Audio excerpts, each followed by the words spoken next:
Before skyscrapers ruled the skyline, before countless lights burned this bright, a timeless tradition was born. 2,557 dogs put their best paw forward as they are primped and polished for the greatest night of their lives. For 150 years, Westminster has been the most storied dog show in the world. And it's back, bigger, bolder, and right where it belongs, at the world's most famous arena. From Madison Square Garden, Westminster Kennel Club Dog Show. From the heart of New York City, a marquee celebration featuring thousands of the world's premier dogs, narrowed down to one. Monty, the Magnificent, your 2025 Best in Show. It's not just a show, it's history, it's excellence, it's a legacy, a century and a half in the making. Only in New York. Welcome to the 150th Westminster Kennel Club Dog Show.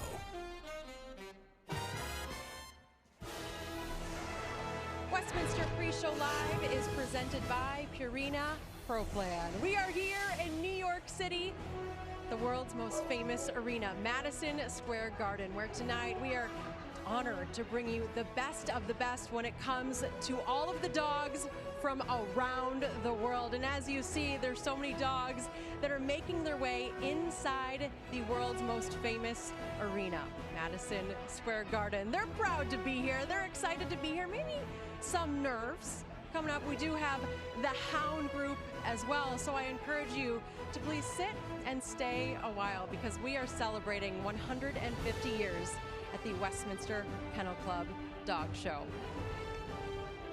Hello everyone, I'm Jenny Taft, and trust me, I have the best seat in the house. Look at the action behind me. Dogs everywhere, some final looks, maybe a little bit of nerves, but either way, this is all about honoring so many beautiful dogs. And the crazy thing is, there has been some incredible journeys to get to this point. Over 3,000 dogs have worked their way to get to Westminster, and it really all comes down to this. And remember, 1877, that's when it all started. It was Gilmore's Garden back then, and it has led here to Madison Square Garden. And I know the guys who are so excited to be calling all the action. We're going to hear from Chris Myers and Jason Hoke in just a little bit, but I do want to take you through the world map of dogs because, yes, so many have traveled to get to this place. All 50 states have been represented. We have a map to prove it. New York, Pennsylvania, Texas, Florida, California. We have so many from Canada who are here as well. We've got countries from all over the place, and they have made the trek to New York City. Look at these pooches. Look at that hair. Look at the grooming. I think a little bit of nerves when it comes to it. I am looking forward to hearing from the two who are going to be calling all the action. Chris Myers, Jason Hoke. I know how much this event means to you. How you feeling? Oh, well, we're excited. And who will be the apple of the judge's eye tomorrow night at the floor of this great arena when they name Best in Show, especially since this is the 150th, Jason, as we celebrate, America celebrates 250 years. When this event began, there was no NBA, no National Hockey League, and no NFL, and yet this has endured. I think our passion for dogs, our connection with dogs has made it work. As someone who has judged dogs, shown dogs through the years, what has stood out to you about this event and why it's lasted so long and been so successful? Well, you know, it began as a collection of gentlemen sportsmen, and they brought their dogs together to see how they compared to each other's dogs. And that's what we're still doing today.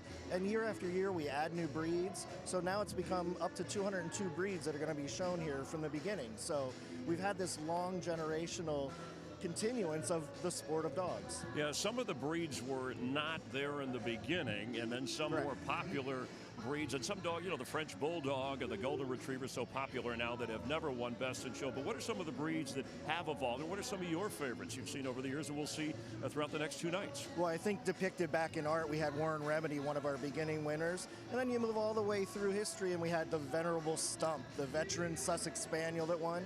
And then, you know, we've seen the dominance in certain breeds like the Pekingese, where David Fitzpatrick, our Best in Show judge Tuesday night, won quite a few Best in Shows here. So it's a great continuance of different breeds winning throughout the years. Adding to the history of 150 years, this will be the 136th of the Best in Shows, and Westminster held at Madison Square Garden, and it's endured through world wars, through COVID, through snowstorms, and yet the dogs like this event. The show must go on. Let's head down to the show ring. Our reporter for the next 2 nights has everything covered for you, Jamie Little. Hey, Jamie. Thank you, Chris. Yes, this is where all the action is right now. It's in the benching area, all the fluffing and brushing. This is the little Maltese Cookie getting ready for the big shot tonight. Dogs are trying to relax. Remember, they all showed earlier today. Not to mention, all 2,600 dogs here have traveled from all over the world to be here to try to live that dream of being crowned Best in Show tomorrow night. It's unbelievable. It's the 150th. You can feel it. You know this is a big show, but it's extra tonight and tomorrow night. That is when it all counts. We're so happy you're all with us. And you know, Jenny, this is my favorite place to be. I know you couldn't tell, right? Jamie, you're having so much fun. Enjoy it. As we mentioned, 4 groups will take the ring tonight: the Hound, toy, non-sporting, and herding group. So the question is, who will be the star tonight? And guys, tonight is just the beginning. Here's a look at the events ahead tomorrow. Breed judging for our final 3 groups will commence at 1 p.m. Eastern on FS2, as will the junior showmanship preliminaries. And then we're back for the pre-show starting at 7 p.m. right here on FS1. Group judging resumes at 7:30, and we'll cap the evening by crowning Best in Show. And we're going to be continuing to tell you all night, this is the 150th Westminster Kennel Club Dog Show. So it's all about the history. The dogs have taken over New York City, and I cannot wait to see them in action. Anywhere it's up to you, New York, New York.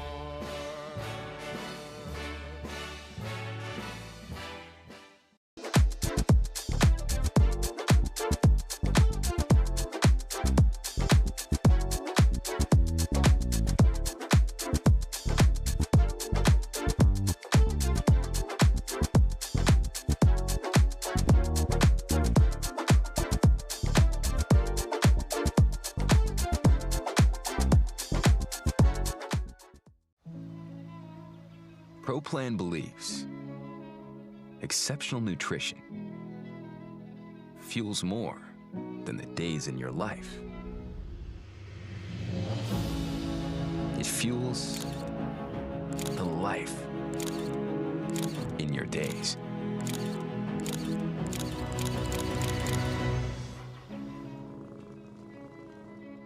ProPlan.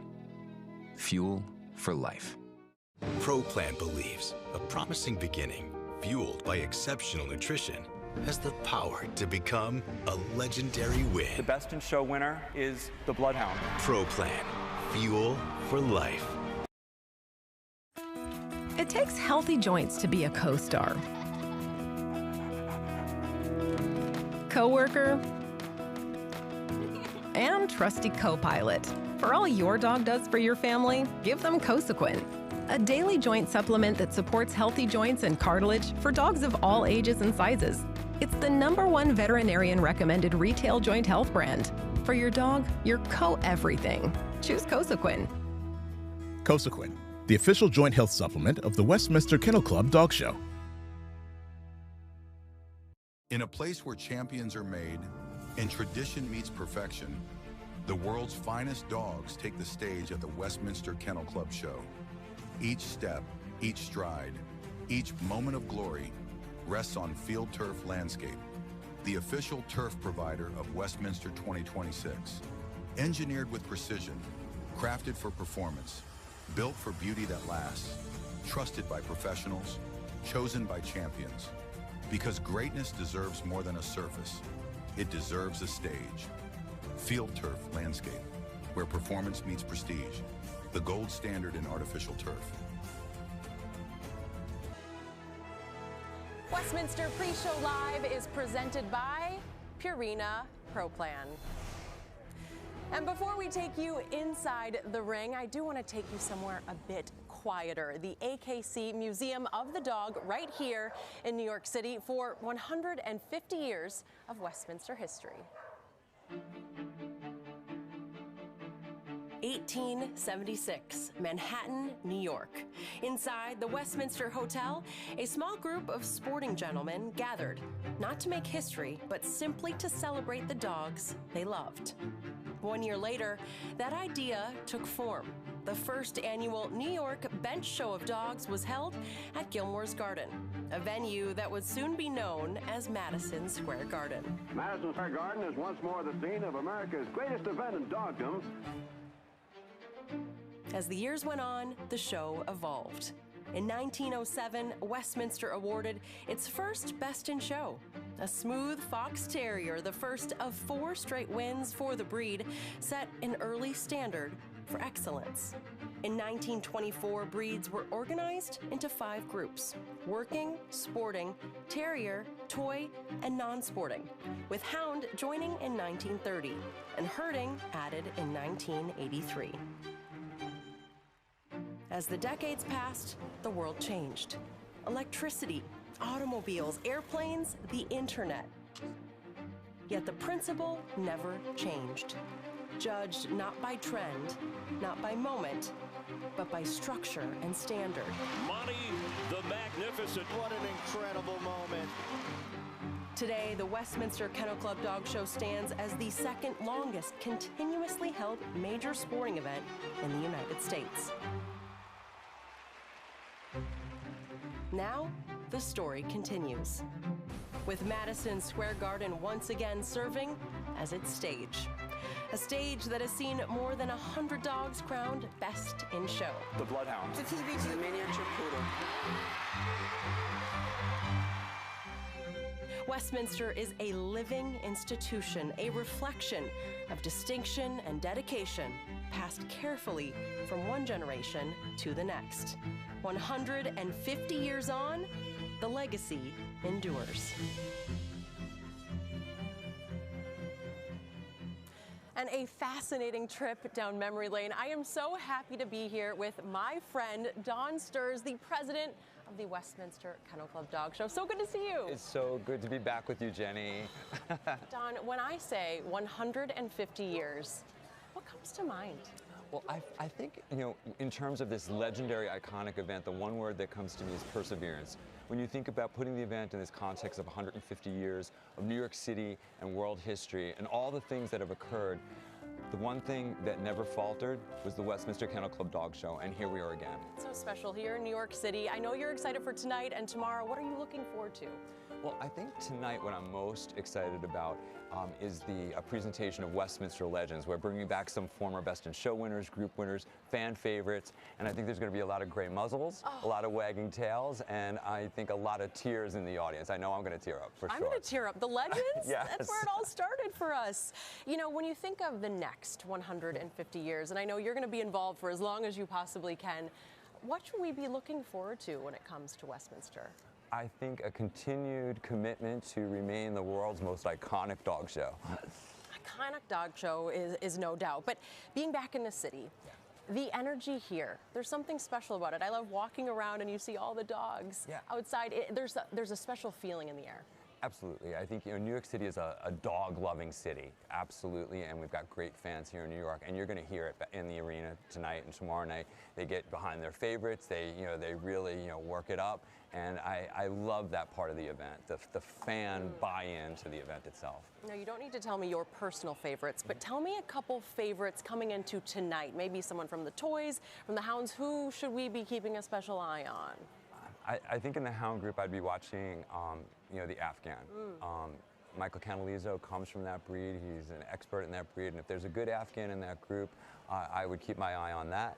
I know that the toy group in particular has been a really strong group all year, and there's a couple of strong competitors in there. The Maltese, the Chinese Crested have shown themselves to be competitors. The Min Pin, the Papillon. So yeah, there's some good head-to-heads coming up tonight. There's so many. I know you've judged Best in Show. I don't know how you guys decide because they are all beautiful and perfect, and we cannot wait to see them on display. Don, thank you so much. Thank you, Jenny. Appreciate your time. Coming up for us, we have so much to get to tonight. The tension continues to build right here as we get closer to the start of group judging.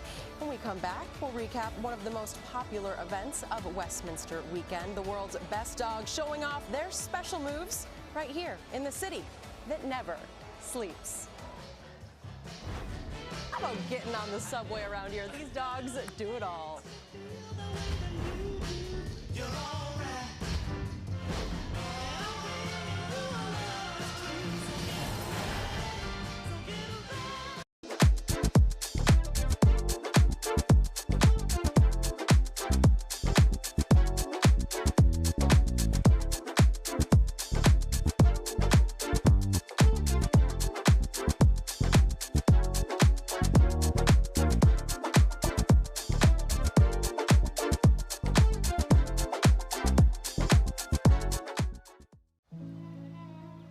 ProPlan believes exceptional nutrition fuels more than the days in your life.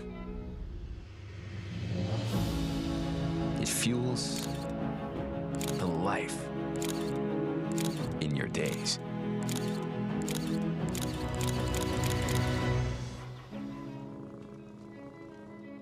ProPlan. Fuel for life. ProPlan believes a promising beginning, fueled by exceptional nutrition, has the power to become a legendary win. The best in show winner is the Bloodhound. ProPlan. Fuel for life. It takes healthy joints to be a co-star, co-worker, and trusty co-pilot. For all your dog does for your family, give them Cosequin, a daily joint supplement that supports healthy joints and cartilage for dogs of all ages and sizes. It's the #1 veterinarian recommended retail joint health brand. For your dog, your co-everything. Choose Cosequin. Cosequin, the official joint health supplement of the Westminster Kennel Club Dog Show. In a place where champions are made and tradition meets perfection, the world's finest dogs take the stage at the Westminster Kennel Club Show. Each step, each stride, each moment of glory rests on Field Turf Landscape, the official turf provider of Westminster 2026. Engineered with precision, crafted for performance, built for beauty that lasts, trusted by professionals, chosen by champions. Because greatness deserves more than a surface, it deserves a stage. Field Turf Landscape, where performance meets prestige, the gold standard in artificial turf.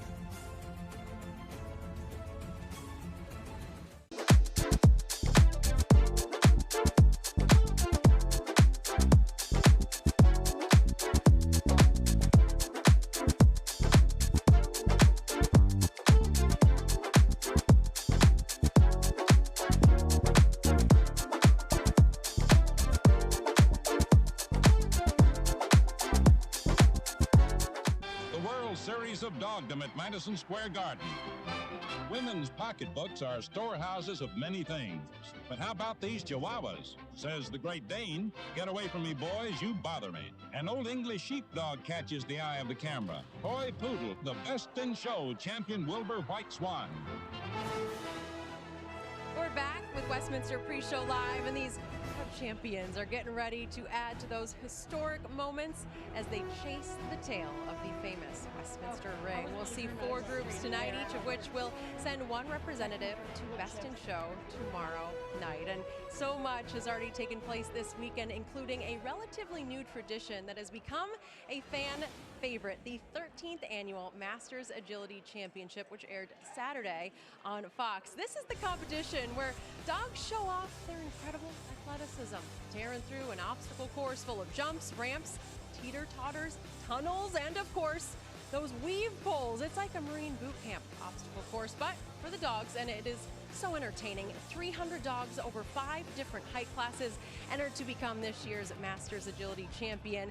And here are the results. A big congrats to Prove It, the Border Collie, her handler Amber McCune, who took home this year's top prize. Our other winners include Gabby the Papillon, the 8-inch group. The All-American dogs Nimble and Ironman excelled in the 12 and 16-inch groups respectively. And finally, Gerard the Poodle won the 24-inch group. And right now, let's send it back to Jamie Little, who has more on the Hound group.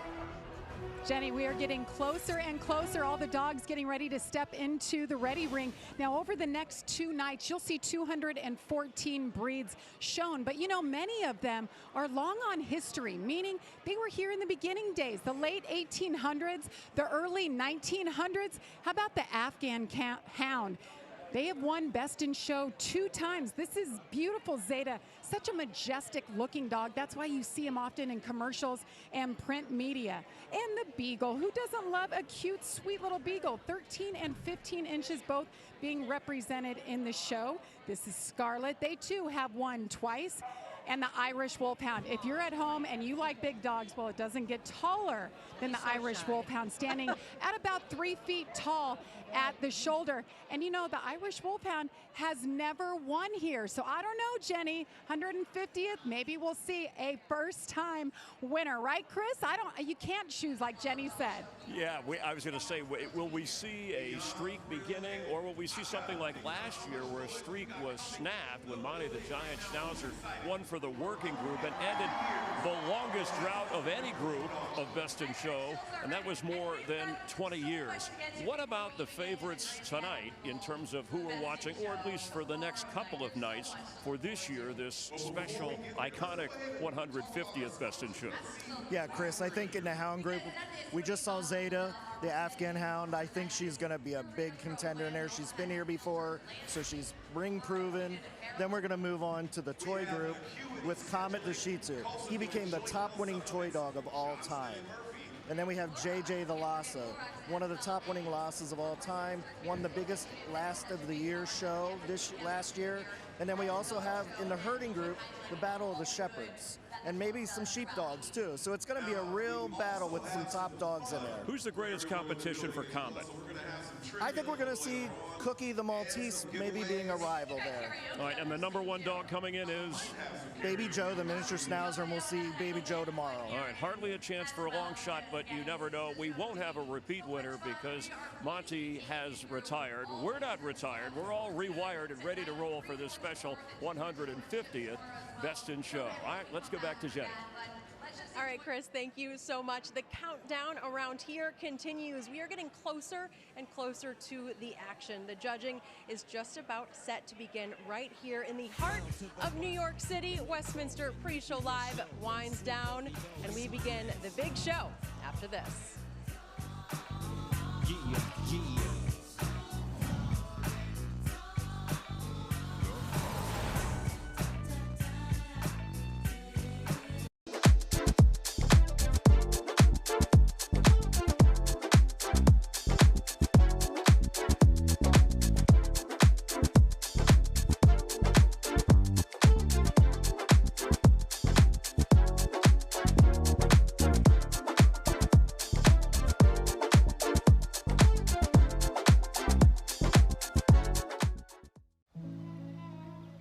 ProPlan believes exceptional nutrition fuels more than the days in your life. It fuels the life in your days.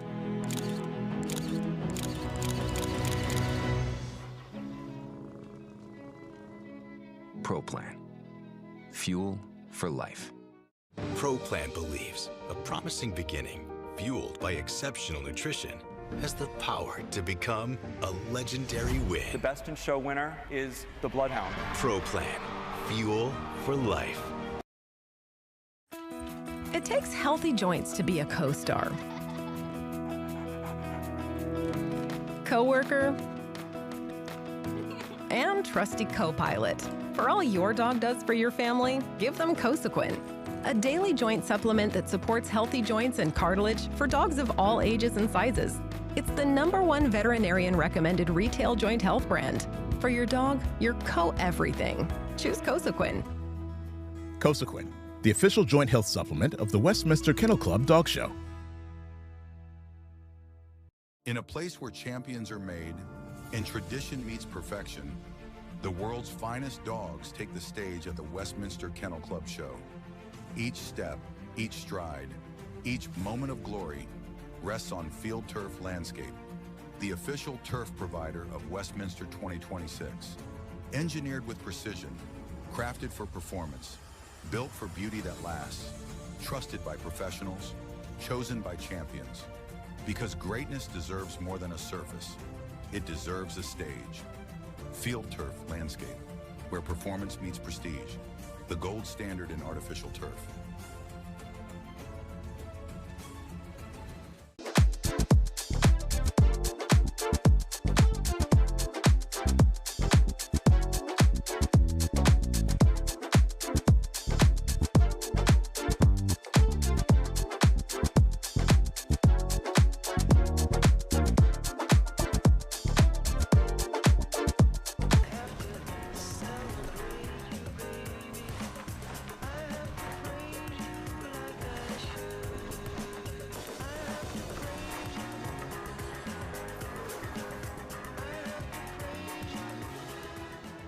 Just about ready to kick off night one. The Hound group, the first of 4 groups we'll see tonight, is minutes away from entering the ring. It is about time to get things started. I have to admit, it's actually a lot quieter back here. Some final looks taking place around me. This is the place to be. And remember, this is the 150th Westminster Kennel Club Dog Show, and we're here for the party. Let's go out to the longtime ring announcer for the Westminster Kennel Club Dog Show, Michael LaFave. Ladies and gentlemen, will everyone please rise for the presentation of colors by the NYPD Color Guard. And now, ladies and gentlemen, we welcome our special guest for the singing of our national anthem. He is Tony Award-winning actor and singer-songwriter, known for his Broadway performances in Company and the Book of Mormon. Please welcome Matt Doyle. Oh, say, can you see by the dawn's early light what so proudly we hailed at the twilight's last gleaming, whose broad stripes and bright stars through the perilous fight o'er the ramparts we watched were so gallantly streaming, and the rocket's red glare, the bombs bursting in air, gave proof through the night that our flag was still there. Oh, say, does that star-spangled banner yet wave o'er the land of the free and the home of the brave?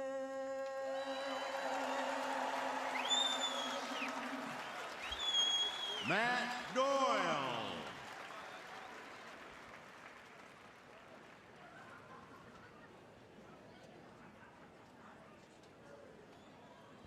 Ladies and gentlemen, this is the moment you've been waiting for. May we have the Hound group in the ring, please?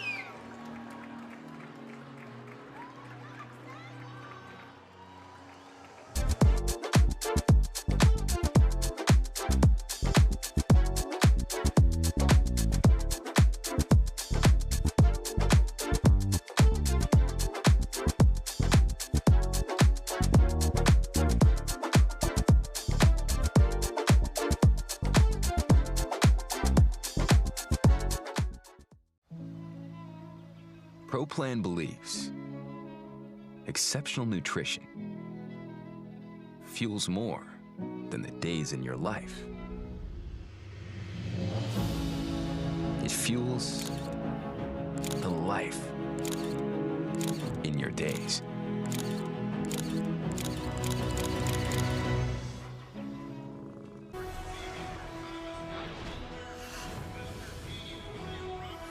The 150th Westminster Kennel Club Dog Show is presented by Purina Pro Plan. For 150 years, the Westminster Kennel Club Dog Show has been the center of the canine universe, providing the grandest of stages for the world's fierce and unrelenting love of dogs. And over the next 2 nights, we are honored to bring you this historic sesquicentennial event from New York City. Live from New York City with Jason Hokot, Chris Myers. Thanks for being with us. Jamie Little will have everything covered on the floor. And, of course, Jenny Taft, your host from Coast to Coast. We'll see tonight.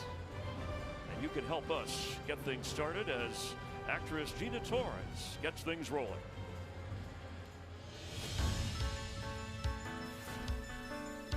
The Hound Group is made up of dogs who know their purpose.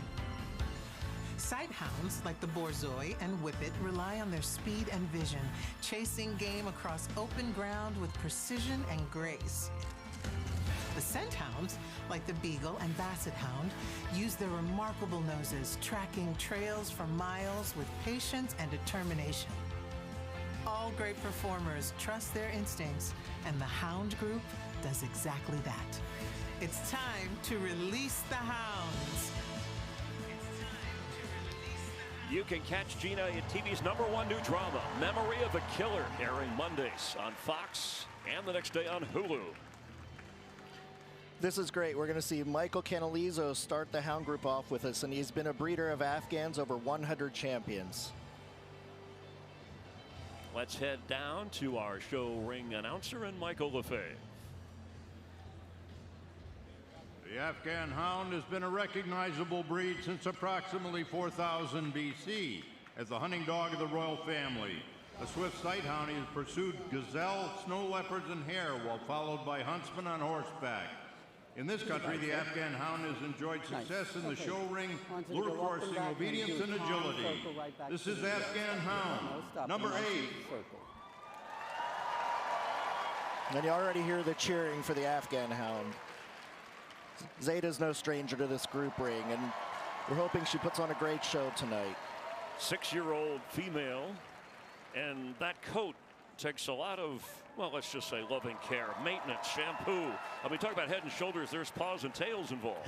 Exactly. And we also have the battle of the dueling jackets out here. Michael's jacket he's wearing, he wore when he won the Hound Group here. Flashy, the jacket and the dog.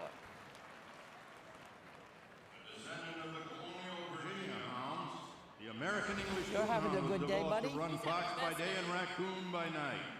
The American English Coonhound has the strength and grace and attitude of a well-conditioned athlete. The breed is pleasant, alert, confident, and sociable, with both humans and dogs, possessing a kind, houndy expression. This is American English Coonhound, number 9. This is a great breed because when we talk about the coonhounds we're going to see tonight, this is the beginning of all the coonhounds with the exception of the plot hound. A 2-year-old male named Elvis, and not after Elvis Costello. Elvis Presley played here in June of 1972. This is his only concert here. Many versions of Hound Dog are popular by him. The American Fox Hound developed to hunt fox and coyote over the rough terrain in North America. These hounds can hunt individually or in packs, differentiating them from the English foxhound. They enjoy the company of both other dogs and humans and are jovial, if not clowning, in nature. This is American Foxhound, number 15. So the Foxhound, you might remember we saw a great one win here quite a few years ago, Carrier's Pandora's Box, bred by Lisa Miller. And this is another one of Lisa's great dogs that she's brought out today. Now this breed, the voice is very important in the breed. In quite a few of the hound breeds, it shows that they're on trail and that they're actively pursuing game. Great way around on this guy. The Oswald hails from West Africa.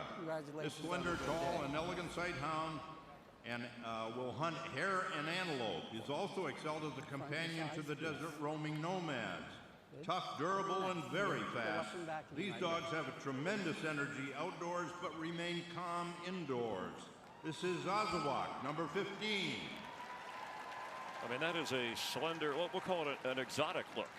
Yeah, it's really important because this is a breed that could not carry a lot of weight because they worked in such hot conditions and harsh conditions that extra weight would just weigh them down. And they were such a fast hunting breed that they needed to have that sveltness to them. The Basenji is an ancient African hunting dog. He's only been found outside his native Africa since 1930. While known as a barkless dog, he is not mute. Fanciers find his chortles and yodels charming. The Basenji is an intelligent and strong-willed with a mischievous sense of humor and requires an owner who shares those traits. This is Basenji, number 23. I love that fact they call them mischievous because they really are. They're little devils in a way, and they're a solemn dog, but they always watch everything. As you can see when they go down and back, he's watching everything that's around him, and that's part of their hunting traits, really. Don't go all the way in the corner and come around. Now, those are cool ears, and they're kind of like you. They're very nervous when they go out at night. You have to be sometimes. The easily recognizable Basset Hound is a long, low scent hound of ancient French ancestry. He is persistent on the trail and is used mostly on rabbits.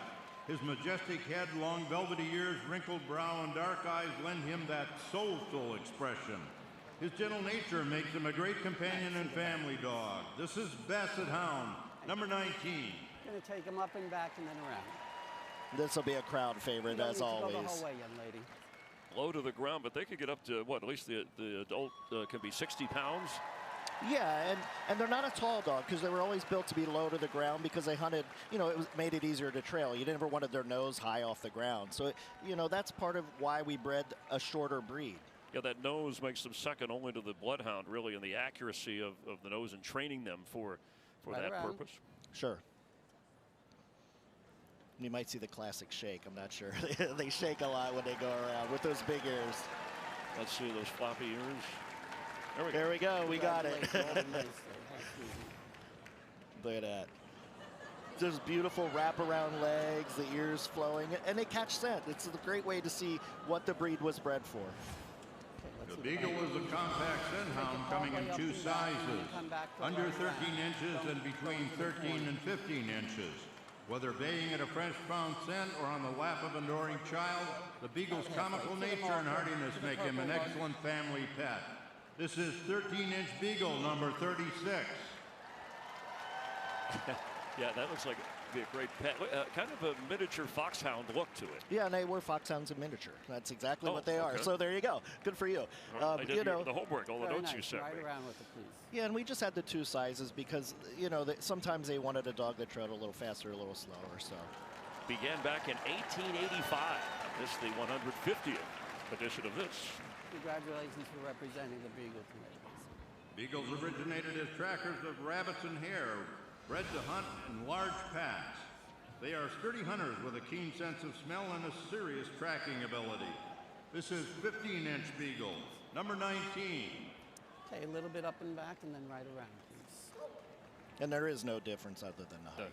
Okay. There's no difference at all in the standard. And this is a great dog. When you talked about the foxhound in miniature, he's got that beautiful bone, that beautiful brush on the tail, which showed their alert. Yeah, but when I think Beagle, I think of Snoopy, the most famous, different kind of a... Sure, a little different. We improved him since Snoopy. So. Snoopy might take offense to that. He might. The black and tan coonhound is an old scent hound descended from a careful combination of the foxhound and the bloodhound.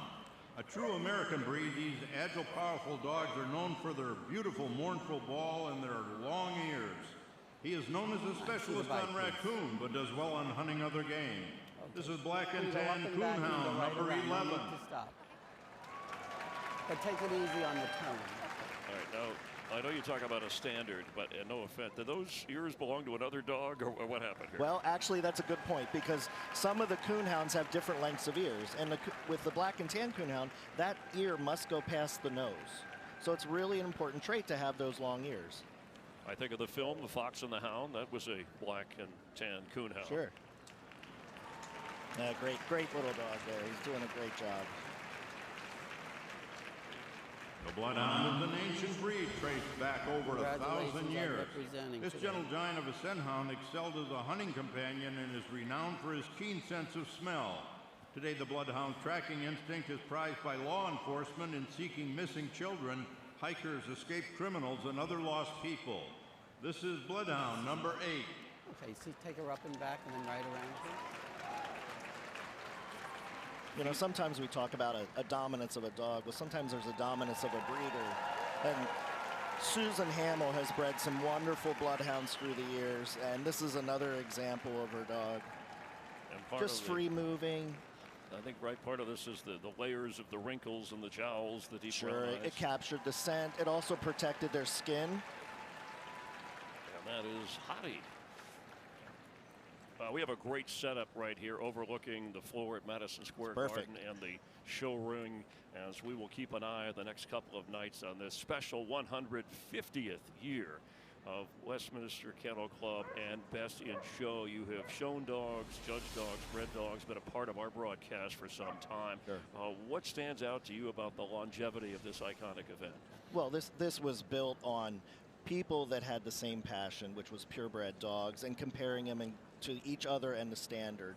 And that's what we see here, this longevity of the sport, generation after generation of dogs being bred and shown.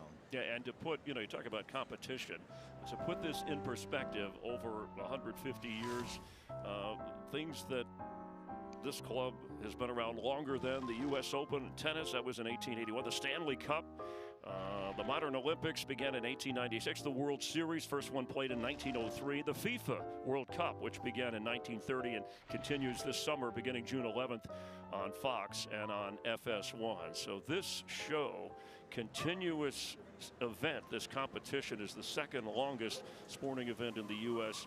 Only the Kentucky Derby has gone on longer. Let's head back to Michael Lefebvre.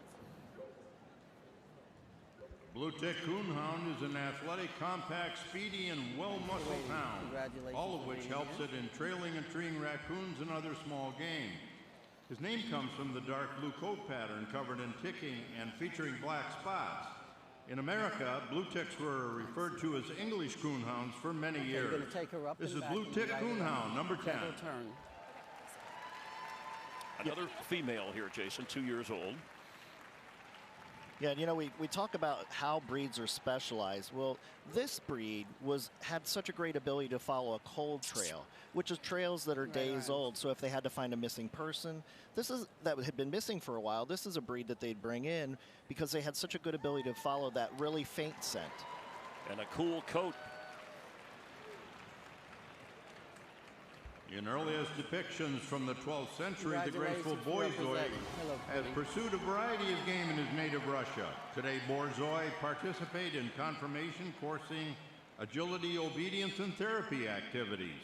A calm demeanor and a sensitive nature belie the powerful and courageous hunter, dressed in a beautiful coat which may be any color. This is Borzoi number 10.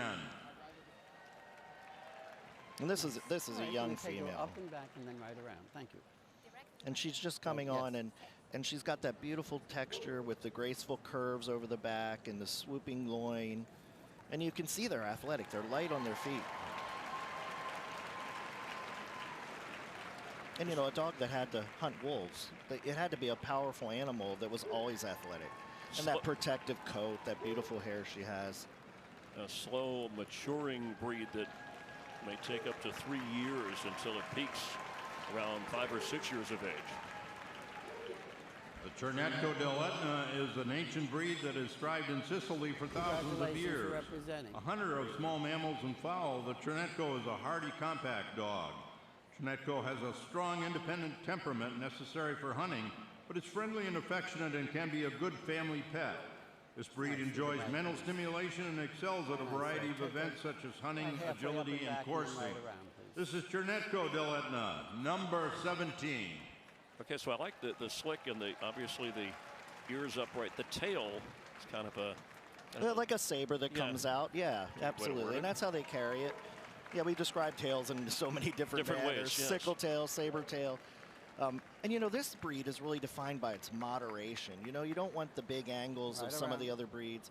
They're a very moderate breed that hunted in very harsh terrain, and they had their stamina because of this moderation. This dog imported as a puppy from Italy. Developed in Germany 2.5 centuries ago to hunt badger, the long low body of the dachshund works efficiently underground. This unique breed comes in 3 varieties: long hair, smooth, and wire hair, and 2 standard sizes, standard and miniature. The long-haired dachshund's glistening, longer coat gives him defense against the elements, as well as an elegant appearance. This is long-haired dachshund, number 73.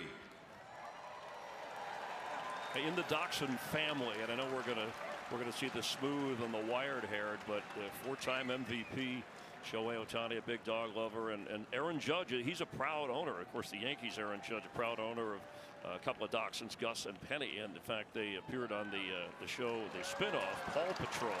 Perfect. It's a wonderful breed. Considered the original dachshund, the smooth epitomizes the breed's type. No matter if it's a standard smooth or miniature, it's easy to see the prominent forechest, long low body, and fluid movement that are breed hallmarks. This is Smooth Dachshund, number 58. She's a dachshund. They don't like to stay long. It's perfect. It doesn't have so to true. Let's see a bite, please. Okay, I see part way up and back and right around with it, please. I do that a lot too when I judge. You know, I talk to the people, and I think people have to realize they're dogs. They can move their legs, and Michael completely understands that and gets it. And they're used to hearing people talk to them. Of course, of course. And this is a lovely standard smooth. It's a 3-year-old female. Quite a bit of females so far in the mix. It's interesting. Some of the breeds are prone for the females to be the stronger, and then sometimes the males are the stronger in the breed. The newest of the 3 dachshund varieties, the wire hair, incorporates the rough coat of a terrier. The distinctive facial furnishings of a beard and bushy eyebrows add even more expression to the classic dachshund head. This is wire-haired dachshund, number 40. And while we're on the subject, in the last 10 years, the Best in Show winners, 3 were females. Thank you. Part way down. Yeah, and I think that's luck of the draw. You know, you never know what's going to be in your Best in Show ring. I was really lucky when I was young. My parents and I bred wire-haired dachshunds, standard wire hairs. So it's a breed that has great passion to me. And this one, another female at the age of 3. Cute. Thank you. Right around. Thank you. And, you know, we didn't talk about a lot about coat texture, and that's why they have the different coats depending on the terrain they hunted in. Wow, a roar here. The English Foxhound is an athletic, strong, and stocky hound with a keen sense of smell. Congratulations. They were bred for fox hunting in packs with huntsmen following on horseback. Most English Foxhounds today are still used in this traditional role.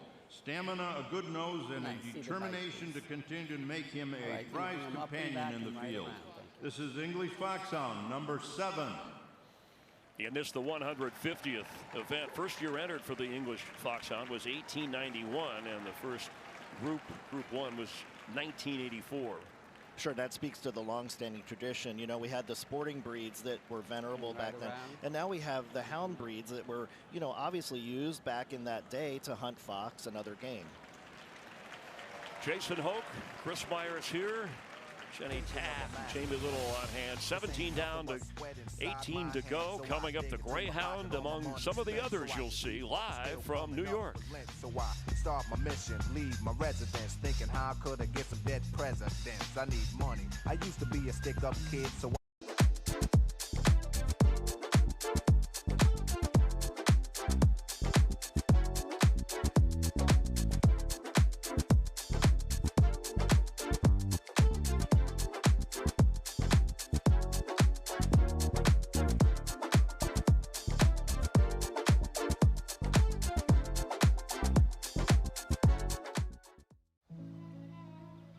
ProPlan believes exceptional nutrition, fuels more than the days in your life. It fuels the life in your days.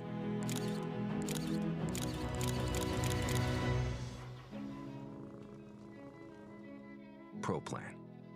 Fuel for life.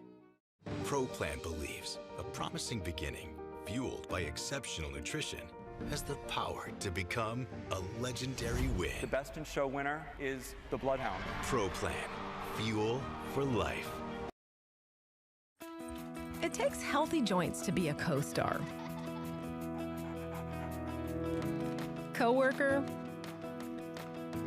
and trusty co-pilot. For all your dog does for your family, give them Cosequin, a daily joint supplement that supports healthy joints and cartilage for dogs of all ages and sizes.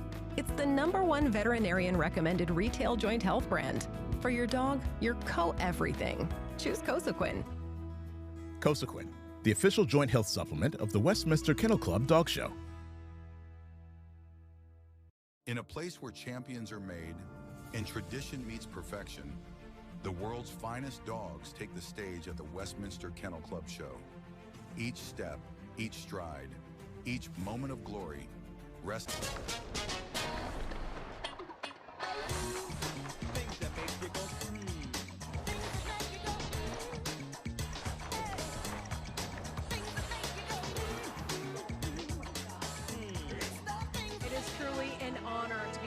Of this historic event, 150 years of Westminster, and there is the toy group Maple Chinese Crested, a favorite around here, getting ready to wow the crowd. I'm Jenny Taft. Great to be with you for what promises to be an exciting and drama-filled evening. We are halfway through the Hound group, after which it's the aforementioned crowd favorite, the toys, and with the non-sporting and herding to follow, we'll have 4 group winners by the end of tonight, and then of course tomorrow the remaining 3 groups, culminating with Best in Show. Let's get back to the judging and Michael LaFave.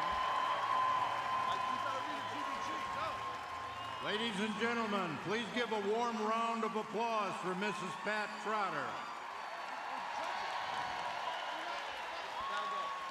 Bred as a rabbit and hare hunter in France, his name translates into large, low, shaggy dog of the Vendée. This sweet-faced, long-eared hound with its mustache, beard, and profuse eyebrows suggests a worldly-looking, amiable Frenchman. The GBGB possesses great stamina, speed, and courage. They are intelligent and friendly pack dogs that get along well with other dogs. This is Grand Basset Griffon Vendéen number 6. And we're going to see 2 of the Bassets coming through. And the Grand is not the same as the Petite. There's very subtle differences between the length of the ear, the shape of the head, the proportions. They really are a very different animal. Over 400 years old, this breed. The Greyhound almost certainly originated in the Middle East about 500 BC. This speedy hunter accompanied the Romans through Europe and was used as a coarse game. Powerful yet elegant and even-tempered and loyal, the fun-loving Greyhound is a rewarding companion. This is Greyhound number 10. Okay, down and back and right around. No need to stop. It's another female, a 3-year-old named Hazel. And she's beautiful. You know, I've seen her since she was a young animal, and I really think she's coming on great. Bred by the famous bitter Aarons, and she's done such a wonderful job breeding this breed for years, not centuries. Sorry, but that's all right. This is 150. We're talking about the history. Yeah, yes. We have 150 more. Greyhounds can beat a cheetah in a race. Cheetahs run twice as fast as greyhounds. However, they can only maintain their 70-mile-per-hour speed for about a half a minute, so it favors the greyhound. The Harrier was created in England as a medium-sized harehound with records going back to the 13th century. Although not well known, this is a sturdy utilitarian packhound bred for stamina and endurance rather than outright speed. This is Harrier number 6. See her bite, please. Okay, closer to this side, up and back and right around. This is another young female that's really come on. I've done very well by her through the year, and she's really a great little animal and just an undying spirit. She's always on, which is great to see. because they have to have that stamina. So you never fault that when you see a dog excited and ready to go, because if Very they were nice, kind of right dull, around. they would never last. Yeah, the youngest ever to win in terms of a best in show was a collie, rough collie, 9 months old. It was Bellhaven, but that was way back in 1929. The Ibiza Hound traces back to ancient Congratulations Egypt, for coming dating in to at tonight. least 3400 BC. That's okay. The dog depicted in hieroglyphics that guarded the tombs of the pharaohs is almost indistinguishable from today's Ibizan.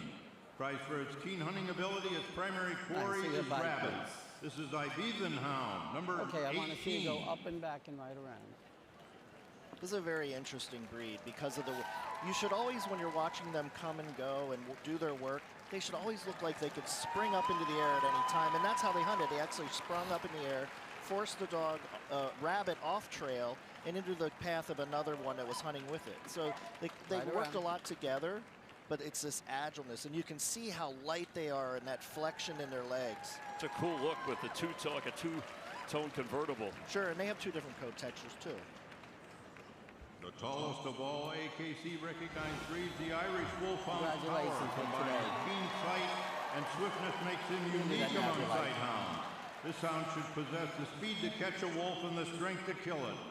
For households that can accommodate their needs, Irish Wolfhounds typically make trustworthy and gentle companions. This is Irish Wolfhound, number 17. Nice. See him go up and back and then right around. This is originally a war dog known for dragging men off their horse or off their chariot. That's Well, you how know, far back. Yeah, they had a great saying. They said, gentle when stroked and fierce when provoked.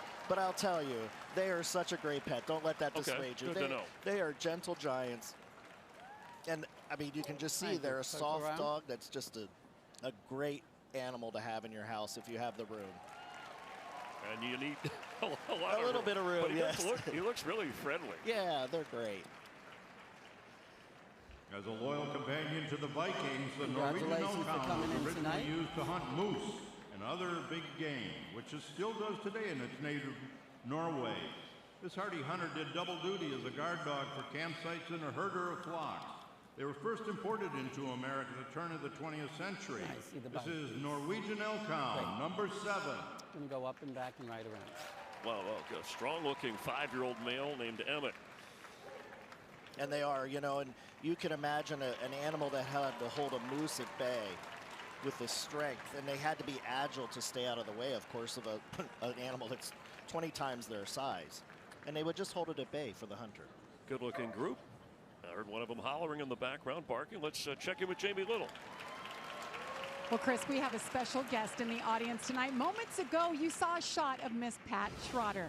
Now, she stood in this very ring competing for Best in Show 11 times with her beloved Norwegian elk hounds. And in 2021, she was the judge for Best in Show. And over her 75 years in this sport, she has truly done it all and seen it all. And because of her love and commitment, the Hound Group Trophy is now being called the Vin Melka after Pat's beloved kennel named. And you can bet she is rooting for that Norwegian elk hound that we just saw. Chris? Thank you so much. Let's head back to our ring announcer and Michael LeFay. Thanks, Jamie. And there is Pat, a touching moment for her and those around her and those who have enjoyed her work and this event over the years. Back to Michael. The Otter Hound is an ancient breed, but it wasn't until the 19th century in England that it came into prominence, being used as a pack dog to trail and kill otter. Of all the hounds, this is the only true water dog with waterproof coat and webbed feet. This is Nice. Otter See her Hound, bite, number please. 10. Great. We're going to take her up and back and then right around. No need to And you stop. just heard the But a announcer nice say calm bend here. about the coat and how they had to work. And they have this slightly oily coat because they worked in such marshy and wet conditions that if they didn't have the correct coat texture, they would become too cold when they worked in these actually harsh conditions. So it's really one of the hallmarks of the breed, along with that shambling walk. And on the webbed feet design for the swimming you're talking about. Sure, everything was designed for this dog to do its job. The Petit Basset Griffon Vendéen, or PBGB, is a pack dog, a French hound breed. with a natural, rough, wiry coat and an outgoing, active, and independent personality. It is the shortest of the 4 Griffon Vendéen breeds, hence the petit, meaning small, in his name. This is Petit Basset Griffon Vendéen, number 8.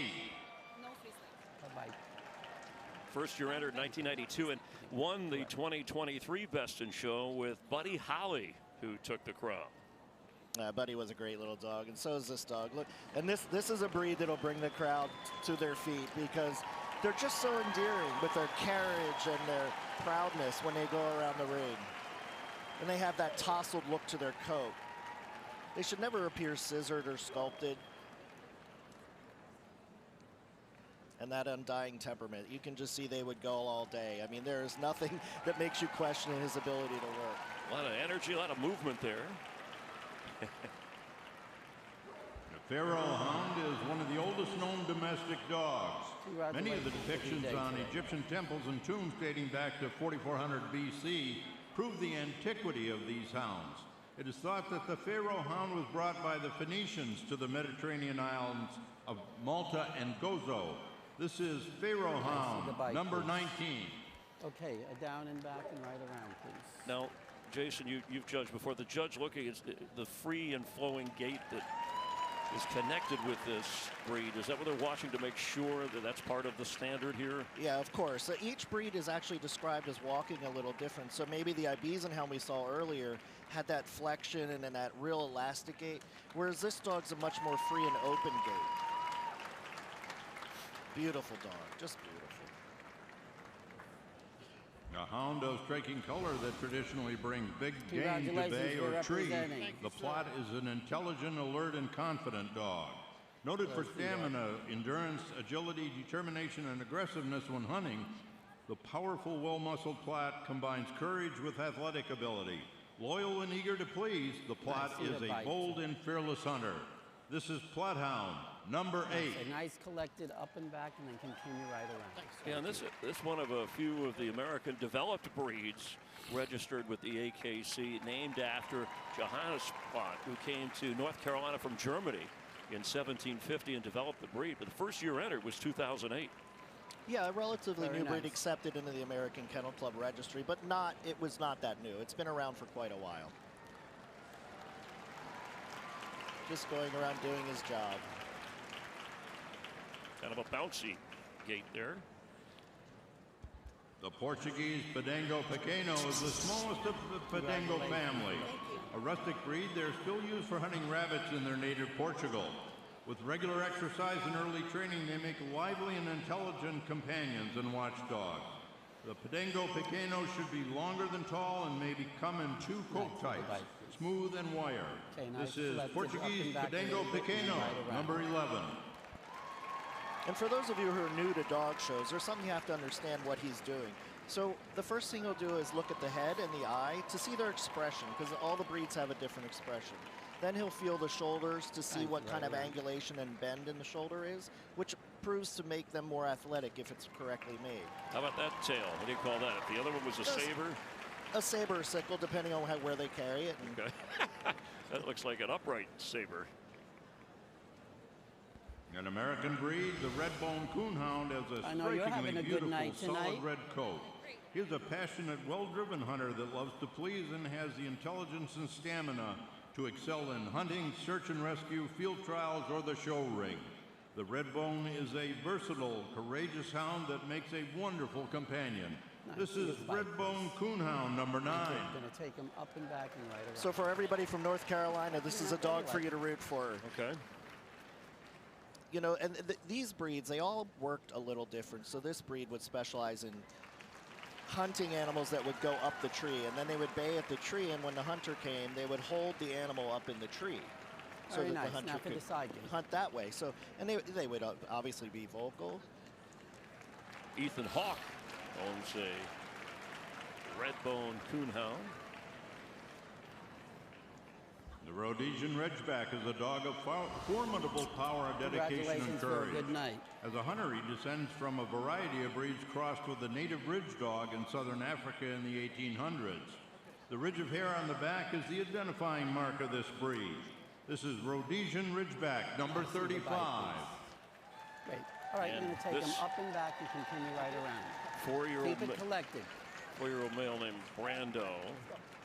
And, you know, it was Marlon Brando who once said about dogs, he said he preferred dogs to people than the other way around. And on the waterfront, he picks up a stray dog, remember? And it was a big moment in that I would classic. support his thoughts, absolutely. I love dogs. Dogs are the best. The Salukis' elegance is deceptive. For millennia, Salukis have hunted in some of the world's most inhospitable regions. Their movement, whether in the show ring or in the coursing field, is a result of a supremely conditioned coursing hound. I see the bite. This is Saluki number 29. Okay, so up and back and then right around, please. You know, you may look at the Saluki and think it's a very light animal. It looks like. Maybe not capable of dispatching large game, but they would hunt gazelle.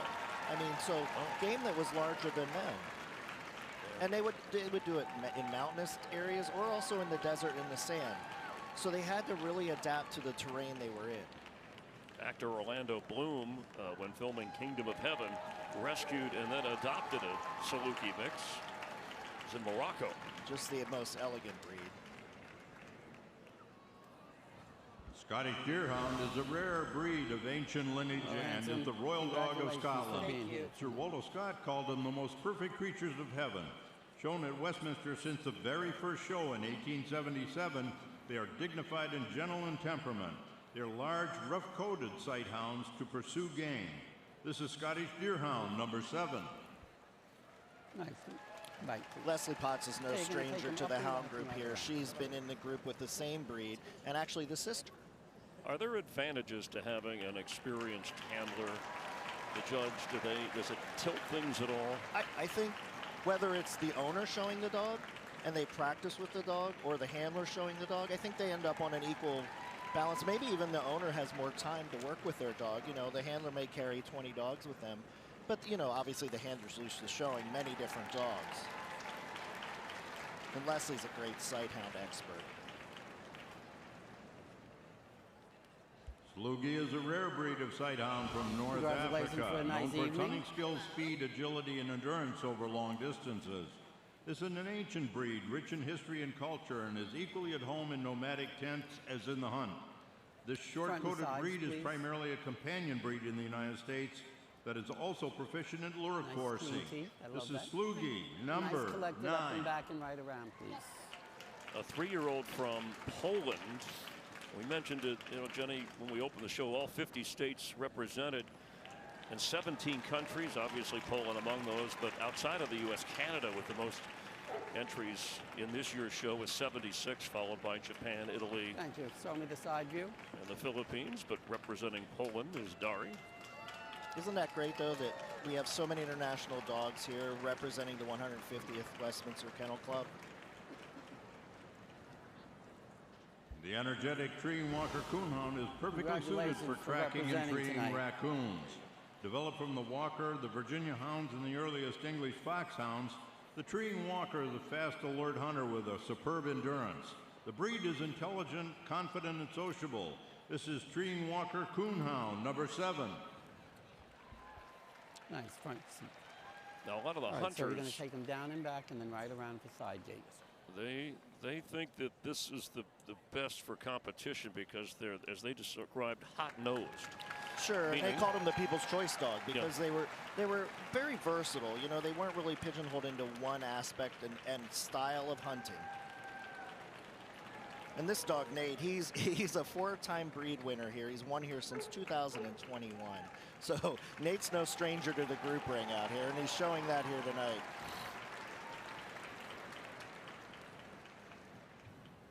The Whippet looks similar to a greyhound, but it's smaller and is a distinct breed. For over a century, this extremely fast sighthound has been used as a rabbit courser racing dog in England. The Whippet's stamina and power of acceleration are truly striking. This is Whippet, number 8. Thank you. See your bite, please. You know, You're going to take her up and back and then right around, please. I think of this group well represented in 2025 when the group winner was Bourbon. Sure, and you might remember Justin showed a dog named Whiskey, and his wife showed Bourbon. And you got to, be careful. Can't have too much. That's right. But they can have such great dogs, so that's okay. They're allowed to have a lot of great dogs through the years. And Bourbon was the #1 hound last year. Or, excuse me, Ivy was the #1 hound last year. Yep, this Ivy. The last repeat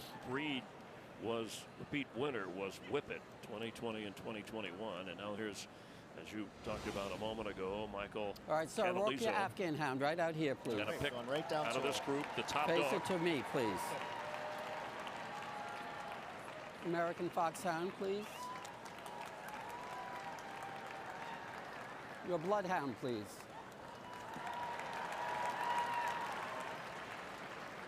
The Smooth Dachshund. The Greyhound. The Abethan. The Pharaoh Hound. And the Saluki. Step back, step back. Move down. I want you to come out, just let me see a profile. When I say thank you, go right around to the end of these 8 dogs. Bring her out. Put those 2 coats together. So what the judge is going to do here is they want to see how the dog can stand on its own without the handler touching every leg and putting it into place. And this will be the true test when he watches them from in this profile going around. And they're cheering her on, the beautiful Afghan. Keep it in the side view.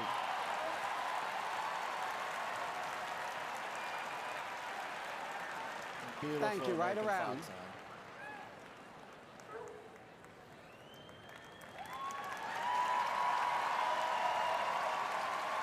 And a different gait, calm, composed. I mean, such a difference. Yes, and he's going to give and take on the different breeds based on how they're made and what their temperaments are, because an Afghan's going to come out and be this beautiful staring off into space, and a Bloodhound's going to be much more serious. Smooth Dachshund. Who's this guy going to hold up to that group? The rest of us. Thank you, right around. She's a beautiful dachshund. See, the crowd supports the little ones too. That's right. Your Greyhound.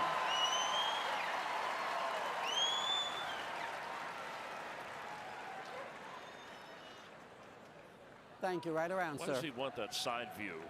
Yes.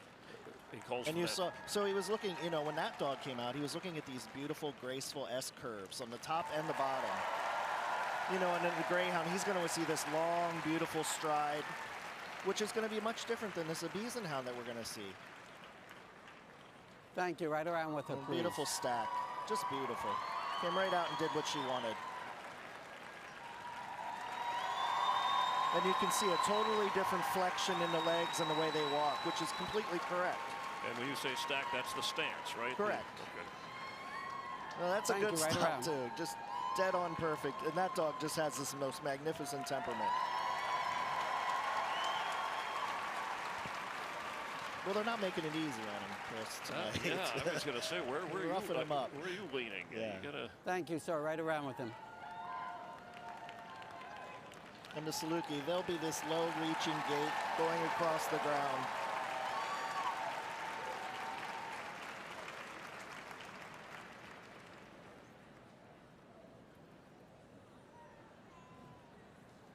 Sir, bring your Afghan hound right here. Face it this way. We might have our first one for the day. Bring me your Abethan hound. Bring me your Bloodhound. And bring me the Saluki. Thank you very much. The Afghan hound is 1. The Abethan is 2. The Bloodhound is 3. The Saluki is 4. Thank you all very much. Well, you hinted. Zeta pulled it off tonight. She looked really good. And, that's what you just hope for. And I think every dog in the hound group tonight just looked wonderful. A well-seasoned 6-year-old female. And of the 35 competitors in this first group of the night, the Afghan Hound wins the group. And that's what wins it for you right there. That beautiful airy gait, that nice spring to the legs, just a beautiful picture tonight. Well done. And celebration all around. Jamie Little is in the middle there. We can spot her because of the coat. Right, a different color today. Yeah. Yes, that is shining brightly. Yeah. I like the beaming smile, Jamie. Willie getting hugs all the way around, the first winner of this show. Zeta, he's in tears. You're hooked. Willie, come on over here. That was not easy for this judge. What set Zeta apart tonight? I think I remember this day for all my life, you know? She's the dog, make me feel everything can happen. So, I'm sorry. It's beautiful. Good luck. We'll see you in 24 hours here again. Thank you. Congratulations, beautiful girl. Jenny. Thanks so much, Jamie. The emotion says it all. We are off and running with one winner so far here at Madison Square Garden. Back with more from New York City. The toys are on the clock after we take this swift timeout.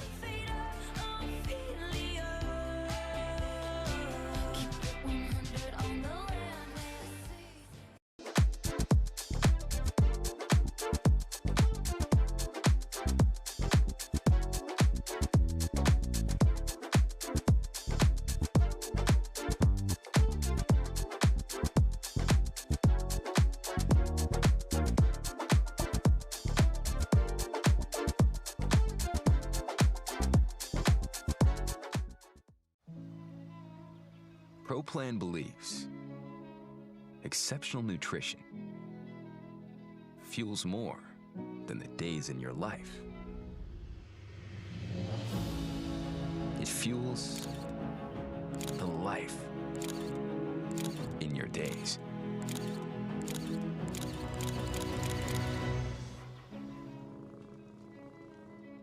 ProPlan. Fuel for life.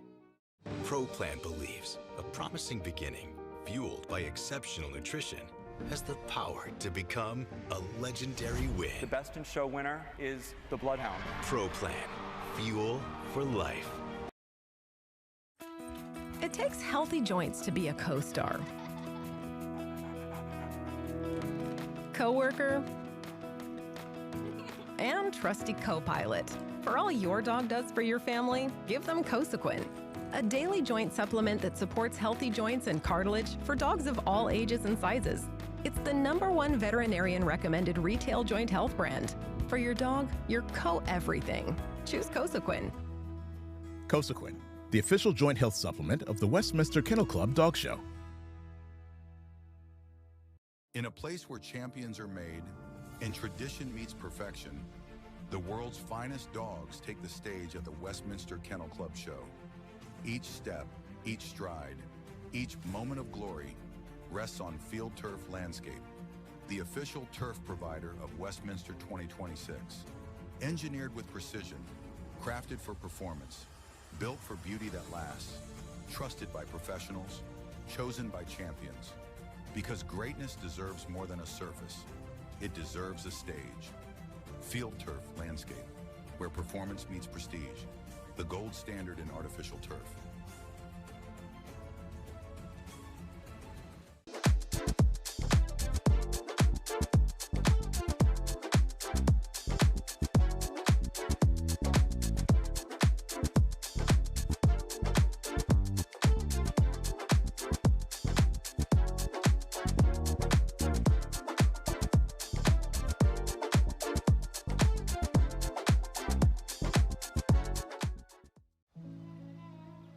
ProPlan believes exceptional nutrition fuels more than the days in your life.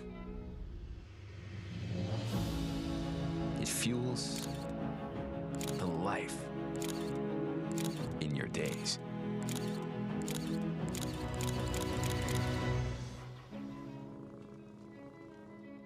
ProPlan. Fuel for life.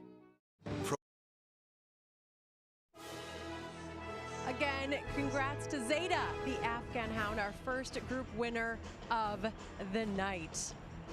The Ibiza Hound, our second place finisher, the Bloodhound in third place, and the Saluki was our fourth place finisher. Well, right now the toy group is on the clock. It's always a crowd favorite with 12 best in show wins. Someone needs to dry off right now. The most recent came in 2021. Already such a great start to our evening, but so much has already taken place this weekend, including a relatively new tradition that has become a fan favorite, the 13th annual Masters Agility Championship, which aired Saturday live on Fox. This is the competition where dogs show off their incredible athleticism, racing through an obstacle course full of jumps, ramps, teeter-totters, tunnels, those weave pools. It's like a marine boot camp obstacle course, but for the dogs, and it is endlessly entertaining. 300 dogs over 5 different height classes entered to become this year's Masters Agility Champion, and here are the results. A big congrats to Prove It, the Border Collie, her handler, Amber McCune, who took home this year's top prize. Other winners include Gabby the Papillon, the All-American dogs Nimble and Ironman excelled in the 12 and 16-inch groups respectively. And finally, Gerard the Poodle won the 24-inch group. So one group down is we've already crowned the winner of the Hound group, and now the toy group is on the clock. More from the Garden in a moment.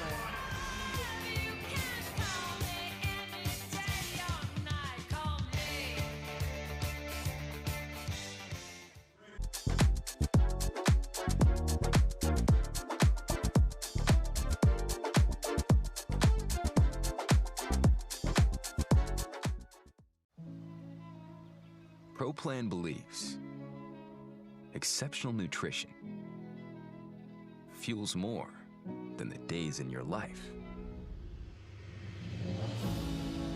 It fuels the life in your days.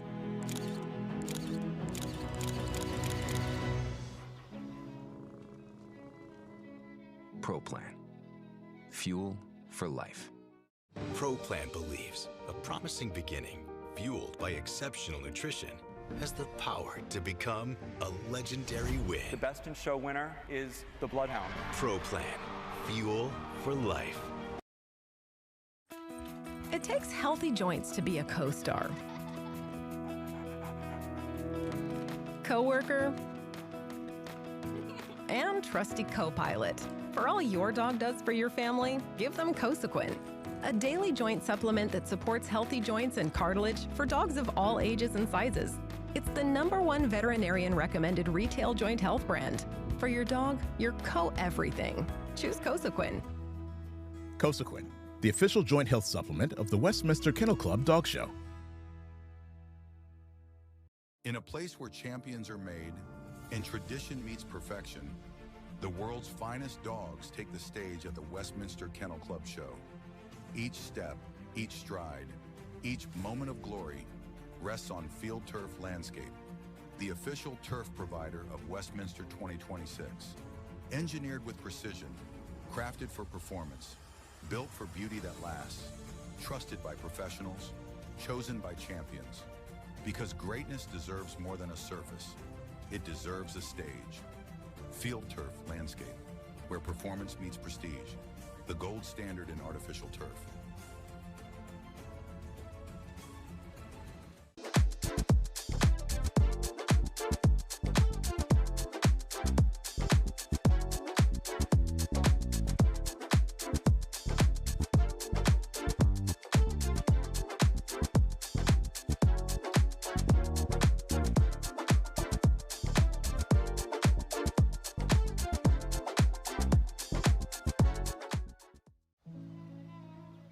ProPlan believes exceptional nutrition fuels more than the days in your life. It fuels the life in your days.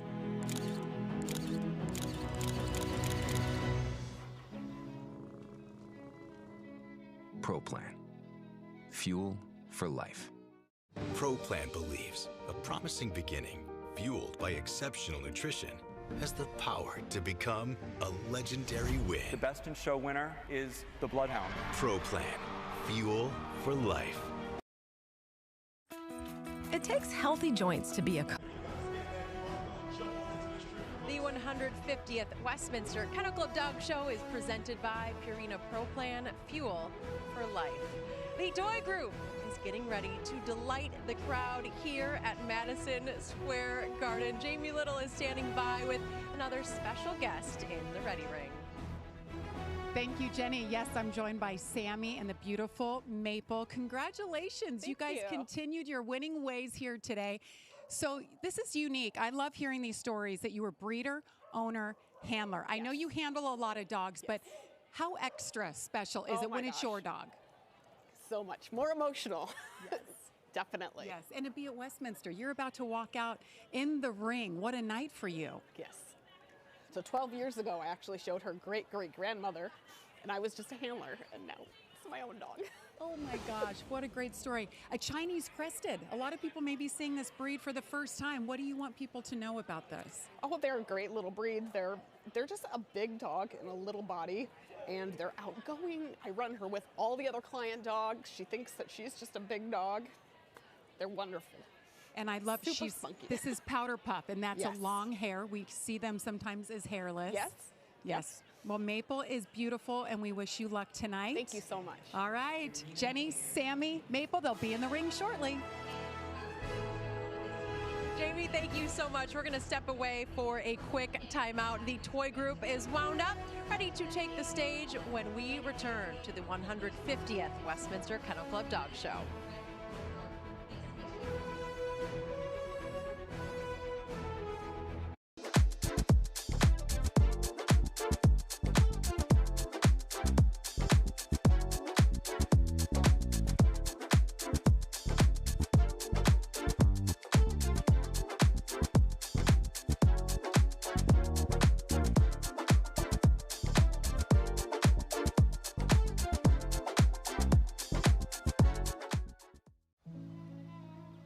ProPlan believes exceptional nutrition fuels more than the days in your life.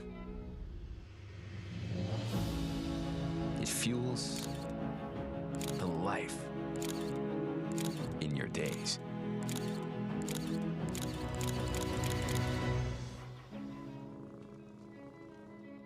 ProPlan, fuel for life. ProPlan believes a promising beginning, fueled by exceptional nutrition, has the power to become a legendary win. The best in show winner is the Bloodhound. ProPlan, fuel for life. It takes healthy joints to be a co-star, co-worker, and trusty co-pilot. For all your dog does for your family, give them Cosequin, a daily joint supplement that supports healthy joints and cartilage for dogs of all ages and sizes. It's the #1 veterinarian recommended retail joint health brand. For your dog, your co-everything. Choose Cosequin. Cosequin, the official joint health supplement of the Westminster Kennel Club Dog Show. The 150th Westminster Kennel Club Dog Show is presented by Purina Pro Plan.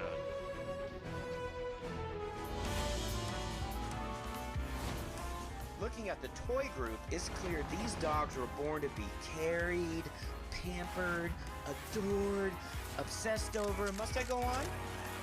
Each one small in size, but big in attitude. They walk in like, yeah, I know I'm the Wi-Fi password.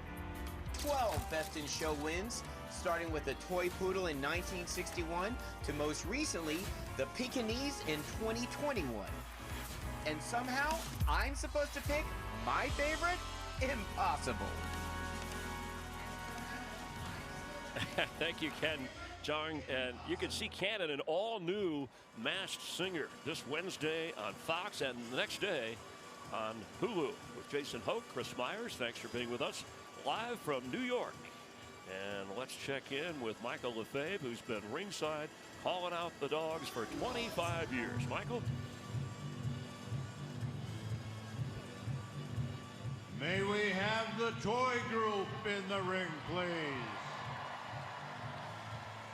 This year's toy group, what stands out to you? And we've heard, as you mentioned, Comet at the top here to keep an eye on, but beyond Comet, from this group, the greatest challenge. I think if you're going to ask for a rival to Comet, it might be Cookie the Maltese. We've seen Cookie here before. She's come in with a really good record as well. But, you know, like we said, there's always a surprise here at Westminster, so you never know. And like Ken Jeong, the challenge, how are you going to pick a winner? Well, Mrs. Charlotte P. Patterson from Destin, Florida is the judge who has the assignment, and this marks her 7th Westminster assignment. She's an expert in toys. You know, she's one of those people that mentors people, and she mentored me a lot in the toy breeds.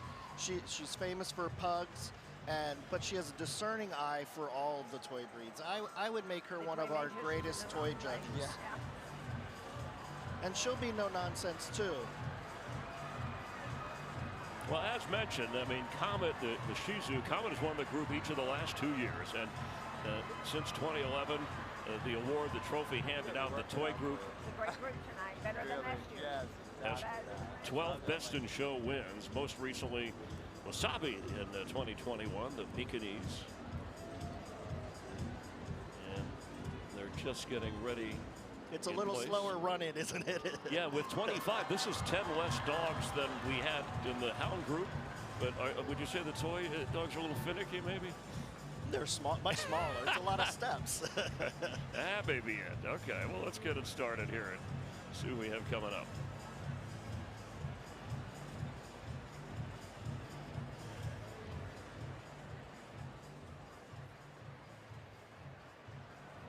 Afghan means monkey in German, and Pinscher means terrier. Thus, Afghan Pinscher means monkey dog.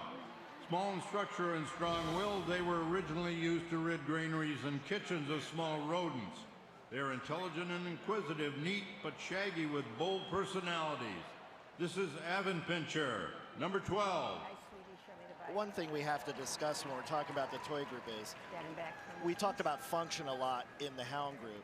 This is more about the type features that make up what we call breed type. So all of these little features, the way their nose is placed, their eye, their expression, their coat texture in a lot of the coated breeds. And this really is important. A 2-year-old female named Tax Time, and that's what, not too far away. So it's coming up. Yeah, get your accountant, get ready for that. Can you deduct your dog as a dependent? I know. Oh, he's a little spicy. Little devil, yeah, little She's devil. Spicy there. Eh? Mustache little devil out there.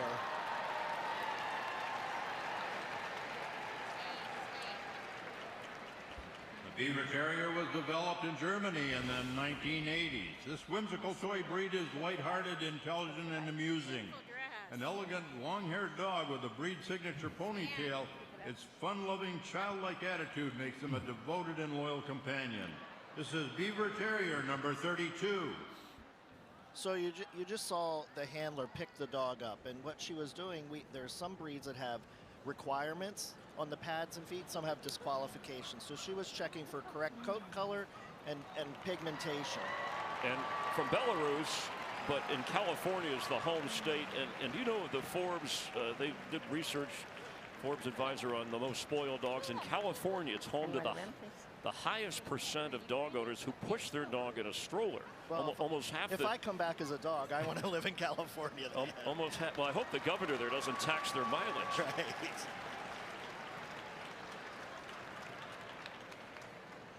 The Brussels Griffon is named for the capital of Belgium, where it was first developed. There are 2 coat varieties, the rough that is similar to most hard-coated terriers and smooth like that found in the pug. These little dogs, popular here since the turn of the 20th century, are devoted and intelligent companions. This is Brussels Griffon, number 20. Kind of a unique shape. And about 12 pounds when they... Well, you picked up right on it. They're robust, so they're not as light as some of the other toy dogs, and we always want to see this nice Springer rib and a little more boning than what you'll see in, say, a Chihuahua. And they come in 2 coats, so this is a smooth coat, and then you'll see the rough coat as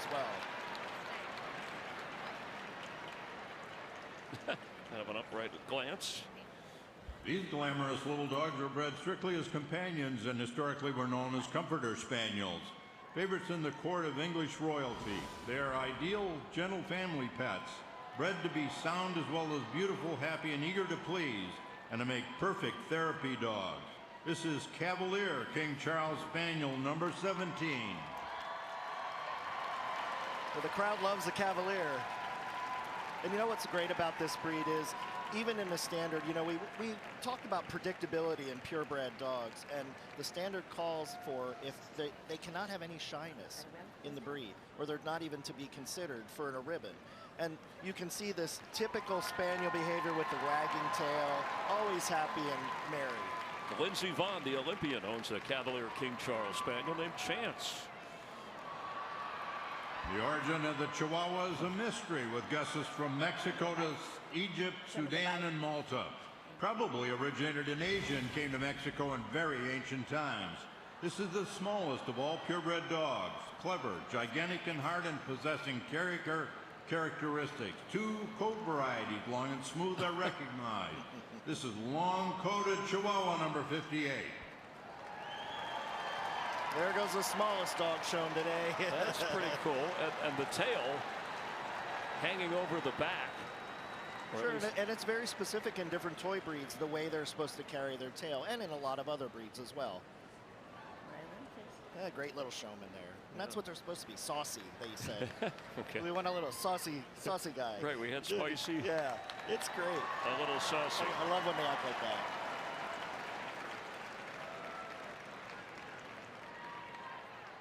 And this is the smooth-coated Chihuahua, genetically the same breed.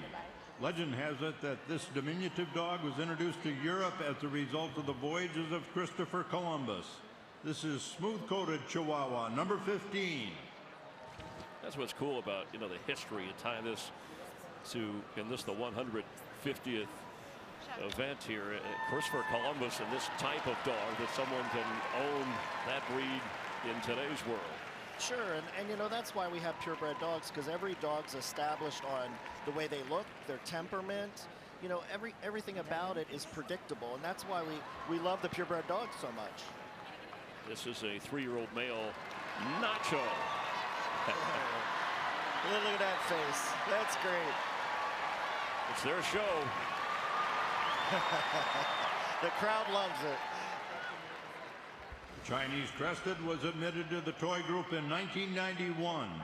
The breed dates back to at least the early 1500s. They appear to have come from China, although Spanish explorers found them in Mexico and South and Central America.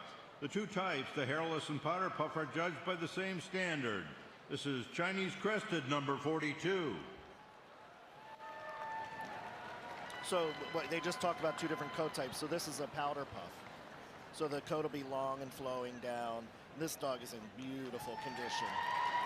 I would imagine, you know, it's tough to keep clean, so I don't know if you want them outside playing on the mud. No, you know, if they have good texture hair, it washes right off, and you just brush it out any little dirt. If they're correctly made and they're correctly coated, it's not a problem. And a beautiful stack there by Maple, just beautiful. That great carriage going around, looking up at her handler. Long favored by royalty, the English toy spaniel is nicknamed the Charlie, after its most famous admirers, King Charles I and King Charles II. The English toy is a robust toy spaniel with a distinctive domed head. It is a devoted companion with a charming, merry, and affectionate demeanor. This is English toy spaniel, number 23, Blenheim and Prince Charles. Yeah, they're great with kids and other dogs as well. Yeah, they're very aristocratic dogs, so they have this, you know, kind of pomp and circumstance about them. And they have this beautiful rounded skull, ears set off to the side of the head, and a great temperament. And a spaniel, we just talked about the temperament, always wagging their tail, always happy. This don't need a lot of exercise, kind of a casual walk is good enough. He's a good guy running down. Look at him. The King Charles and Ruby variety. The original black and tan coloring was said to be a favorite of the King Charles I. The Ruby is a self-colored rich mahogany red. The charming Spaniel temperament in a small package and an excellent companion. This is English Toy Spaniel, number 31, King Charles and Ruby. And it's interesting when we talk about the history and we say a color was favored by a certain leader or king or prince, and you know, that's a lot of what the toy group's built on, is the inherent beauty and the type within each breed. And what may appeal to you with the English toy, you might want to have an Ease inside you, or an Italian Greyhound. And there's such diversity in the toy group. So it's a challenging group to judge because there's so much nuance to it. And excellent for city dwellers. The Havanese is the national dog of Cuba. His high head carriage, top line rising slightly from withers to rump, rectangular body and plumed tail carried over the back make the Havanese outline unmistakable. The unique springy gait sets this breed apart from all other breeds. This is Havanese, number 29. A breed that needs to have time with family, likes being around people. The toy breeds were companion dogs, so they adore their families. I mean, that's what they were bred to be, as companions.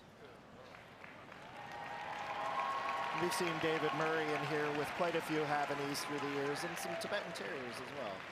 And you can see this light carriage, lofty little gait, the top line that has a slight rise to it.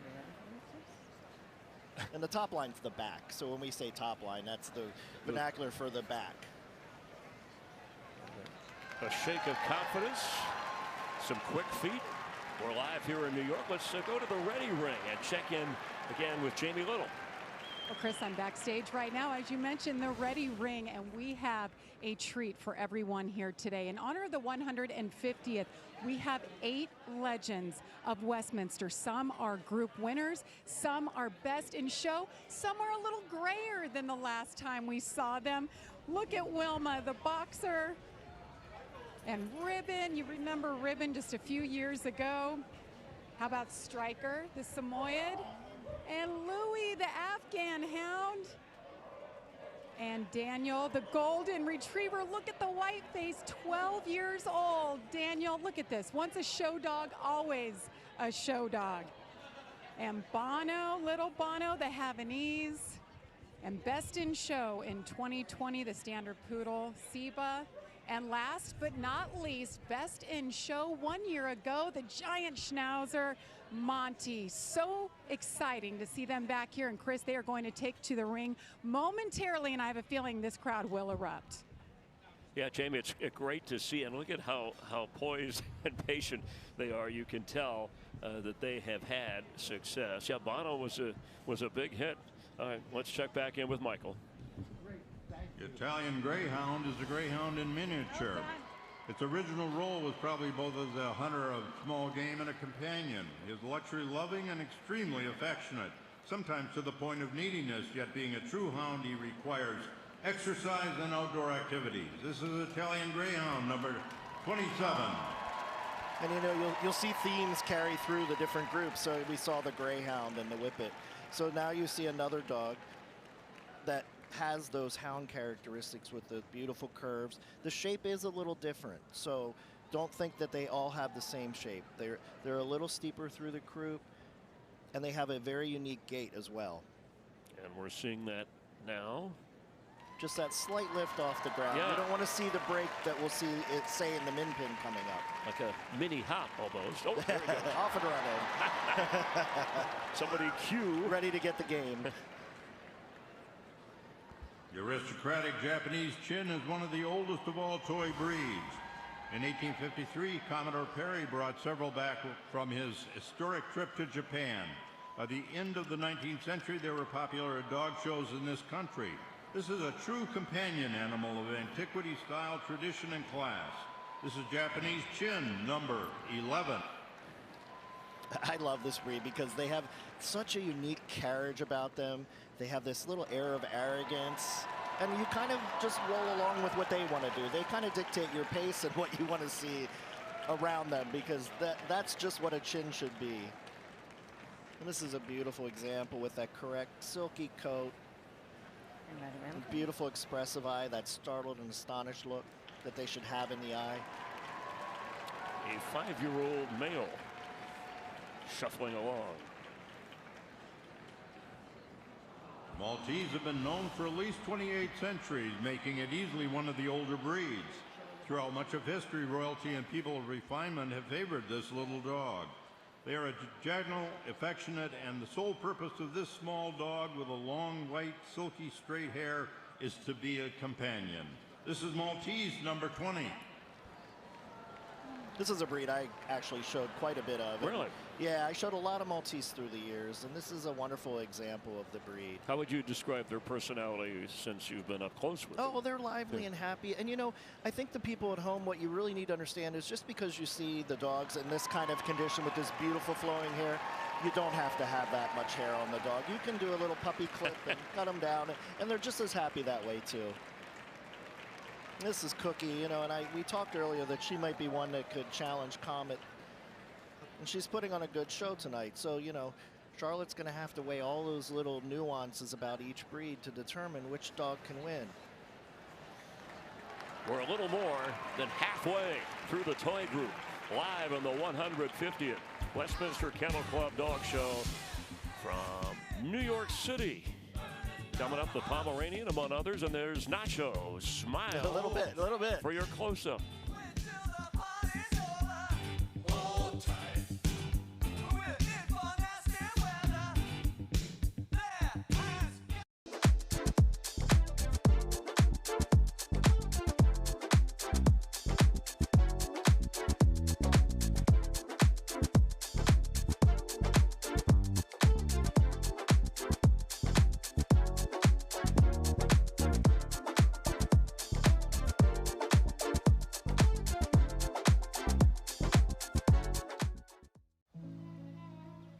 ProPlan believes exceptional nutrition fuels more than the days in your life.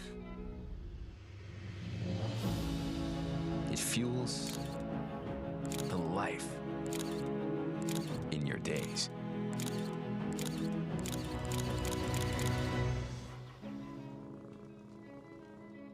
ProPlan. Fuel for life. ProPlan believes a promising beginning, fueled by exceptional nutrition, has the power to become a legendary win. The Best in Show winner is the Bloodhound. ProPlan. Fuel for life.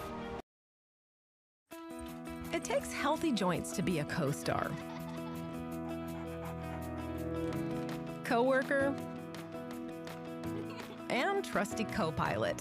For all your dog does for your family, give them Cosequin, a daily joint supplement that supports healthy joints and cartilage for dogs of all ages and sizes.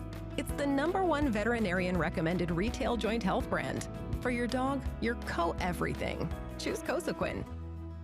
Cosequin, the official joint health supplement of the Westminster Kennel Club Dog Show. Someone to love me, someone to care. Rub-a-dub-double little fingers through my hair and lead a dog's life. What a life. That's good enough for The Hound me. group earlier, 35, and the Afghan Zeta was best in that group as we're working through the toys. With 25 toy dogs, we're just about halfway through. Michael Lefebvre will take us through the rest of the group as we continue live from New York. Michael? Toy Manchester Terrier is a breed apart, a little over 150 years old. This is the toy variety of the Manchester Terrier, named like the larger version for the Manchester, England. The toy came to the United States and the larger version was an immediate hit with people of taste and discrimination. This is Toy Manchester Terrier number 21. Well, no Best in Show title, so it's one of those that have some work to do. Yeah, but there's been some beautiful toy Manchesters through the year, just like this animal right here. 2-year-old male. Just a nice way of going, not overstepping. You know, some of the toy breeds, we watch them to see if they lift too much, if it's not required. And this dog gaits perfectly well, and that's something Charlotte's evaluating. We call it the down and back. So they'll go down away from us and back to the judge. Charlotte Patterson, our judge for the toy group. Miniature Pinscher is distinctly not a bred-down version of the Doberman Pinscher, as so many people apparently believe. In fact, the toy is by far the older breed. Min Pins are alert, active, fearless, and naturally inquisitive. The Hackney gait, which is a high-stepping, free and easy gait, is correct for the breed. This is Miniature Pinscher, number 8.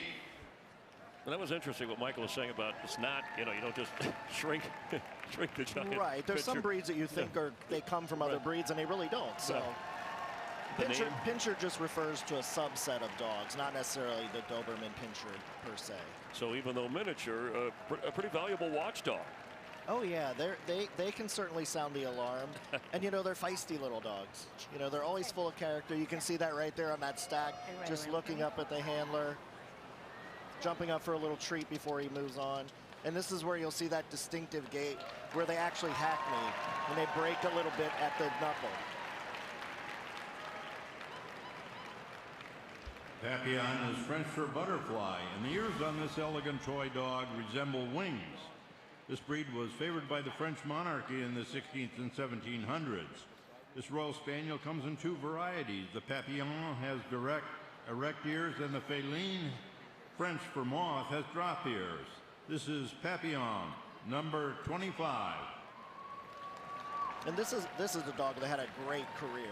So if we want to talk about some of the other dogs when we talk about rankings, and when I say they have a chance and they're considered a top-ranked dog, that's what we're talking about. Because there's a lot of unranked dogs, but this dog ended up the number 2 toy dog in America last year. So this is a big contender in this group as well.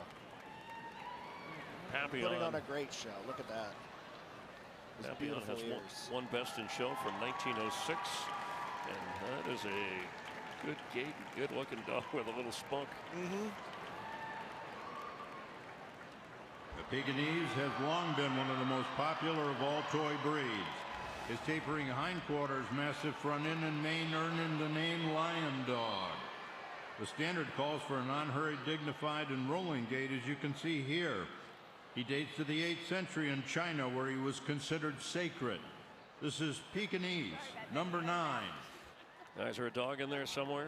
There is, and they're actually, you saw her pick the dog up, so she was trying to feel they should be heavier in front than they are behind.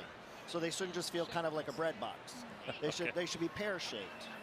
And the name is Lumpy. I think Harry would cover it, but this crowd is, by the way, it's a great crowd tonight. They've really been all over it. It's a packed house.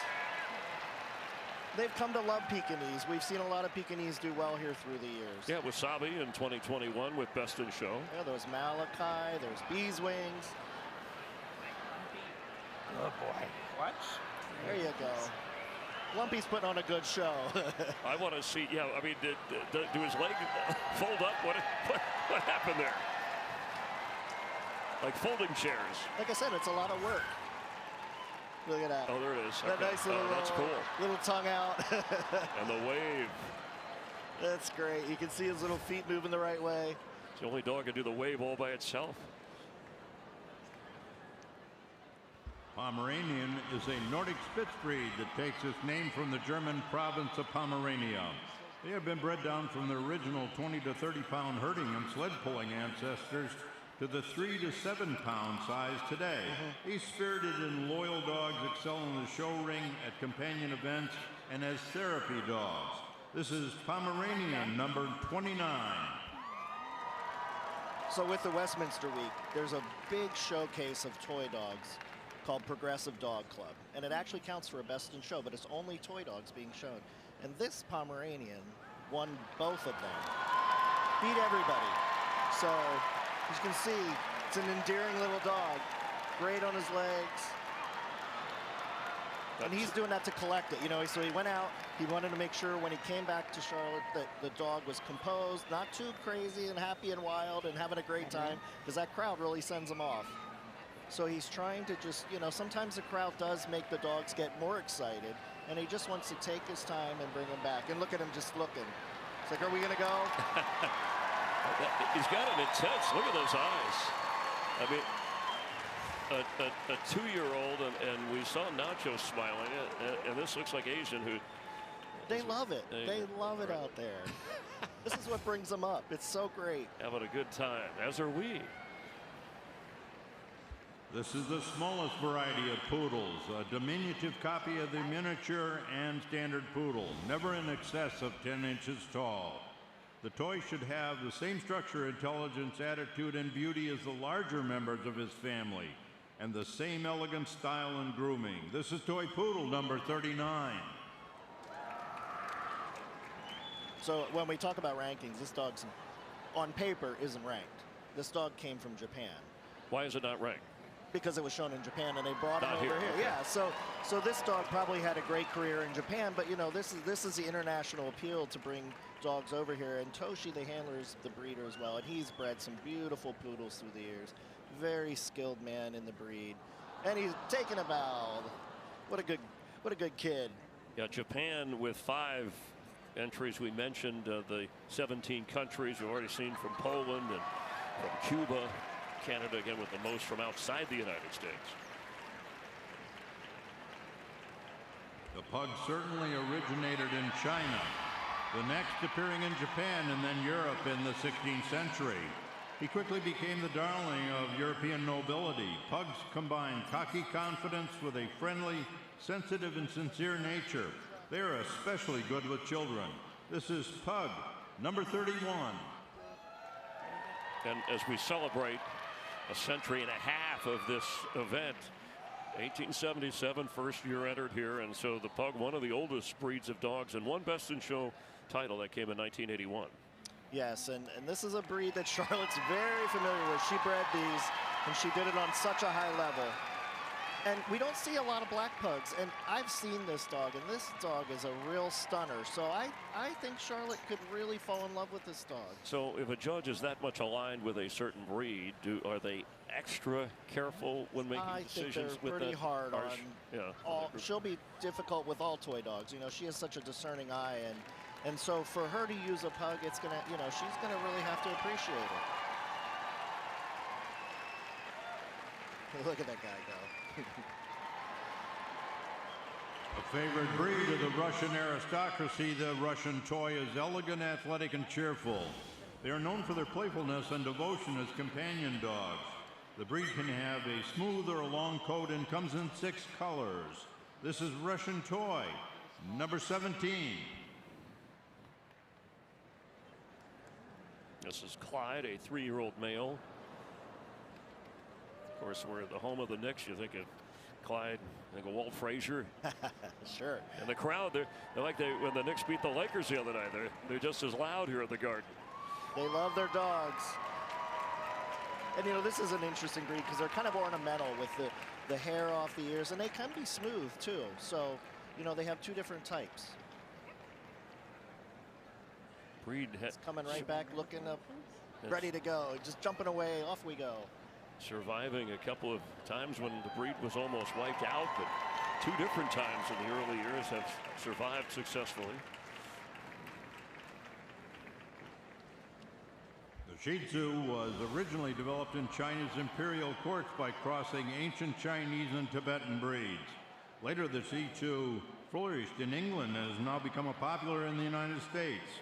While the show dog wears a long flowing coat, family pets look charming and are easier to maintain in a variety of short clips. This is Shih Tzu, number 11. I don't know how often comments come around, but this one keeps circling the earth because he's done a lot here. Won each of the last 2 years. He is now the top winning toy dog of all time. Luke Eric and his wife Diane have done a beautiful job in this breed. And, you know, there's no small task to make a dog top dog of an entire group.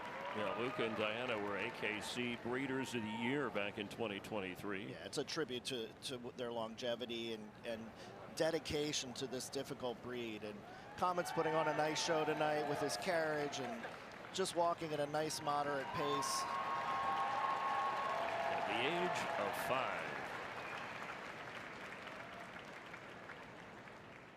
Silky Terrier is a toy with the heart of a terrier.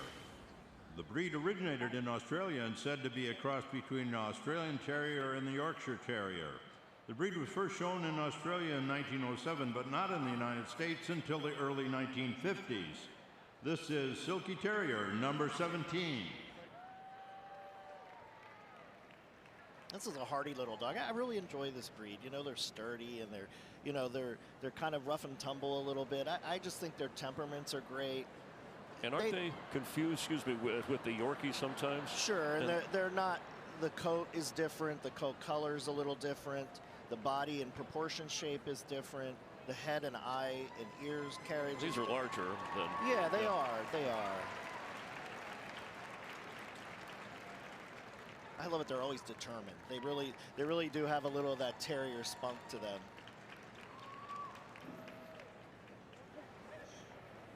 Right around for me, please.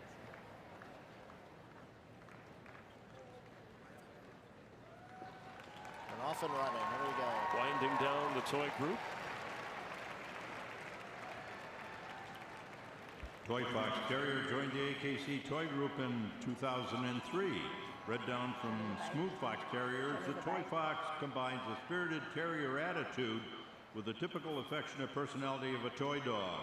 These fun-loving little dogs love human companionship, and they make great show dogs. Agility dogs are wonderful pets. This is Toy Fox Terrier number 9. The dark kind of sparkling eyes. There's a, I guess he agrees with me there. Well, you know, and that's great that you see those things, because we want that lustrous expression. We want them, you know, depending on what type of breed they are, sometimes we want a soft and calm expression. Sometimes we want that really intense expression, and that's really what sets each breed apart. Stop and look. Wants a personality to go with the standard and the look. Yeah, when Jamie was reporting earlier, you could hear a lot of barking in the background. Right. People, there's a lot of spunk out there. Dogs speaking up. The Yorkshire Terrier traces its roots to the Terriers of Scotland and North England. Yorkies were a distinct breed by 1870 and first shown at Westminster in 1878. Today's Yorkie retains the hallmark of the breed, an ideal dark blue silk body coat, high head carriage of a shaded golden tan, and of course, the self-importance of a toy terrier. This is Yorkshire Terrier number 9. You just saw Mrs. Patterson pick the coat up and drop it. And that's to assess the coat texture. You see how lustrous and shiny it is? That's so important. And also that dark steel blue color. And that's what she's looking for. She's looking to make sure that that coat color and texture is really correct, because that is one of the hallmarks of the Yorkshire Terrier.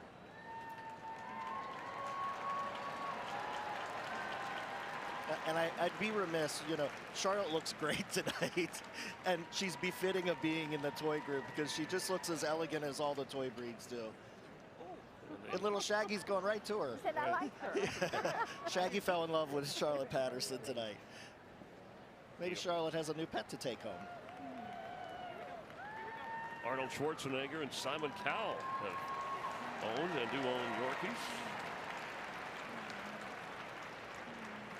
He's going right along. Perfect little dog. Great show tonight. 25 in the toy group. And Charlotte Patterson will have to pick the group winner.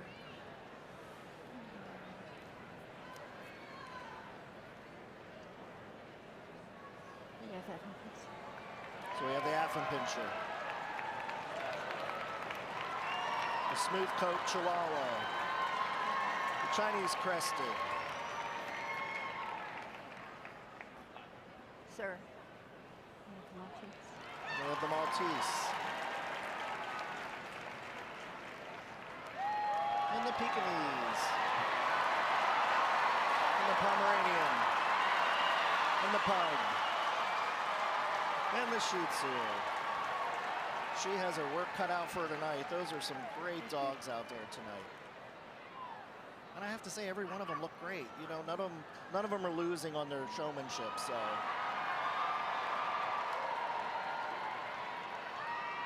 I mean, it's a cool group. Some have kind of a cuteness. Some there's an elegance to them. Some there's a. Oh, she's making her decision already. We have coming out. The Pomeranian. And the Pug. And the Shih Tzu.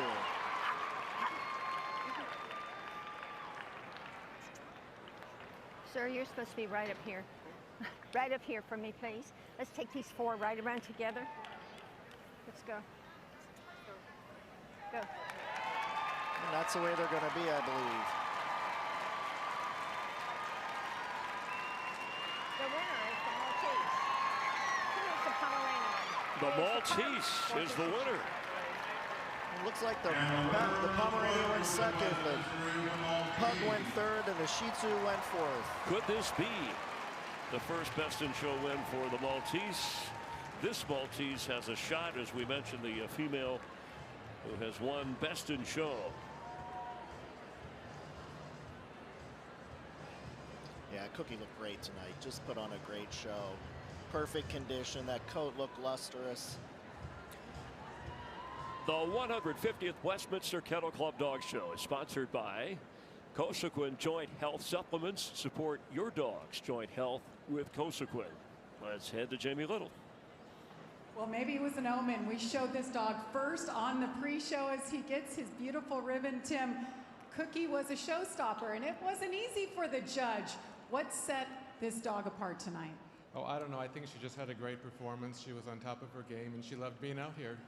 So what do you do in New York City now? 24 hours, you get to come back here in the big ring and go for Best in Show. Just try to stay cool, which in this weather, it's easy. Yeah. And a lot of primping and a lot of brushing. Yeah, of course. Congratulations. Well done, Cookie Girl. Jenny. A big congrats to Cookie the Maltese. Putting on a show. The toys are done. The non-sporting group is next. Stick with us. All your friends were so knocked out. You had to have the last word last night. You know what everything's about. You had to have a white hot spot.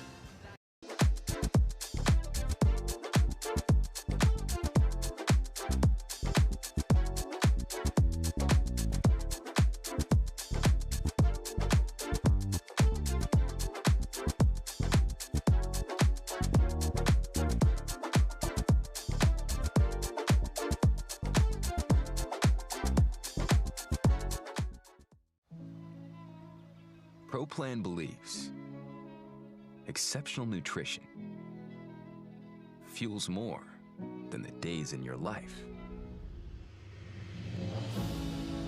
It fuels the life in your days.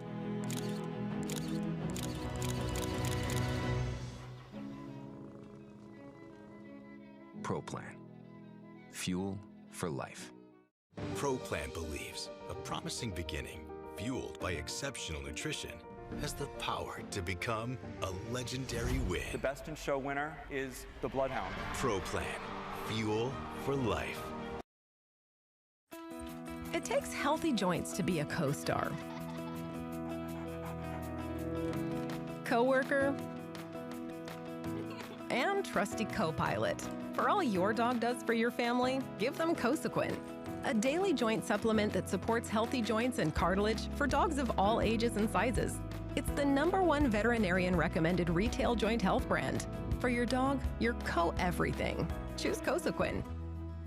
Cosequin, the official joint health supplement of the Westminster Kennel Club Dog Show. In a place where champions are made and tradition meets perfection, the world's finest dogs take the stage at the Westminster Kennel Club Show. Each step, each stride, each moment of glory rests on Field Turf Landscape, the official turf provider of Westminster 2026. Engineered with precision, crafted for performance, built for beauty that lasts, trusted by professionals, chosen by champions. Because greatness deserves more than a surface, it deserves a stage. Field Turf Landscape, where performance meets prestige, the gold standard in artificial turf.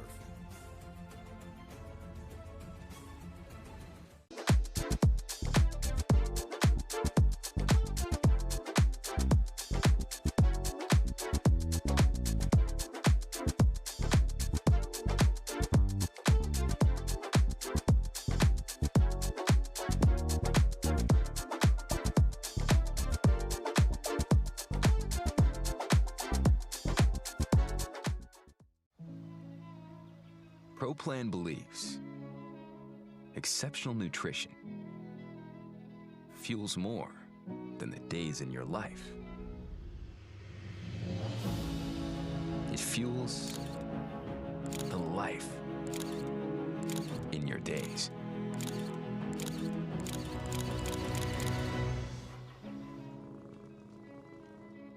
Pro Plan. Fuel for life.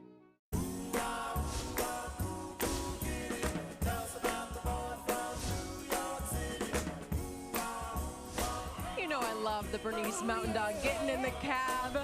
We are here in New York City, and there is something so special about seeing these dogs take over Manhattan. 2 groups down with 2 more to come tonight, 3 more tomorrow at the 150th Westminster Kennel Club Dog Show. A big congrats to Cookie from the toy group. Our Maltese will represent the toys for Best in Show. Let's take a look at our other finishers. The Pomeranian was our 2nd place finisher, the Pug in 3rd, and the Shih Tzu Comet with a 4th place finish. 2 down, the non-sporting group is in the ready ring. The judging continues when we return. The Bulldog is always a favorite around here. Serious, but ready to go.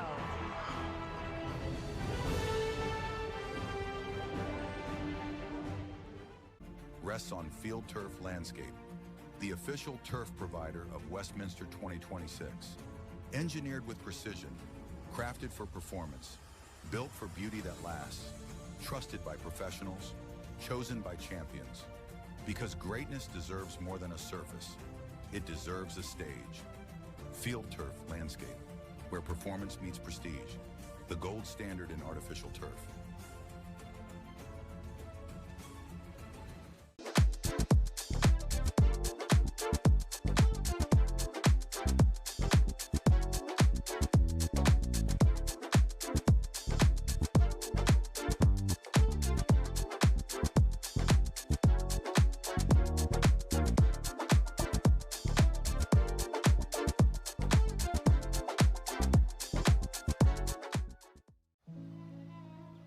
Pro Plan believes exceptional nutrition fuels more than the days in your life. It fuels the life in your days.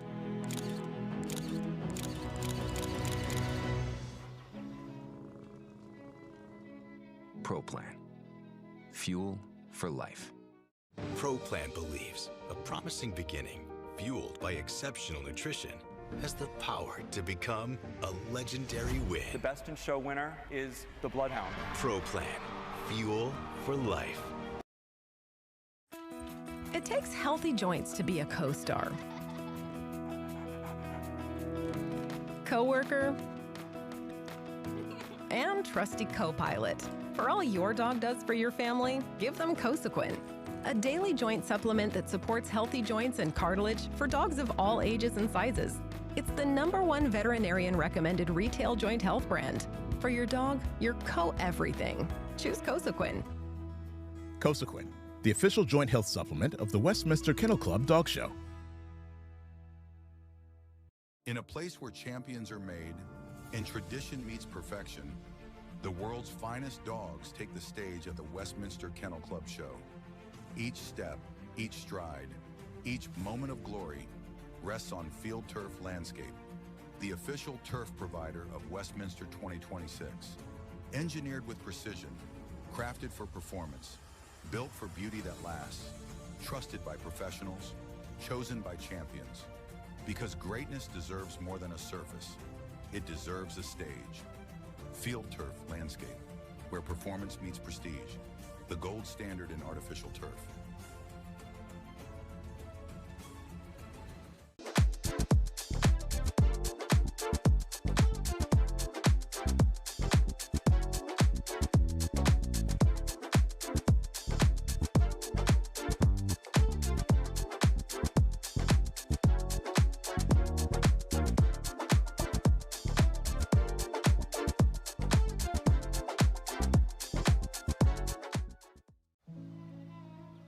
Pro Plan believes exceptional nutrition fuels more than the days in your life.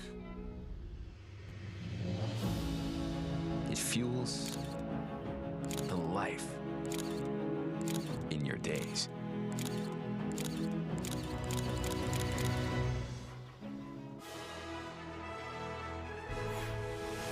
Welcome back to the 150th Westminster Kennel Club Dog Show presented by Purina Pro Plan. We have crowned winners in the Hound and Toy groups. The non-sporting group is up next and in the ready ring. And with more, let's go to Jamie Little. Well, Jenny, every dog here at the show has a story. Outside of the ring, some are just pets, some have jobs, and that is the case for a French Bulldog named Louis. Not only is he a superstar in the ring here at Westminster, but back home, he's a celebrity at his small hometown in upstate New York. Okay, buddy, here we go.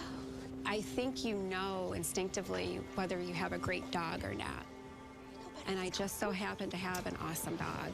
There you go. He has brought me a lot of peace. Let's go see your friends. My mom would be so happy knowing that he's doing such good things.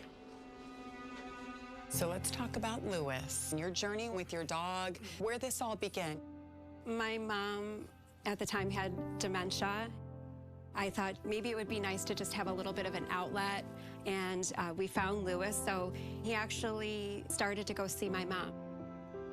What was the first moment like when you brought Louis through the doors here at the nursing home and she got to meet him? What we found about Louis was that he was really grounded, and he just sat on the bed with her and provided calmness. So we had him registered with the Alliance of Therapy Dogs. You lost your mom, and you made the decision to bring Louis back here. Yes. What brought you back? I didn't want this place to be a place of sorrow. I just see the impact that he has on people's lives, making them smile. That just tells me the power of a dog. Teresa, would you like to see Louis? Oh, beautiful you are. Yeah. I love bringing Louis. It helps with my grief. It helps with the healing process. I love you too, yeah.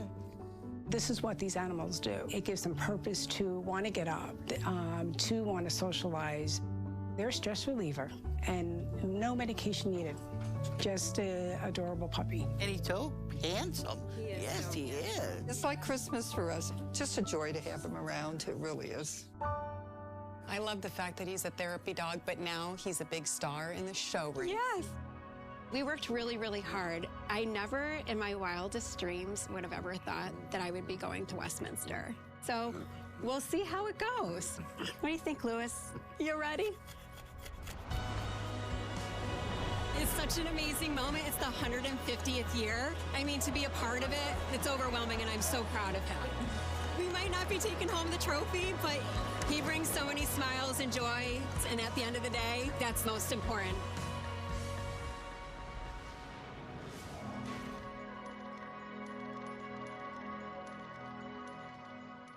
For your dog, your co-everything. Choose Cosequin.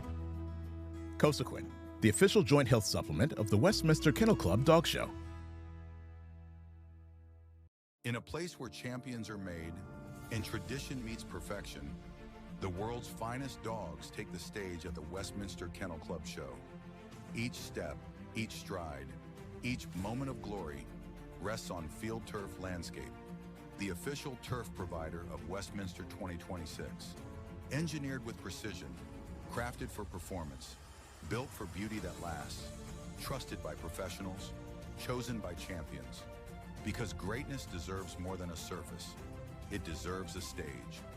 Field Turf Landscape, where performance meets prestige, the gold standard in artificial turf.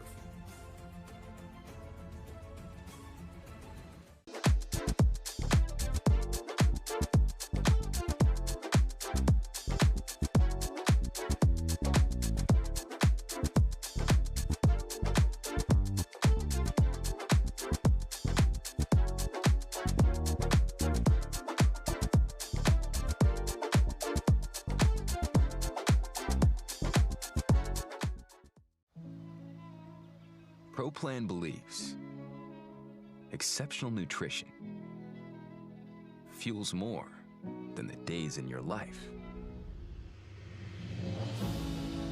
It fuels the life in your days.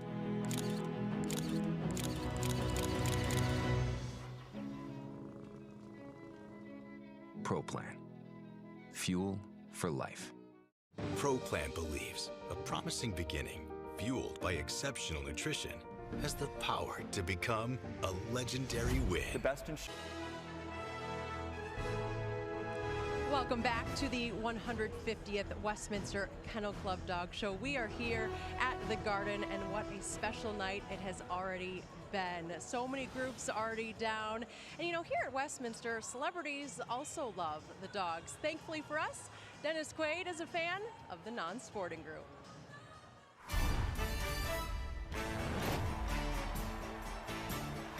There's something unique about the non-sporting group. They're the most diverse group, with each of these dogs bringing their own special style. The group has everything from the poodle to the small Schipperke to my personal favorite, the unmistakably confident bulldog. For the third straight year, the Frenchie is America's most popular breed. So, now it's time for the dogs that redefine what special looks like. Thank you, Dennis Quaid. I Can Only Imagine 2 is in theaters February 20th. Tickets are on sale now, and he is a bulldog, Peachy, very proud owner. And let's proudly go to Michael Lefebvre. May we have the non-sporting group in the ring, please. Dennis said it so well. This is such a diverse group. I mean, there's so many different styles of dogs, sizes, shapes, coat texture, something for everybody. You know, there really is. And of the 114 total dogs we're seeing tonight in the 4 groups, the non-sporting group, this group just 21. And yeah, it's one of the smaller groups. You know, because really to get assigned to this group, you don't really fit into some of the other categories we have established. And yet we're seeing some of 13 best in shows. That's pretty impressive. Yeah, I mean, you know, they can certainly from different breeds, they can appeal to everybody. Eugene Blake from Tulsa, Oklahoma, has to judge these 21 dogs, and this is his 3rd assignment here, including he judged the Hound group in 2022, where his winner went on to Best in Show.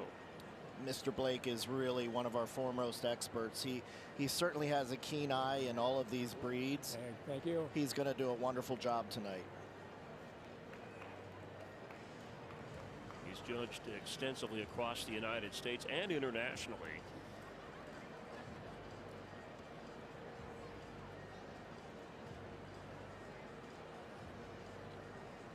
Just doing that first walk around, just taking it all in.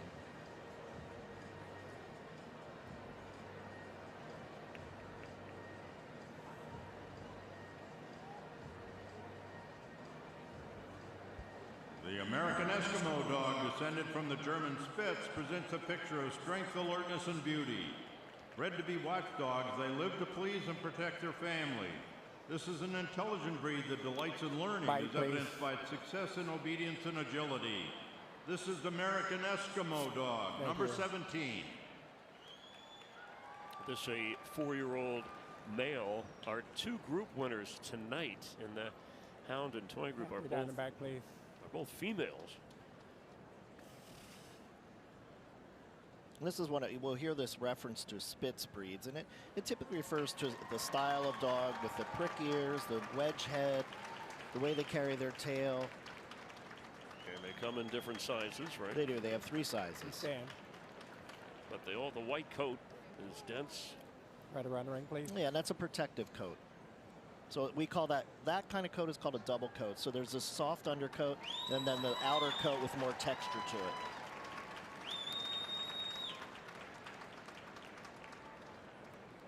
The Bichon Frise originated in the Mediterranean area, ultimately arriving in France. The name means small dog with curly hair, giving the appearance of a living powder puff. This is a high-spirited little fellow and a wonderful companion dog, the Bichon Frise, number 27. And it was Flynn A Bichon Frichet that won in 2018. Yes, we've had quite a few Bichons do well here. And you'll see why. They are such dynamic dogs. I think his name is perfect, Top Speed Neil. I've judged this dog quite a bit, and the handler will attest that he's High Speed Neil. Top Speed Neil. And this is a 4-year-old. You know, we talked about the youngest, which was under a year to win, and the oldest. And it's been a while that we've had these extreme. The oldest was the Sussex Spaniel at 10 years and 2 months. Is there kind of a, or does it depend on the breed, a sweet spot? It really depends on the breed. Some breeds really don't come into their own until 4 and 5. You'll see German Shepherds show like that. Oh, here goes Neil. Look at him. Oh, that's great. Just going right along, using those legs. Such a dynamic little guy. Beautiful. The Boston Terrier did indeed originate in the Boston area and was recognized by the AKC in 1893 as the first American-bred dog. Congratulations the on your Boston's win. alert expression, lovable disposition, characteristic square head, and markings give him a style and the well-earned nickname, the American Gentleman. Down the back, please. This is Boston Terrier, number 21. And they have that. Such a typical thing in the Boston Terriers, this beautiful squared off head and a square body, and they have to have a level top line, so that back should be dead flat across the top. That's what we're always looking for in this breed. Yeah, they're great with kids. They're super therapy dogs. They're very intelligent dogs.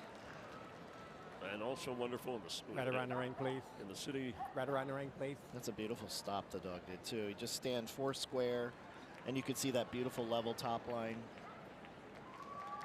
A 2-year-old male.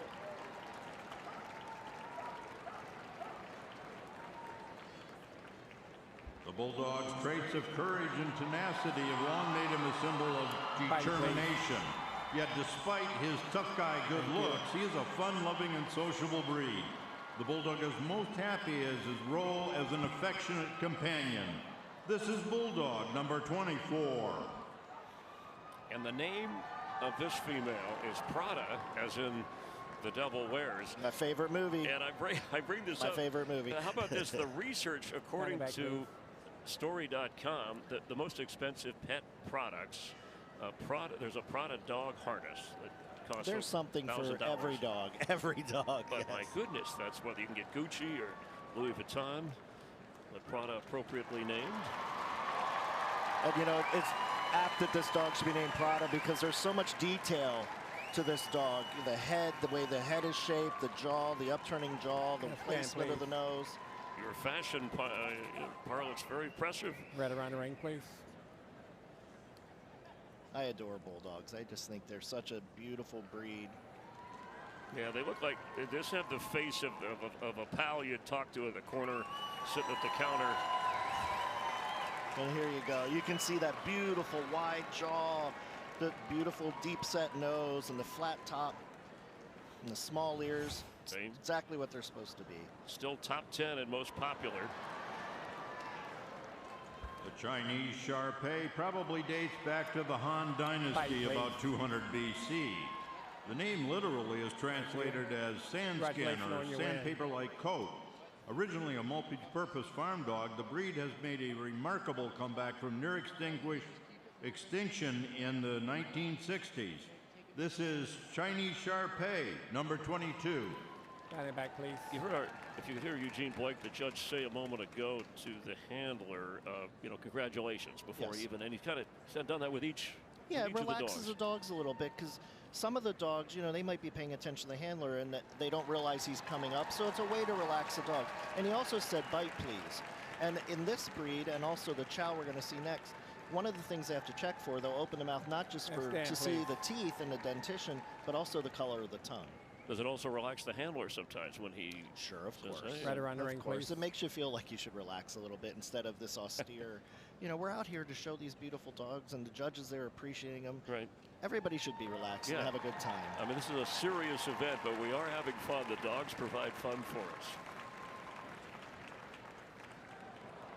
The Chow Chow, one of the oldest recognizable dogs was discovered in China more than 2,000 years ago. Originally used for hunting, herding, and protection, today is primarily a companion dog.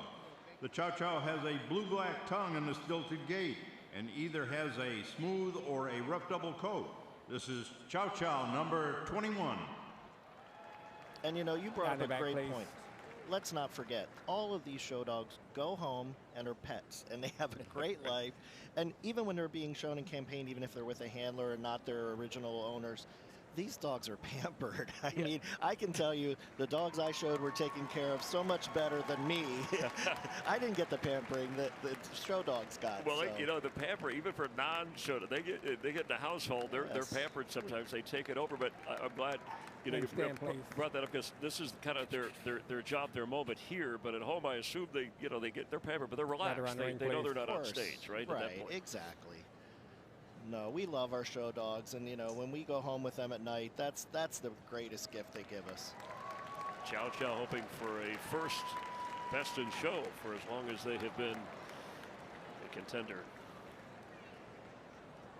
Tales of 16th century pirates and shipwrecks around the Coton de Tuléar, a breed developed on the island of Madagascar. Their name derives from the cottony texture of their coat. Congratulations on your win. Cotons are agile, intelligent, quirky, and clown-like. They are readily adapted to all lifestyles and have become treasured companions. This is Coton de Tuléar, number 27. And look at that expression, Chris. Yeah, the clown. I know. As I say, clown-like. You could see this is it just draws you in, doesn't it? Yeah, a little frown there, but you'll see him brighten up as he settles in. And now a very different coat texture than the Maltese we saw win the toy group. In a Maltese, that cotton texture is so unwanted, but in this breed, it's prized, and that is a hallmark of the breed. So you can see how we develop these different dogs. Yeah, Ernesto showed around the ring, please. This breed in the group last year. Yes, Ernesto's been campaigning quite a few Cotons through the years. Ernesto Lara, handler.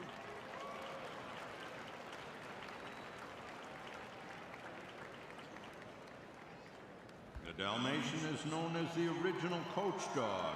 His endurance and national affinity for horses led him to his early role as a guardian of horse-drawn vehicles. Congratulations on your win. His uniquely striking coat, coupled with his durability and loyalty, making a popular firehouse mascot and devoted family dog. This is Dalmatian, number 23. And we see dogs back, please. In a lot of movies and portrayed a lot of different ways, but Rotten Tomatoes, they're on their list of top 100 dog movies.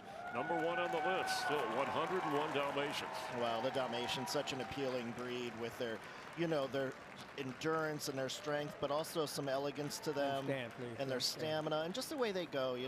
He'll come out here. I'm sure he's going to stand and do it perfect. Look at that. Just ready to go. You can see that's an athlete out there. Are they the only ones with spots? I know they're born without them and they grow, or that are this definite or this defined? Yeah, some of the other breeds, I mean, they're patches, torn patches, but we call those spots. Yeah. Good name for a dog, spot. Exactly. Bite, please. The Finnish Spitz is the national dog of Finland. With its glorious red-gold coat, bold carriage, and brisk movement, the Finnish Spitz presents a fox-like picture. While cautious with strangers, this medium-sized, highly intelligent breed is well-suited for families with children. This is Finnish Spitz, number 7. Back, please. This is a great breed, and they're an active breed. They love to be on the move. They're one of those breeds that, if you were going to have it at home, you should have that for a family and an active person. They're really good with that kind of activity. They love it. You can see. Look how keen they are. Oh, intense. And this is one of the ring, please. One of the more seasoned we've seen tonight at the age of 9. They can be obstinate at times and known for that in that red coat. Almost like sometimes somebody run into the doorman around here. Right. There's a few of those out there. My kid. Sharing a common ancestor with the modern bulldog, the smaller French bulldog originated in the 1800s as a companion for English lace makers. Imported to France, they soon became very popular in Paris. These funny little clowns are popular companion breeds throughout the world. This is French bulldog number 40.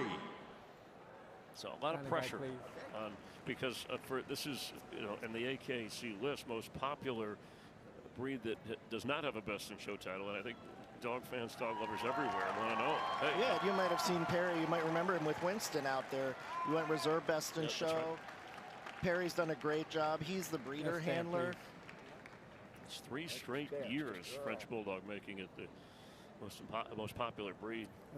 And Clicquot came out of a great breed today. A big entry in French Bulldogs. She looked beautiful tonight. A 2-year-old. Member of the Spitz family, the Caisson's luxurious standoff coat and unique expressive markings are his key characteristics. They are known for their keen intelligence and their outgoing and friendly nature. The Caisson is a consistent top performer in agility and obedience trials. This is Caisson, number 23. Another one of our Spitz breeds with that really unique marking that they're supposed to have the spectacles around the eyes. So when we when we come back, we can see the eyes because it's really unique. Yeah, let's see if we can stare into those. It's hard and they have a unique gait. We call that a brisk gait. So, you know, it's not a big, huge side gait like we would see on a sight hound. You know, but it's a brisk gait. And we define breeds that way. You can hear the flipping, hear the noise in the background. You see that flipping tail. Right around the ring, please. This is Cole, and favorite toy, according to the owner handler, is an oven mitt. And there's those spectacles you can see there's coming the out eyes. here. Yeah, and you can see them. And that's a hallmark of the breed. Really important. Hard to see from a distance. The Lhasa Apso is an ancient Tibetan breed, long serving as a watchdog inside homes and monasteries. British colonists summering in the Himalayas imported the breed to England. Considered it sacred in his native Tibet, he is a treasure today as a clever, enchanting companion. This is Lhasa Apso, number 7.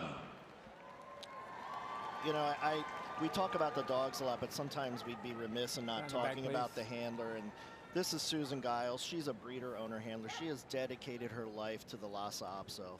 And, you know, this dog really has just done such amazing things. It won one of the biggest dog shows in the country at the end of the year in December, the AKC show. She was named Breeder of the Year. And look at the show. That dog's coat texture is beautiful. It's supposed to be this heavy coat that just drapes down over the body. A little different texture than the Maltese. It's not as fine. It's a little heavier hair. And look at him go. That beautiful tail arched over the back.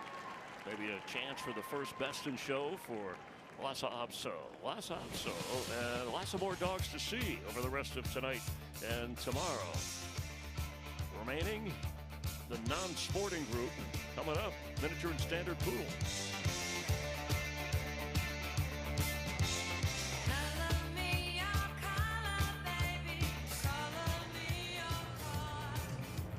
Your dog, your co-everything. Choose Cosequin. Cosequin, the official joint health supplement of the Westminster Kennel Club Dog Show. In a place where champions are made and tradition meets perfection, the world's finest dogs take the stage at the Westminster Kennel Club Show. Each step, each stride, each moment of glory rests on Field Turf Landscape, the official turf provider of Westminster 2026. Engineered with precision, crafted for performance, built for beauty that lasts, trusted by professionals, chosen by champions. Because greatness deserves more than a surface, it deserves a stage. Field Turf Landscape, where performance meets prestige, the gold standard in artificial turf.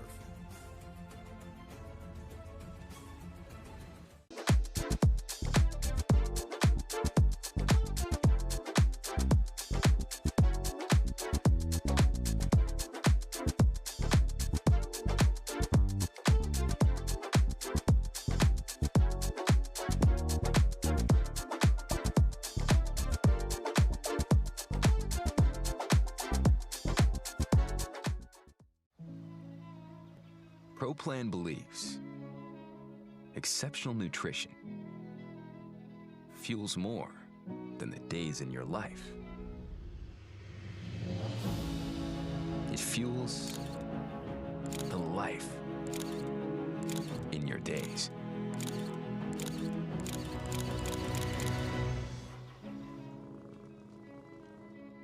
Pro Plan.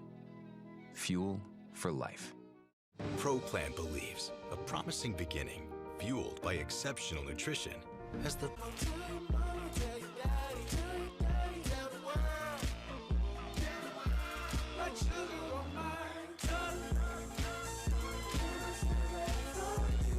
Welcome back to Madison Square Garden. We are halfway through the non-sporting group.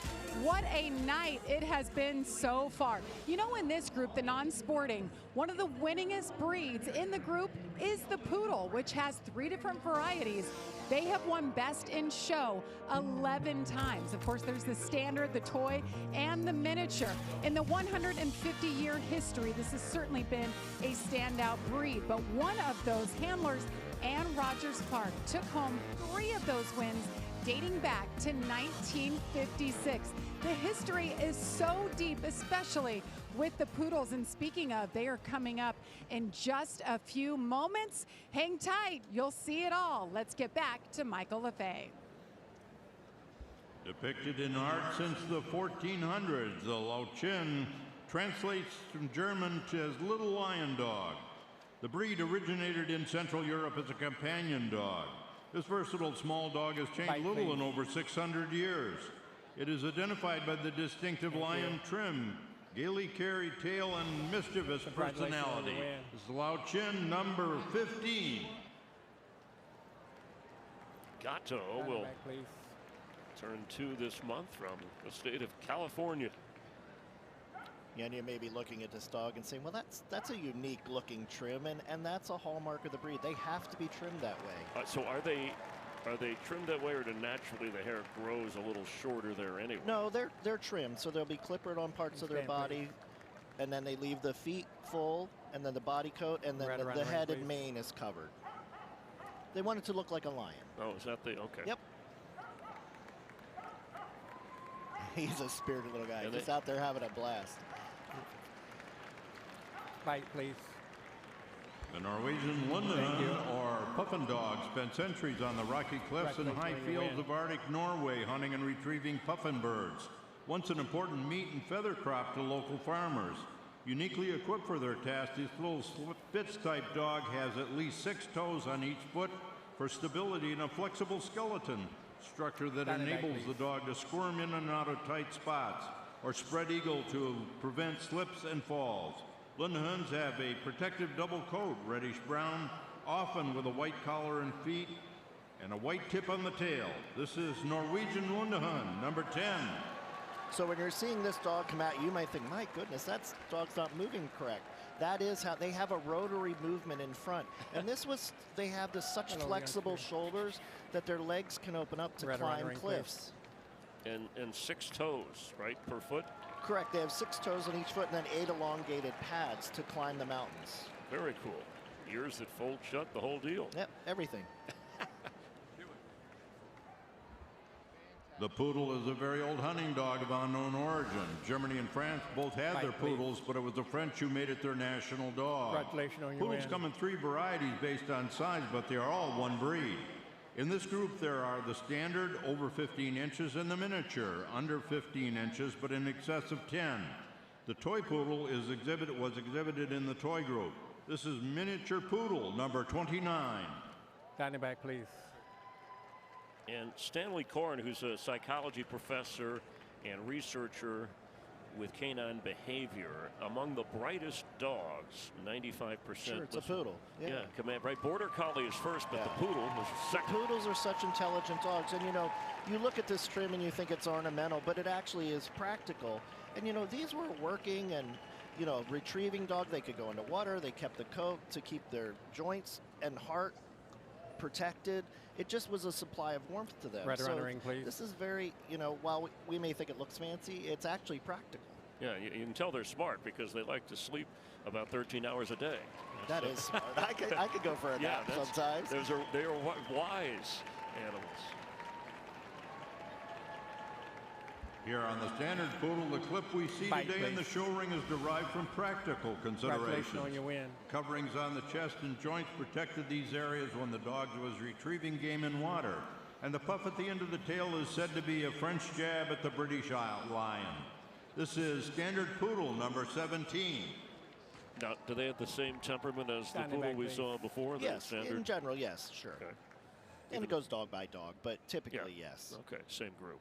And the greater size and strength, more athletic. They go between, what, 40, 70 pounds, I guess? Yeah, somewhere in there. Not counting the haircut. And, you know, you talk about the hair. That hair should actually have a kind of a harder texture. You don't want a very soft coat because it would never be able to have that body around. And they're just such an elegant way. We say we want them to be poodly, and it's just this beautiful air about them. You can see right now, look at the stop. That's poodly. Okay. The tail's wagging around a the ring, little, and it throws its head back. That's the beauty of this breed, and this is why we love poodles so much. This dog actually won. We have what shows called the National Specialty, which is the biggest show for that breed. And this dog won the variety, the standard variety at Poodle Club of America. A wide Just a great dog. Smile, or at least hinting time for a treat. Right. Congratulations on your win. Oh, see, that's very nice. Hey, coming up, the herding group waiting to get their chance. 33 in that group. There's the Corgi. And I think he's frustrated. He's like, is it my turn yet? And he's hollering. Tell Myers to get off the mic.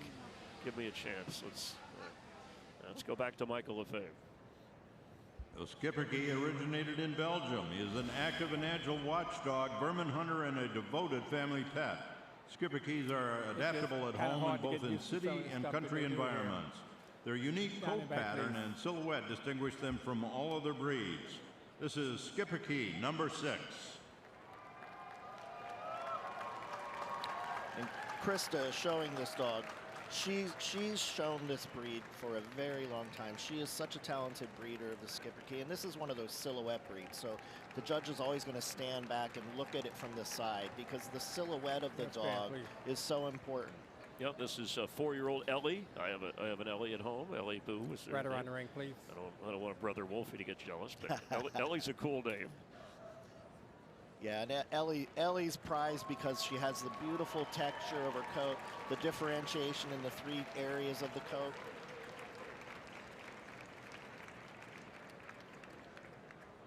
The Shiba Inu is one of the ancient Japanese hunting breeds. They are smart, foxy little dogs with an independent nature.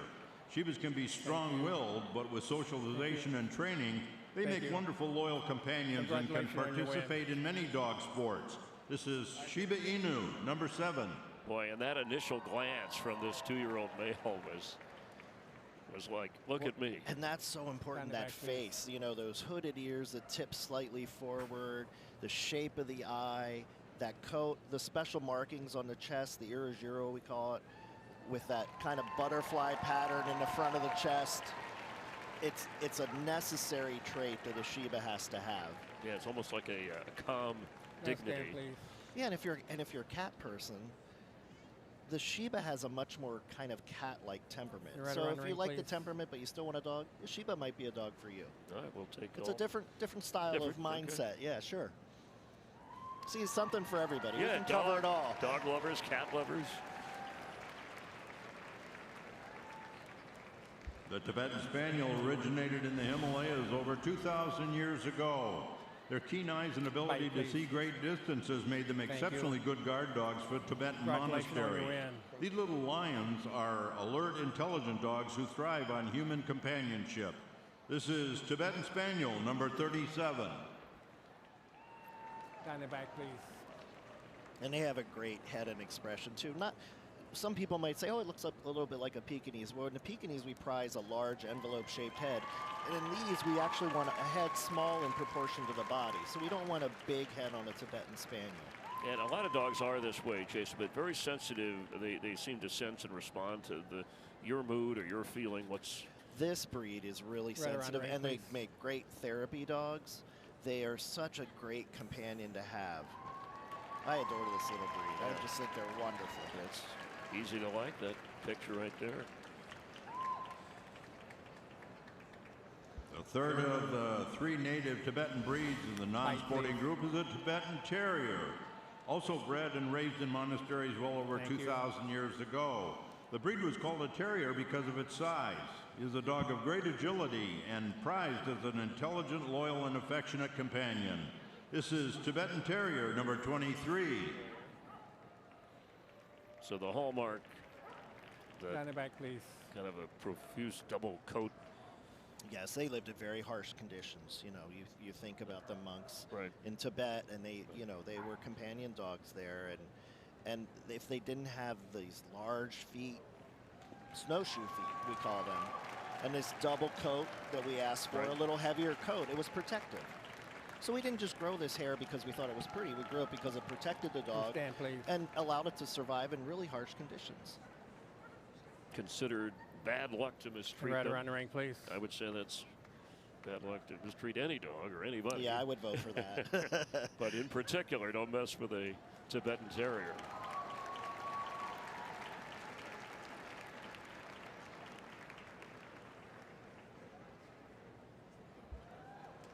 The Xolo Eats Quintly, or Xolo as it is commonly called, is the national dog of Mexico. Fine, please. These dogs descended from hairless dogs prized by the Aztecs and revered as guardians of the dead. Their keen intelligence, trainability, and natural cleanliness make them unique and valued pets today. This is Xolo Eats Quintly, number 17. Down the back, please. It's the last of the group, the 21 dogs in the non-sporting group. Yeah, and this is a return winner. This is his third year winning. I actually think I might have given this dog winner's dog at the national specialty when he was really young, a young dog. Beautiful condition. That coat and the skin is in beautiful shape. Right now at the age of 5. What a handsome dog. Look at that. That's Right around just the ring, please. beautiful. Ah, that's what you ask for when you come out to Westminster. You just want your dog to show like that and just come out and make this beautiful pose and picture, because then it's up to the judge. But at least you know the dog looked its best, and tonight this dog looked great. Of the 71 dogs we've seen tonight, I got to tell you, really, they've really held up well in terms of. We've had dogs showing great the whole time. I mean, they've so nice. Stayed in character for the scene, and being on this stage as Eugene Blake will call out a few and then ultimately name the group winner. Yeah, you know, this is that last walk they do to kind of really firm up their decisions, decide which dogs are going to pull.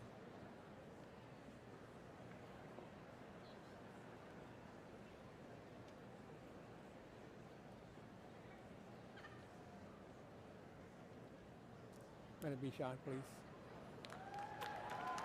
Let a bulldog, please. All right, bulldog. Shot, please.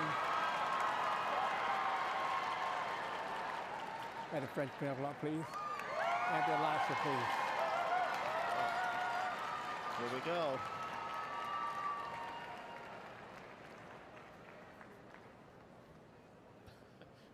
The bulldog stance. Is that skipper big key, wide please. foot. Yeah. And the skipper key. And the Xolo, please. And the Xolo. All right. Beautiful selection. And the crowd's going wild. They love the Xolo tonight. Everybody back. Everybody back. Everybody back. Back. Back. He wants to give them enough room so that he can see them go around and make the picture he wants to see. Yeah, interesting. Close up and then kind of a wide view, narrowing the field. He wants to see their outlines, the shape of their One bodies, their silhouettes. Back. One at a time, round the ring by yourself, please. One at a time, please. One at a time, round the ring by yourself. The Bisson Friche will no doubt lead the way. Neck, please. Neck, please. Neck, please. Wants to keep it moving, the bulldog. Neck, please. The crowd's getting excited. Love the bulldog. Neck, please. The Chinese Shar-Pei. Neck, please. Looking great going around. And the Frenchie. Neck, please. Strutting her stuff. Yeah, some popular ones in here that have not won. And the Lhasa Apso looking wonderful tonight. And the skipper key. Neck, please. Well, I'll tell you, they fell in love with the Xolo tonight. Listen to the roar of the crowd for that dog. He's looking great. I mean, he's got a third of the field out there. Yeah, it's wonderful.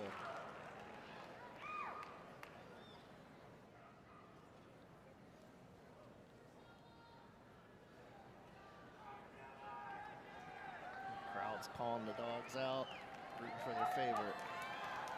That allows for please, right there, please. Ma'am, right there, please. Ma'am, right here, please. Ma'am, right here, please. I'm so sorry. That's okay, no problem. You get excited. Have the skipper key, please. Yeah, who's leading who out there? Have the sharp pay, please. Sharp pay, please. And the crowd's happy the Sholo made it in. No Bulldog, no Frenchie. The last is going to be number 1. All right, Lhasa Apso. Skipper key is number 2. Sharp pay is number 3. And number 4, please. Thank you. And Sholo's number 4. JJ, the 4-year-old Lhasa Apso, wins the non-sporting group. Yeah, JJ looked great tonight. You know, his coat's in perfect condition. He had that carriage the judge is looking for. Just really made the picture tonight. And, you know, that's what Mr. Blake is looking for, that complete silhouette, the showmanship, the condition. Really a beautiful dog that just stood out to him tonight. What a great honor for Susan tonight. She deserves a nice win like this. She's done so well all year, and her hard work's really paid off because it takes a lot of conditioning to make this dog look the way it did tonight. Susan Giles, the handler, and here is Jamie Little. Congratulations, Susan. You've been at this game a long time. You've seen a lot of dogs. How exciting is it for you to be here at Westminster on the 150th, and you're going to Best in Show? Yeah, and it's probably my 49th or 50th Westminster I've attended. So I love this. I love the show. I love coming here. I love the prestige of it. The 150th is fabulous. And then to win it is just spectacular. Well, we wish you and JJ best of luck tomorrow night. Thank you so much. I appreciate it.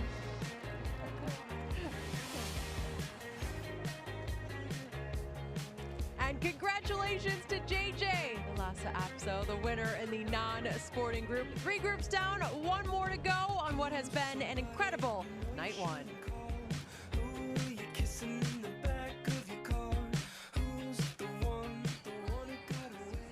Nutrition has the power to become a legendary win. The Best in Show winner is the Bloodhound. Pro Plan, fuel for life.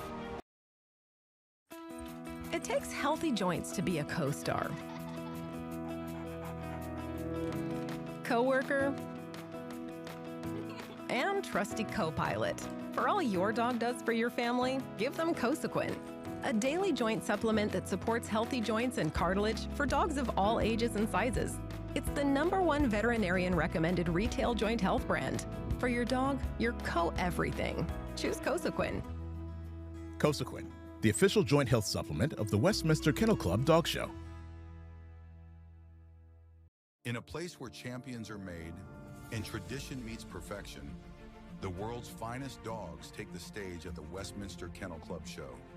Each step, each stride, each moment of glory rests on Field Turf Landscape, the official turf provider of Westminster 2026. Engineered with precision, crafted for performance, built for beauty that lasts, trusted by professionals, chosen by champions. Because greatness deserves more than a surface, it deserves a stage.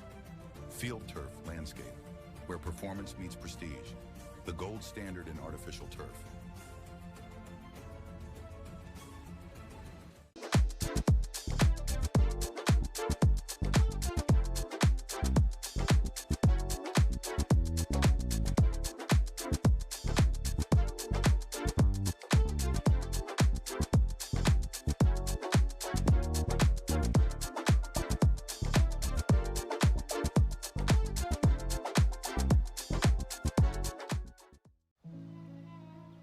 Pro Plan believes exceptional nutrition fuels more than the days in your life.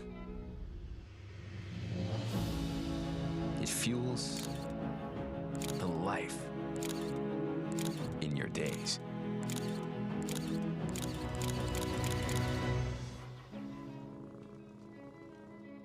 Pro Plan, fuel for life.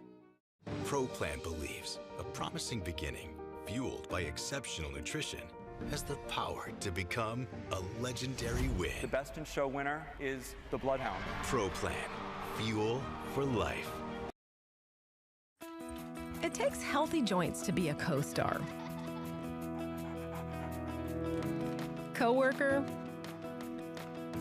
and trusty co-pilot.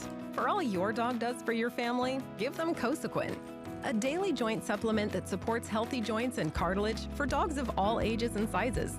It's the #1 veterinarian recommended retail joint health brand. For your dog, your co-everything. Choose Cosequin. Cosequin, the official joint health supplement of the Westminster Kennel Club Dog Show. In a place where champions are made and tradition meets perfection, the world's finest dogs take the stage at the Westminster Kennel Club show. Each step, each stride, each moment of glory rests on Field Turf Landscape, the official turf provider of Westminster 2026. Engineered with precision, crafted for performance, built for beauty that lasts, trusted by professionals, chosen by champions. Because greatness deserves more than a surface. It deserves a stage.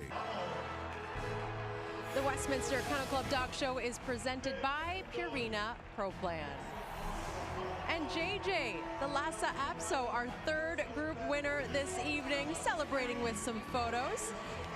The Skipper Key was our second place finisher. Joy, the Chinese Shar-Pei, and I've been practicing this one. The Sholowitz Quinley was our fourth place finisher from the non-sporting group. The herding group, our fourth and final group of the night, is on the clock. Well, they're getting their last looks. And these championship dogs are delighting this crowd tonight, but so much has already taken place this weekend, including the second annual flyball tournament on Saturday. And organized chaos is perhaps the best way to describe what took place during this head-spinning relay race. The frenzied event was once again a smash hit and an absolute blast for everyone. It featured dogs running down a line of jumps, grabbing a tennis ball, then speeding back to the starting line where one of their four teammates would then take off and start the fun all over again. My dog would be so bad at this, and here are the results.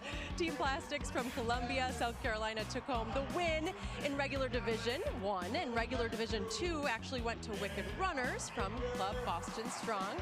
Winning from the Division 1 of Multi-Breed was Mass Chaos from Central Massachusetts, and in Division 2 of Multi-Breed, Multi-Fin Crew from Jersey Shore Runners Club took home first place. Yeah, I'm gonna have to practice before I'm putting Otis through that one. When we come back, Jamie Little will catch up with Wright, an Australian Shepherd with quite the resume.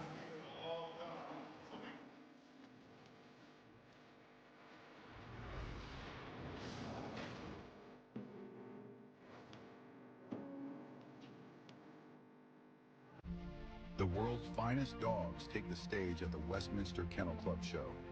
Each step, each stride, each moment of glory rests on Field Turf Landscape, the official turf provider of Westminster 2026.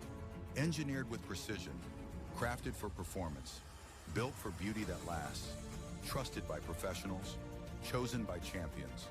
Because greatness deserves more than a surface. It deserves a stage. Field Turf Landscape, where performance meets prestige, the gold standard in artificial turf.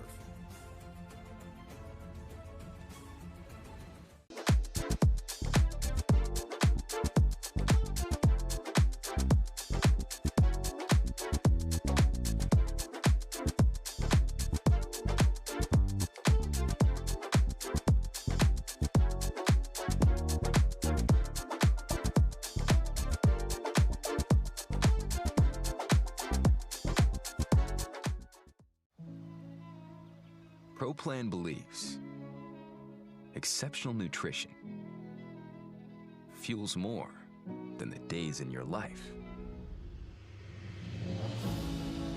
It fuels the life in your days.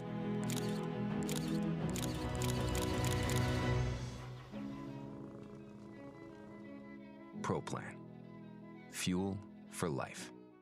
Pro Plan believes a promising beginning, fueled by exceptional nutrition, has the power to become a legendary win. The Best in Show winner is the Bloodhound. Pro Plan. Fuel for life. It takes healthy joints to be a co-star. Coworker, and trusty co-pilot. For all your dog does for your family, give them Cosequin, a daily joint supplement that supports healthy joints and cartilage for dogs of all ages and sizes. It's the #1 veterinarian recommended retail joint health brand. For your dog, your co-everything. Choose Cosequin. Cosequin, the official joint health supplement of the Westminster Kennel Club Dog Show. In a place where champions are made and tradition meets perfection, the world's finest dogs take the stage at the Westminster Kennel Club Show. Each step, each stride, each moment of glory rests on Field Turf Landscape, the official turf provider of Westminster 2026. Engineered with precision, crafted for performance, built for beauty that lasts, trusted by professionals, chosen by champions. Because greatness deserves more than a surface. It deserves a stage. Field Turf Landscape, where performance meets prestige. The gold standard in artificial turf.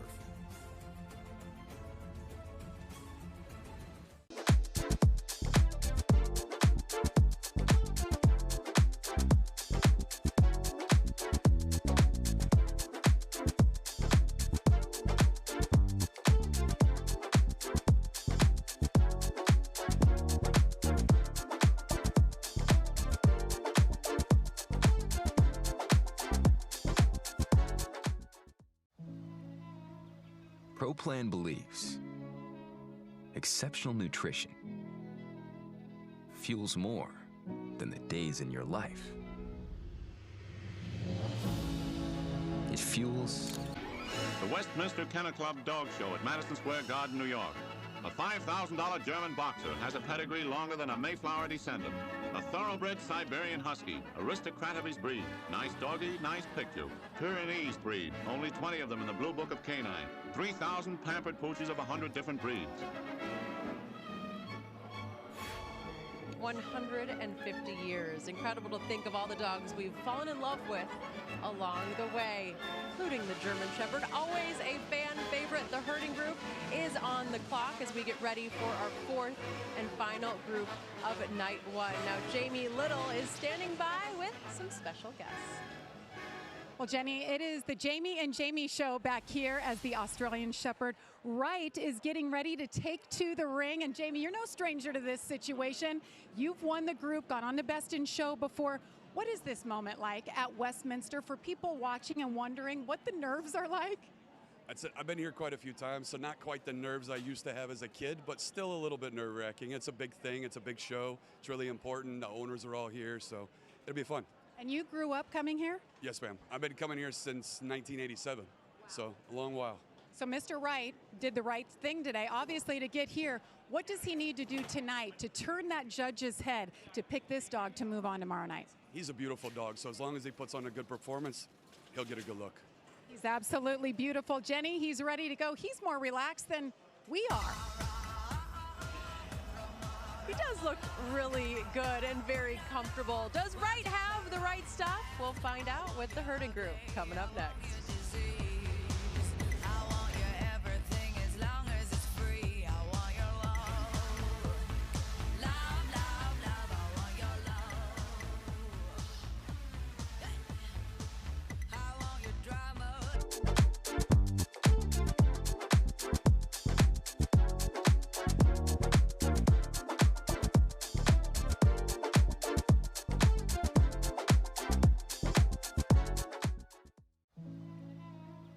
ProPlan believes exceptional nutrition fuels more than the days in your life. It fuels the life in your days.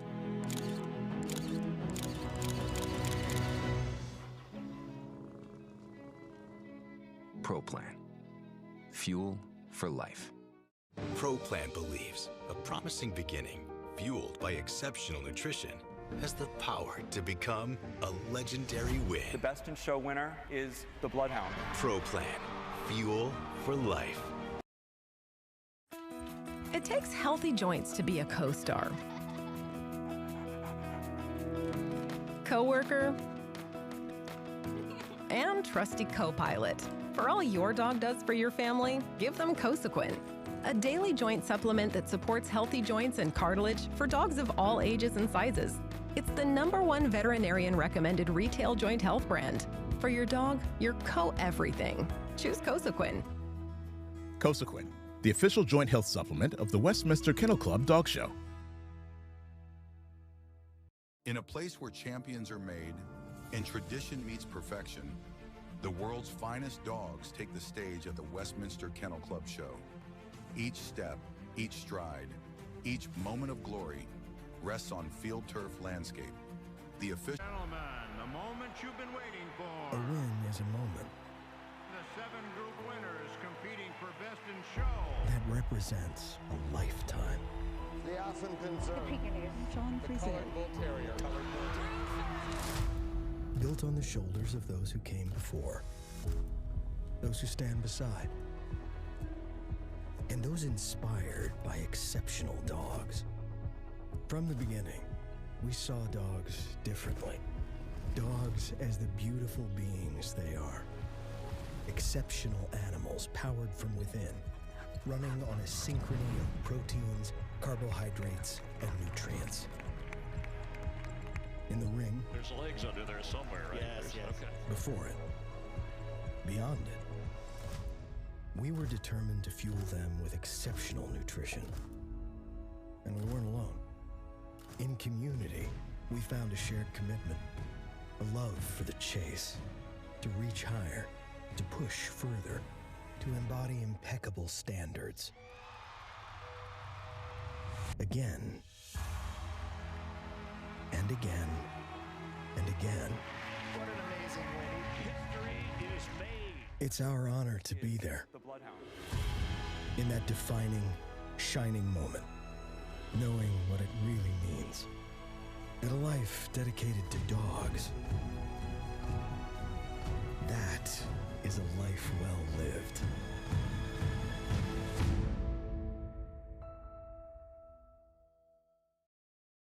Fly me to the moon. Live from New York and on the floor at Madison Square Garden, the 150th Westminster Kennel Club Dog Show. And so far with Jason, Krista, thanks for hanging with us. We've had 2 breeds that have never won Best in Show that have won their group, the Maltese and the Lhasa Apso, and then the Afghan, which has been 40 years since they've been able to win Best in Show. So a little bit of the unexpected so far. Yeah, we've actually had 2 #1 dogs in their respective groups not make it to Best in Show, so anybody can win here. It's going really well. Anybody can win in the herding group as well. Let's get to know a little bit more about them with NASCAR driver Bubba Wallace. The herding group is the newest group at Westminster, officially making their debut in 1983, and they've been raising the standard ever since. Just like a NASCAR driver, herding dogs spend a lot of time going in circles and always with a purpose. These dogs are bred to work livestock, think independently, and stay locked in on the task at hand. The German Shepherd has the most herding group wins at Westminster. So welcome to the ring, the pups that can literally run circles around you. You can see Bubba Wallace in the Great American Race. William Byron going for a historic 3-peat. Doesn't get bigger than that. The 66th running of the Daytona 500. That's February 15th, a week from Sunday. And it's only on Fox. And this iconic show is only right here with Michael LaFave. May we have the herding group in the ring, please. Well, the herding group's such a great group because, you know, there's all different styles of herding and the way the dogs work. So we're going to see a lot of different makes and shapes that define the ability to do their job. Now, you were saying it's a little tougher to sort out this year, and why is that? Well, I think this year we have a lot of dogs that are really close to the top that are going to be battling it out here in the group tonight, and there's some new dogs that are going to really come on strong tonight in this group. And as they make their way into the show ring, Cherie Moses Combs is our judge. She began working with German Shepherds as a teenager. She was a breeder owner handler, later professional handler. This is her third assignment here. Yeah, and I began in Shepherds, and I knew Cherie Moses Combs as a child, and you know, I always looked up to her, and she's been such a great breeder through the years. So she's been steeped in all herding breeds for a long time, so she's going to really dig into the finer points, and a lot of this is based on the function. So the movement's going to be a really big priority to her, and how they cover ground and how they work out in the ring. Yeah, and her tie-in with Shepherds, you heard with Bubba Wallace a moment ago. They won. German Shepherds have won 3 of the last 4 years from this group. The last 2 by Mercedes, running out in front. This is the final group, the 4th and final of the night. Michael Lefebvre to take us through the 33 in the herding group. Originally bred to herd cattle in the rugged Australian outback, the Australian cattle dog is a tough, courageous, intelligent, and possesses great stamina. Their loyalty, devotion to duty, and protective instincts make them self-appointed guardians of family and property. Adults are flat-lying, weather-resistant, and can be either blue or red. This is Australian cattle dog number 37. The judge taking a walk around just to get kind of an overview. Yeah, and she'll take in the whole group and kind of determine what, you know, she'll get a quick picture. Maybe she'll sort some out like, oh, that's really pretty. I'll check that out a little bit while later. So she's going to do this quick walk, and then she'll come back to the cattle dog, who is a 4-year-old male named Denver. They were bred to work in the field, and this is a particular dog that loves to do that, according to its owner. And you know, we don't usually talk about heads in the herding group, but their head was designed so that if an animal kicked backwards, they didn't want a big, deep indentation by the nose and the skull. So it has to be relatively smooth so that that foot would glance off of it. So when these dogs are developed, they develop all these survival characteristics, actually. Oh, we don't hear. I'm sorry. I'm not supposed to be touching your dog yet because he's not talking. He's not talking. Crap. Not sure. Originally bred to herd cattle in the rugged Australian outback, the Australian cattle dog is a tough, courageous, intelligent, and possesses great stamina. Their loyalty, devotion to duty, and protective instincts make them self-appointed guardians of family and property. Adult coats are flat-lying, weather-resistant, and can be either red or blue. This is Australian cattle dog number 37. I know Mrs. Combs, but she said he's not talking. I knew she wasn't talking about the dog, Denver, because he doesn't need to speak up. She's waiting for our ring announcer there and to keep the order going. You can see this is a nice sturdy dog. You know, they're a rugged dog. You know, they have a lot of bone to them, substance, a spring of rib. The back of Denver here looks really kind of like a dusted white over the ground. Yeah, and it's just the patterning of the Thank you. kind of roaming that shows through. Kind of a unique blend.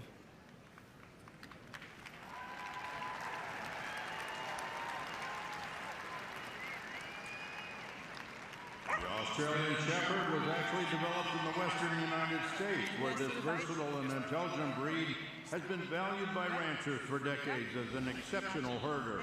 An eminently trainable dog, their athleticism and skill let them succeed in a wide range of endeavors, from search and rescue to obedience, agility, and fly ball events. This is Australian Shepherd number 45.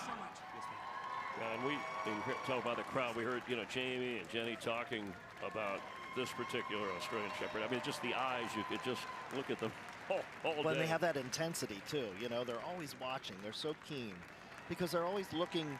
They always have to be, when they're working out in the field, they have to be looking around at every animal when they're herding and droving.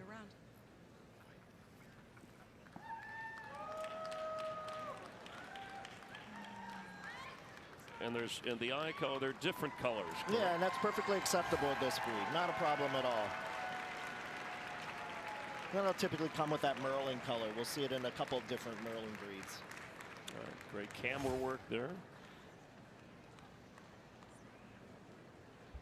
The bearded collie, or beardy, is an old Scottish breed that achieved recognition in the United States in 1977. Is happy to work with sheep, play with children, jump through hoops, or do anything with their people. Beardies are independent thinkers, so early fun and imaginative training is the key. This is Bearded Collie, number 7. And at age 9, according to the owner, this is the last show before retiring. Yeah, and you asked about dogs that mature well and can be shown later. Bearded Collies, German Shepherds, they look so good at this age. I mean, you would never know that this is a 9-year-old dog. And they're exuberant, they're so intelligent. If you want a really intelligent dog, this is such a great breed. Maybe is it the, They can outthink you, trust me. Okay. Trust me. That doesn't take much with me. I Well, you were thinking that, I know. Stay away from them then, Chris. The Beauceron is an old and distinct French breed, bred and selected for their aptitude to herd and guard large flocks of sheep. The ideal Beauceron is a well-balanced, solid dog of good height and well-muscled without heaviness or coarseness. A formidable dog, he commands respect wherever he goes. This is Beauceron, number 10. Down and back, please. Thank you. Famous for being pleasers. They love to be active. Yeah, and I think you'll find that a lot with the herding breeds. They really are a group of dogs that prefer to be working and active. Even if they're not herding, they really need an activity because they thrive on that. And that's how they're trained. And, you know, the traits we breed into dogs carry through the years. Even if 5 generations have never herded sheep, you could take them out and they will be able to do it. They will figure it out and they will work. Focus. They have a job to do, and they do it. The rarest of the 4 native Belgian breeds, the Belgian Lacanois, is an affectionate, alert, and intelligent dog bred to herd and guard flocks and fields. This breed's main difference, besides region or origin, is its rough, coarse coat. This is Belgian Lacanois, number 15. Down and back, please. Thank you. Can hear the approval from some of the other cheering them on from the side. I guess so. And you know, we're going to see 4 Belgian breeds, and these all came from, they were all recognized as the same breed until 1959, and then they started to split off due to their different traits, colors, and then they were developed primarily in certain regions. And around. Depending on, like we talked about in other groups, the terrain and things like that. And they just got developed into separate varieties, for a lack of a better word. Is the Belgian sheepdog, we'll see them coming up, maybe the most recognized. Yeah, and there are subtle differences. The Belgian Malinois is one of 4 similar Belgian herding dogs recognized in this country. The Malinois is distinguished from the other Belgians by its short coat, ranging in color from fawn to mahogany. Baby girl. A proud, agile, and strong dog, full of life, it excels at police work, search and rescue, and performance competition. This is Belgian Malinois, number 6. One trait you'll always look for when you're judging all of these is they must be square and compact. You never want to see a lot of length through the body. They always have to have this compact square silhouette. Yeah, the Belgian Malinois, since 1908, they've worked with the New York City Police. And right around. They actually had a Belgian Malinois that helped the U.S. SEAL team. The Malinois prize for their, you know, determination, and they will do anything for you. All right, that's a 4-year-old female. Let's check in with Jamie Little. Well, Chris, of the 7 groups here at Westminster, the herding group is the newest. Because the working group was so large, the herding group was formed in 1983. So 33 breeds make up this group. And one of the favorites is the rough collie. Some of you may remember the famous TV dog Lassie. Well, that breed has gone on to win the group here 6 times. Let's go back to Michael. Belgian sheepdog with its distinctive long black coat was originally bred as a versatile working farm dog and family dog, herding in the flock and guarding the home. Today they are active and successful in many events such as herding, obedience, tracking, and agility trials. This is Belgian Sheepdog, number 15. Down and back, please. Yes, thank you. 7-year-old who loves to have his feet rubbed. After a long day here at Westminster, that's not a bad idea. They work hard. They need pampering too. So, and you know, we'll see in these breeds, the Belgian breeds, they don't have a big stride like the German Shepherd. You know, they're much more of a moderate style dog. Right, and right around. It's a 7-year-old who his mom won in 2022. And isn't that great to see, like, the progeny coming into the group ring and representing a lineage so well? It is good to see. The Belgian Chevreuil is the fourth of the Belgian breed. The coat color is generally fawn to russet mahogany with a black overlay. Bred to herd and guard, these dogs excel as search and rescue dogs in all areas of competition. The breed's versatility and graceful eye-catching appearance are prized by their owners. This is Belgian Chevreuil, number 11. Yes, please. Thank you. Is the color of coat pretty so much, that's very typical of what you want to see. It's a blend of things there. Sure, and the tips of the hair are darker, you know, and they have this kind of fawn-type undercoat. And you'll see that, and that's, you know, some of the breeds, they split off a little bit because they prize this over a smooth coat, more smooth dog. Body. Like we saw in the Malinois. And right around. Thank you. And the Lackawanna had the harsh coat. Yeah, it's got that kind of fiery mahogany there and an overlay, I guess, veiled with black. Very cool, very distinctive.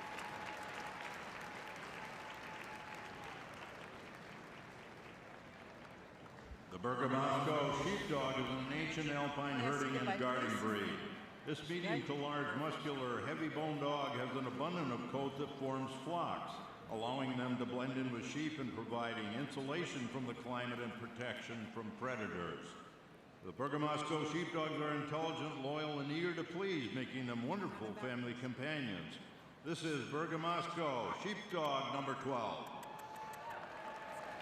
You know, and some of these dogs were developed for certain styles of herding. So this was more of a nomadic style herder, you know, over long distances through the mountains.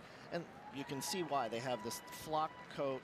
It's a very interesting coat. We'll see corded coats later in the show tomorrow, but it's a very different style of coat. And do you have to, does that need to be kept at a certain length in terms of you can trim it if you have it at home, but then we grow it out. It's a protective cover of the dog, so you want it to protect the whole dog. The Berger Picard is thought to be the oldest of the French herding breeds. The Berger Picard is a medium-sized dog with a rustic, tousled appearance, naturally erect ears, and maybe fawn or brindle in coloration. People-oriented and loyal, the Berger Picard makes a good family pet if properly socialized. This is Berger Picard, number 22. I think the crowd will like this dog. I think they're just so endearing to look at.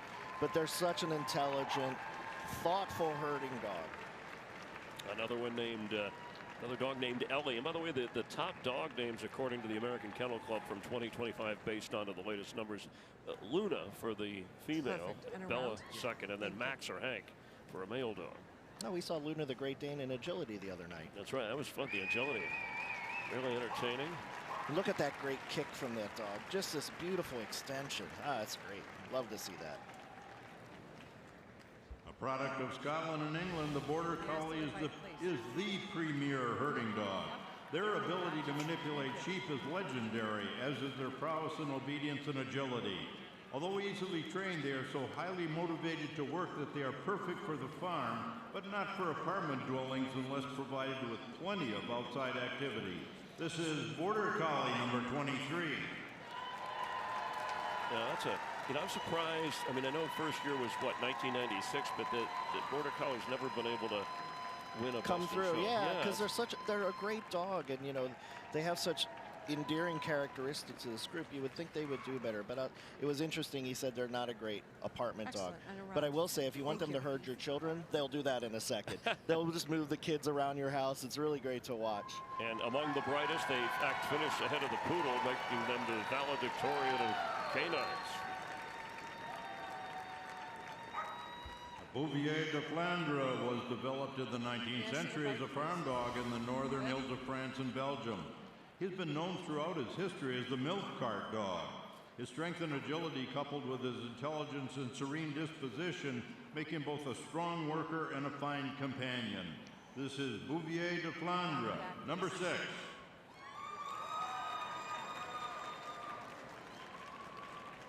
And you can see this dense coat, and it should be harsh on the outside, and they have this beautiful beard, and it's all protective. It's to protect their face, their eyes. You know, we don't just grow the hair to make it look nice. It all has a function. 3-year-old female, the owner said that the fun note about this particular, named Farah, this particular dog, she stole leftovers out of the fridge the other night in the hotel while they were out of the room. Not surprising. So I guess Farah's a little devil, yeah. Yeah, they're smart enough to find dinner on their own. The Briard is an ancient breed from France, serving as a sheep herder, guardian, and all-around farm dog. Vigorous, alert, and self-confident, they have the strength and power to do the job for which they were bred. Distinguishing characteristics include a long, wavy coat, dew claws on his rear legs, and a crook at the end of the tail. This is Briard, number 10. Okay, pretty girl, down and back. She's reeling them in. She's like, easy. And I'll tell you why. They have this great phrase in breed called quicksilver. And it's because they could do these quick turns. You know, they're so agile. And that's how they're able to work. How do they see through that? They're used to it. And as they go, the hair blows back, so their eyes open up. Kind of the expression, it's kind of a frank, questioning kind of a look. Yeah, they're always watching too, Perfect. you know. And But look at around, that, please. just standing there perfect, ears up. Just putting on a great show.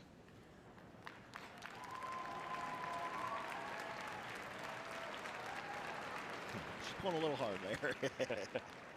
They get carried away. Named for the ancient land of Canaan, its origin dating back to biblical times, the Canaan dog is Israel's only native dog. A herding and sentry dog for the ancient Hebrews, the breed lived as a feral dog for over 2,000 years in the desert, where it survived independently until it was redomesticated in 1935. This is Canaan dog, number 8. And you know, that's an interesting thing when we talk about how dogs develop. This dog survived on its own for centuries. And you know, and when we domesticate them, they still have some of those traits of being a wild dog, but they become much more sensible and adaptable to the family now. Thank you. But they do have a unique temperament. And you know, they're a little aloof. They're great with the people they love. So that's what you have to expect when you get certain breeds. In Welsh, Corgi means dwarf dog. The Cardigan is the Corgi with the tail. It's one of the oldest breeds in the British Isles, dating to 1200 BC. He was developed as an all-purpose farm worker and companion. His willingness and trainability allowed him to excel in performance events. This is Cardigan Welsh Corgi number 25. And this is our first Corgi we're going to see tonight. Very different than the Pembroke we're going to see later. The boning is more, the structure of the front legs is a little different. There's a little more body to them. Named Mookie, which baseball fans in New York. Yeah, he's going great. Can relate to a famous Mookie. Just checking things out on the side, seeing whose competition is. Okay, buddy, right around. See, they make you laugh. You can hear her kind of laughing at the dog. And Not too fast. They just make you smile.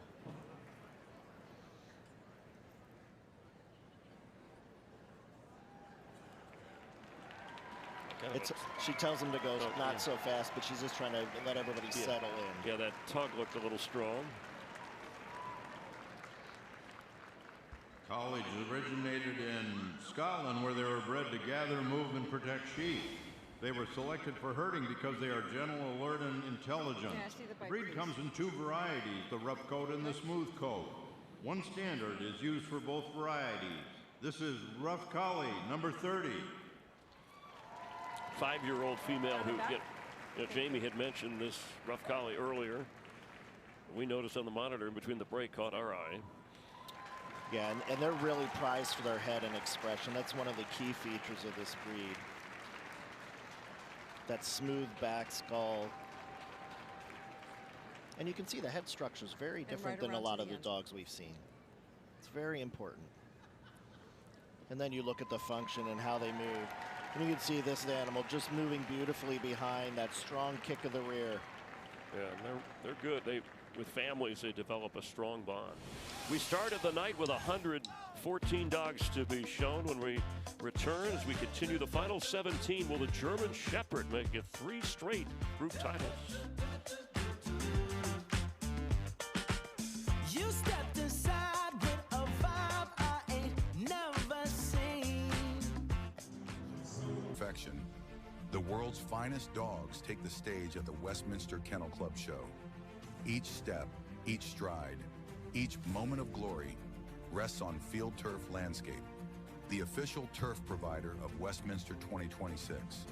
Engineered with precision, crafted for performance, built for beauty that lasts, trusted by professionals, chosen by champions. Because greatness deserves more than a surface. It deserves a stage. Field Turf Landscape, where performance meets prestige. The gold standard in artificial turf.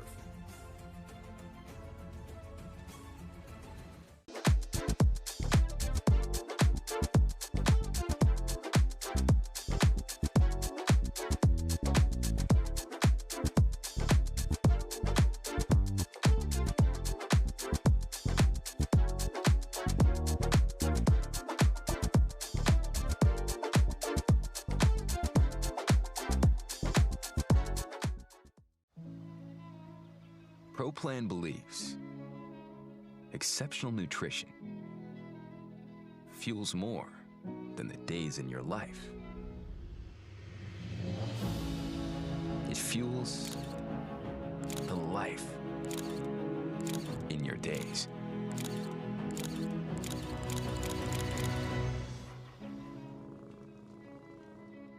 ProPlan. Fuel for life. ProPlan believes a promising beginning, fueled by exceptional nutrition, has the power to become a legendary win. The Best in Show winner is the Bloodhound. ProPlan. Fuel for life. It takes healthy joints to be a co-star. Coworker. The Westminster Kennel Club Dog Show is presented by Purina ProPlan, Fuel for Life. And we are midway through the herding group. 17 dogs still to go, but it's only night 1. We are back tomorrow night with 3 more groups, the sporting, working, and terrier groups, to fill the remaining slots that will compete for Best in Show. Now back to the judging of the herding group and Michael Lefebvre. And now for the second variety of collies, the smooth. While the rough-coated variety was developed for the colder northern climes of Scotland, the smooth collie was used primarily as a cattle driver in the south of England. This is Smooth Collie number 32. Okay, down and back. Thank you. Kind of the white vest look. And the coats were mostly, I guess, black, but they can be sable and white now, or tricolor, right? Yeah, this is a very typical marking pattern. As time has gone by. 6-year-old female. And right around. Yeah, and they can be sable, tricolor, blue merle and white. Handler, a second generation and lifelong breeder owner handler of collies.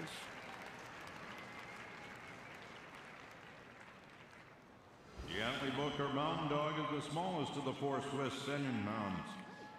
Originating from the Inley-Booker Valley of Switzerland, the breed is prized as a herding and all-around utility dog. These distinct, smooth-coated, tricolor dogs are intelligent, high-energy breed, best for people with an active lifestyle. This is Inley-Booker Mountain Dog, number 7. You know, one of the things that made a breed prized is their versatility, and they called this the Swiss Army knife of the dog world. Okay. So, you know, they were just so versatile, and you can see he's a powerful dog, low to the ground, this really strong body to him, well muscled. Haven't been an entry in many years, but in 2012, first year entered. So good to see the breed returning to the WKC. And they're they get a little separation anxiety if they're away from their owners too much. A German Shepherd dog is a highly intelligent, exceptional family dog who enjoys the endeavors of its owners. Originally bred as a sheep herding and protection dog in Germany, today it's competitive in herding, obedience, agility, and tracking. And very successful as a service dog and a policeman's best friend and protector. This is German Shepherd dog number 30.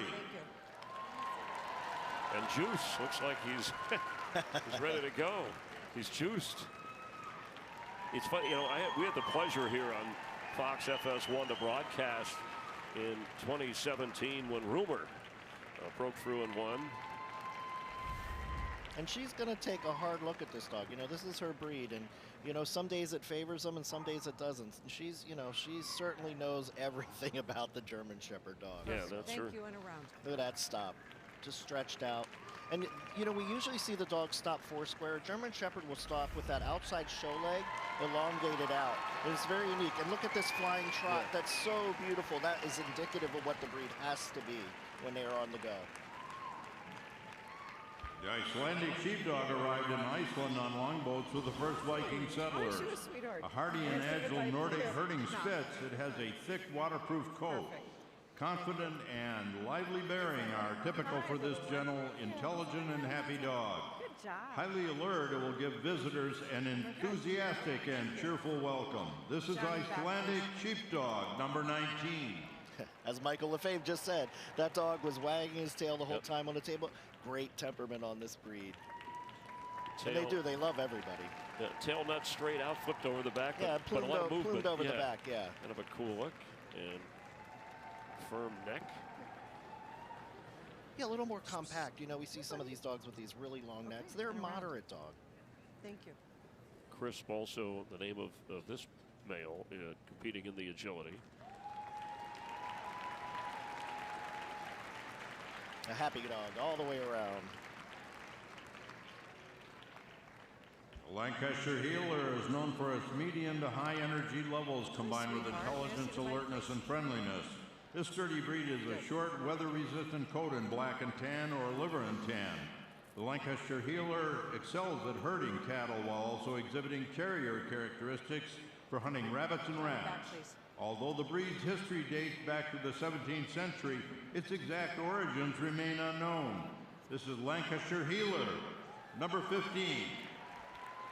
And there's a little tip about how this dog worked when you hear the word healer. Look at that. Yes, that's a cool shot. It's great, isn't it? They act, you can see by their size, they were low. So when they were driving cattle, they would nip at the heels. So that's how they work. So, and a lot of times they were vocal to keep the animals moving. So they're really a diverse breed, and we'll see a couple other healing breeds as well. Sturdily built. He's a great guy. I love him. Miniature American Shepherd was developed in California during the 1960s. These dogs were bred for their small size, intelligence, and trainability, and herding instinct. This is an active dog that needs both exercise and training. Whether working stock, navigating an agility course, or doing therapy work, the Miniature American Shepherd does it all with due diligence. This is Miniature American Shepherd, number 29.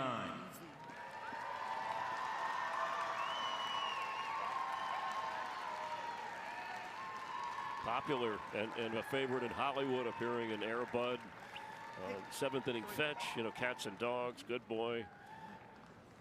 Beautiful. Candace Cameron Bure, Steve Jobs, Steven Spielberg, all have owned miniature American Shepherds. And this is another one where one eye could be a different color. Yeah, and that's their adaptability. That's why they're so popular in movie work. The Moody is a Hungarian farm dog bred to herd the most stubborn of livestock. A true working dog, the Moody is known for its courage, trainability, and self-cleaning coat.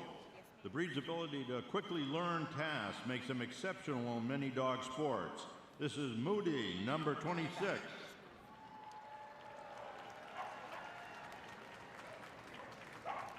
You'll see quite a few Hungarian breeds through the show this week. Mrs. Barrel, who loves car rides. Some dogs do, some don't. It's funny. I guess if you do you believe in that? If you take them out early on a car ride, they get used to it. Where sometimes I think most of them like it, and you'll find a few that just don't enjoy it, no matter what the breed. When you have to drive them to the vet, you know, sometimes they're like, then that gives them right around. Thank you. gives them that uneasy feeling every time they get in the car after that, unless they're going for something fun. Sure.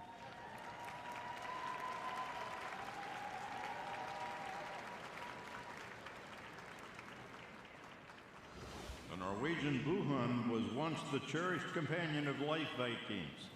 Buhund means farm dog in Norwegian, and he is a versatile breed that herds livestock, guards property, and has been used for hunting game.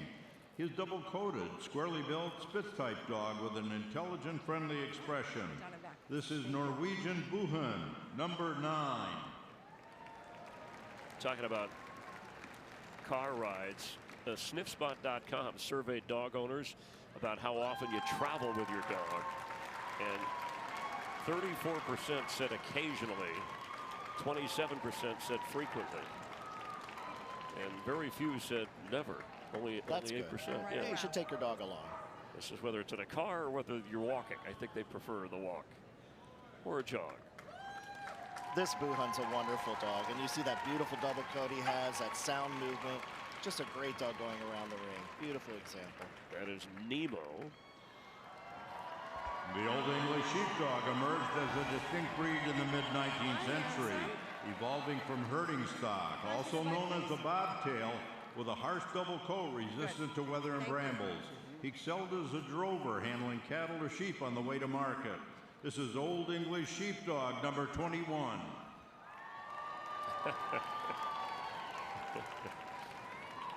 Okay.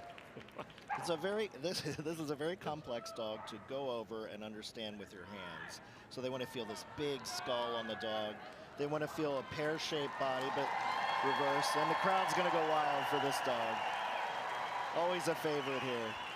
And they love long walks. We were talking about travel, but that's a cool. There's a lot of moving parts there. If you're a clean freak, you got to be careful here because of the drooling and all the taking care of the coat. But and right around. And like I said, you don't have to have them in this full coat. You know, this is a show dog that really wants to emphasize the texture and the proper coat. But you can also have them, you know, trimmed down, and they're perfectly fine and happy that way. But look at this beautiful gait on this dog. And you can see how large his head is. It's not all hair. It's a big head under there. All right, let's check in with Jenny Taft. Chris, thank you. Well, something to know, many of the handlers today are wearing a purple lapel pin to support the Purple Leash Project, Purina's initiative to create more pet-friendly domestic violence shelters in the U.S. where abuse survivors and their pets can escape and heal together. Now back to the judging and Michael LaFave. The second Corgi breed is the Pembroke Welsh Corgi, which was developed in Wales as a livestock and family dog. It dates from about at least the 10th century. The Pembroke is recognized by their foxy face, sturdy build, and moderately long, low shape. Physical agility and affectionate temperament are paramount characteristics of the Pembroke. This is Pembroke Welsh Corgi, number 28. So if we remember the Cardigan before, he was a much more substantial dog. And you saw that his legs were much more heavy bone. This dog has a little foxier, more foxy expression. The legs are straighter. They are a low and long dog, but not too long. You never want them to get too long because that becomes a hindrance when they're working in the field because it's not utilitarian then. Yeah, I mean, they'll hurt fellow dogs or even kids, right? Look at that. Beautiful level top line. You can see that foxy expression. Yeah, it's a beautiful face on that dog. Just a beautiful type. Great legs going right in the right direction. Perfect.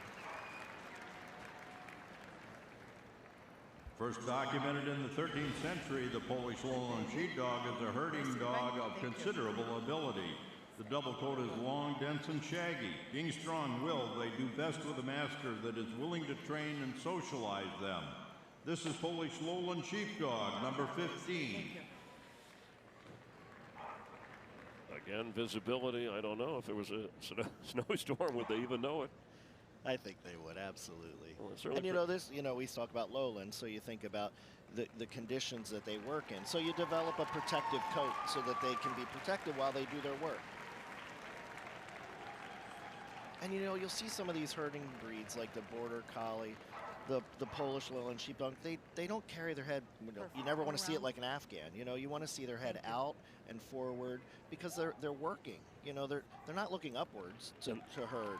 And that's part of the judging, the standard. Correct, and she'll look for that head carriage. You can see it here where the head's out and forward.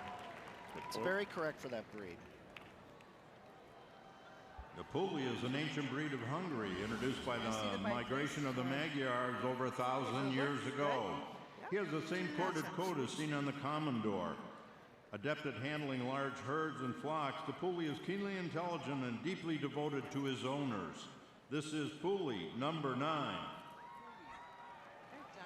So it's all that Bergamasco. So that has 3 types of coat within that flock.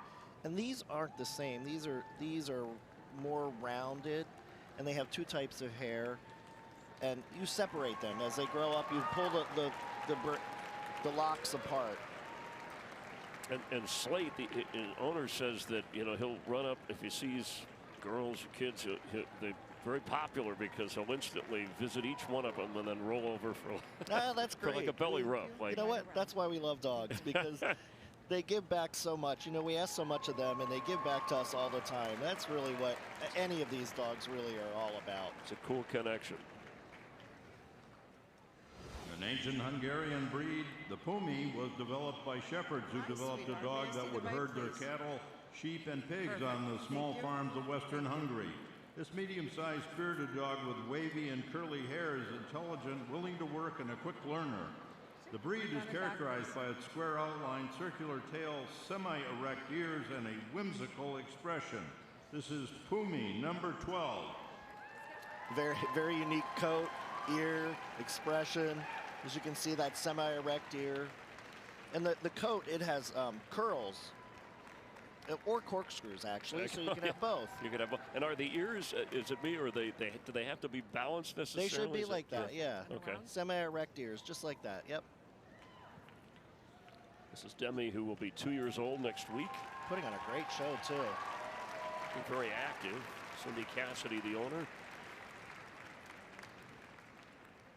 The Pyrenean Shepherd hails from the Pyrenees Mountains of France. They were the traditional working companions of the larger dog, the Great Pyrenees, and were bred to herd sheep and other livestock. They come in 2 varieties, smooth-faced and rough-faced, referring to short or shaggy hair. These shepherds excel in agility events and also make wonderful family companions. This is Pyrenean Shepherd, number 16.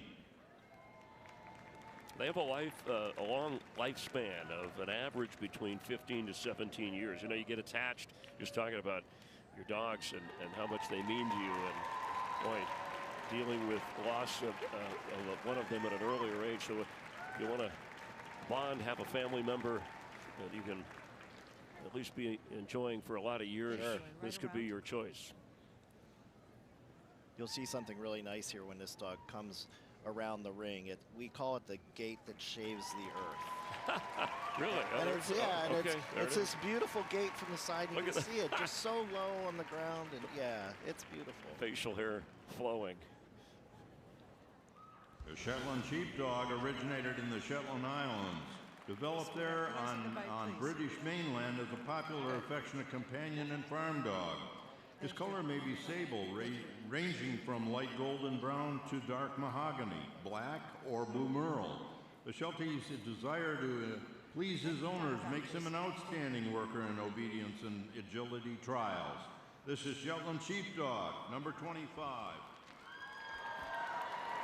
This Sheltie came out of a really tough breed today. There are some really beautiful dogs in this breed, and you can't go wrong picking any of them, but this dog came out on top, and I can see why. And look at that. You can see how agile they are. Look at that, just jumping up in the air. Even at this hour, frisky. Yeah, they'll never stop. Shelties have great energy. Look at it, just out there. What are we going to do? Around, please. Thank you. I love it. Yeah, this is non-stop. Summit, a 4-year-old who knows.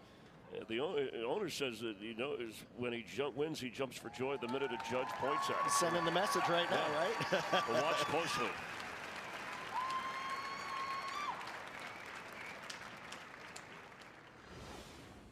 Spanish Water Dog is a rustic, medium-sized, curly-coated, all-purpose farm dog used primarily to herd goats, sheep, and cattle. Good.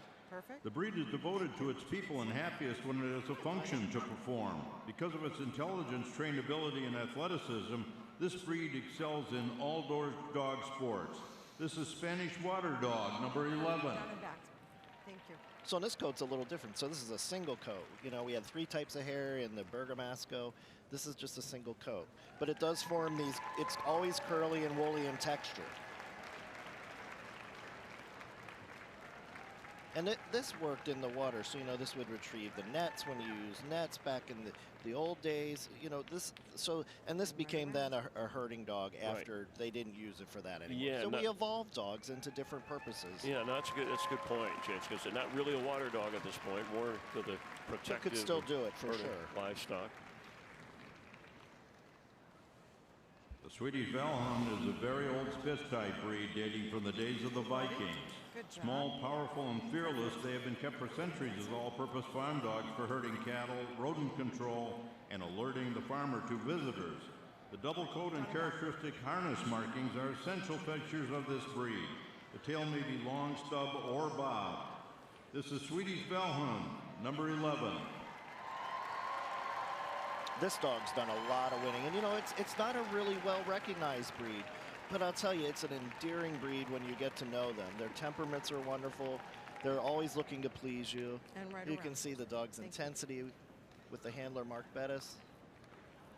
2-year-old named Gabe, coming from Wisconsin. And yeah, that low to the ground, but that's the way the coat is shaped. It's almost like it fits. Yeah, absolutely. It's nothing out of proportion for the dog. 33 in the herding group, and that's where Mrs. Sherry Moses Combs will scan. Get down to name our 4th group winner of the night. We're live in New York. It's the first of 2 nights. 7 groups, 7 winners. Have the Australian Shepherd. Ultimately deciding best in show. Here we have the Australian Shepherd out first.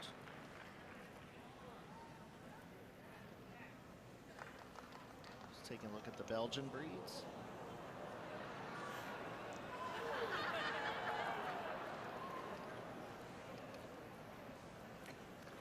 May I have the Bouvier, please? The beautiful Bouvier female from Canada, one of our international dogs. May I have the Briard?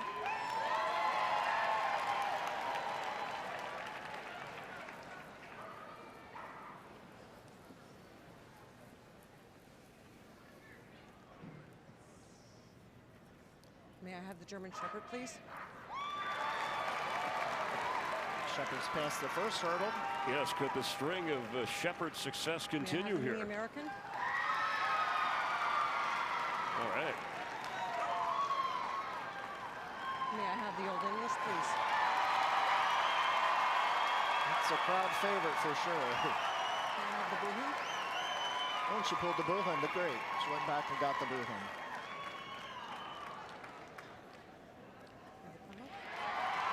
And the Pembroke Corgi.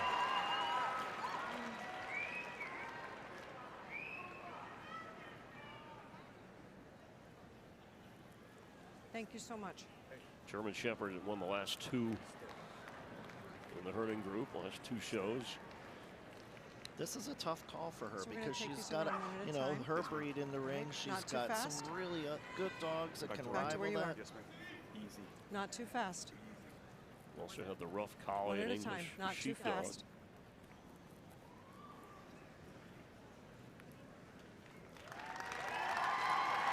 And she's really going to focus on this side gate. This really shows how the dog is built to her. That's what she's going to be looking for. And then that one jumps out at you.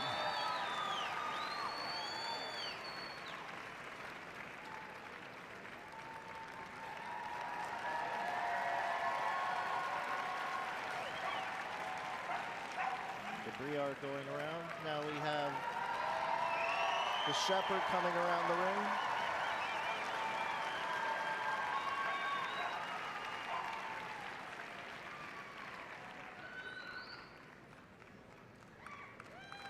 the miniature American.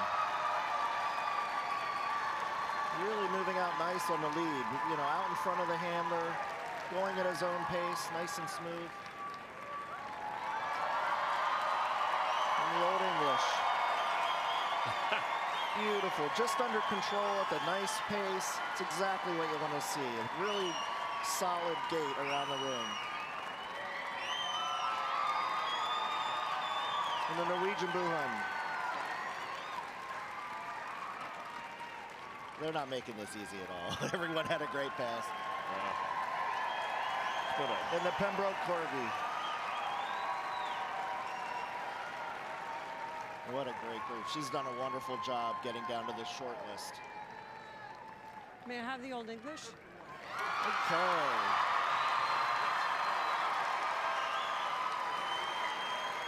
The mini American? Almost took the handler down. German Shepherd, please. Oh, this is getting good. And I'll have the Bouvier. Oh, wonderful. What a beautiful selection. Yeah, variety within. And the winner of the 2026 Westminster Herding Group will be the Old English Sheepdog. May I see them around? One time.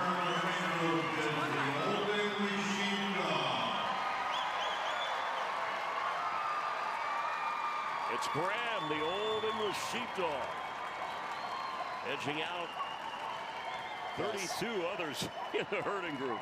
All the way around. She gave him one last victory lap. And you know, that's what you want to see in this group. You want to see them moving. They're always moving. So that's the whole point of the breed. So she's thrilled. That's great. What a wonderful selection. That was a difficult group to sort out, but now to cap off the night, Old English Sheepdog, a Lhasa Apso, a Maltese, and an Afghan taking the group wins, and they'll take that into tomorrow, where 3 other group winners will be named to give us that magnificent 7 from the sporting, the working, and terrier groups. It's a beautiful lineup of dogs. 1, 2, 3, 4. Our final group of tonight. Tomorrow night, Best in Show about this time. Jamie Little is in the show ring with the winner. And Colton getting all of the hugs. Graham did an amazing job tonight. Last couple of hugs. Colton, what a performance. Some amazing dogs there. What set this dog, Graham, apart? You know, he's a great dog. He loves it. He comes from a long line of dogs that love it, and we're just honored to be on the end of his lead. And you come from a long line of dog showers as well. It's a generational thing with this family. What do you want people to know about this breed, the Old English Sheepdog? I want people to know that they are an awesome breed. They're happy, they're social, they're confident, and they're a lot of fun to live with. And he's beautiful. We'll see you tomorrow night. Best in Show. Thank you very much. All right, Jenny. Jamie, thank you so much. We have crowned 4 champions this evening. I'm going to tell you about it. Zeta, the Afghan Hound in the Hound group. And how about Cookie, the Maltese in the toy group, also from the non-sporting group, the Lhasa Apso. JJ and Graham, the Old English Sheepdog. I have to say, the crowd went absolutely wild for Graham. Still more to do. Don't go anywhere.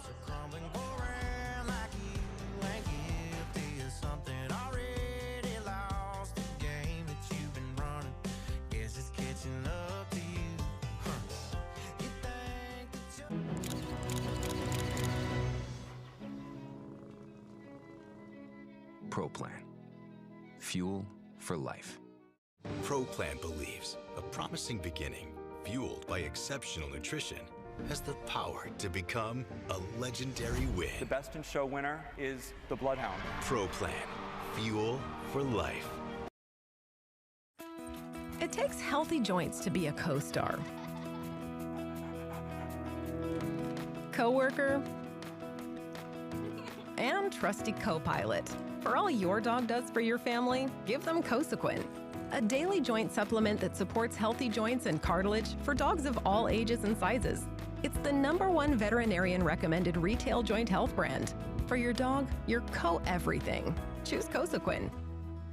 Cosequin, the official joint health supplement of the Westminster Kennel Club Dog Show. In a place where champions are made and tradition meets perfection, the world's finest dogs take the stage at the Westminster Kennel Club Show.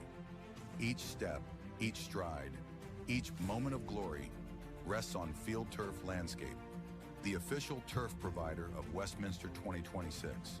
Engineered with precision, crafted for performance, built for beauty that lasts, trusted by professionals, chosen by champions. Because greatness deserves more than a surface, it deserves a stage. Field Turf Landscape, where performance meets prestige, the gold standard in artificial turf.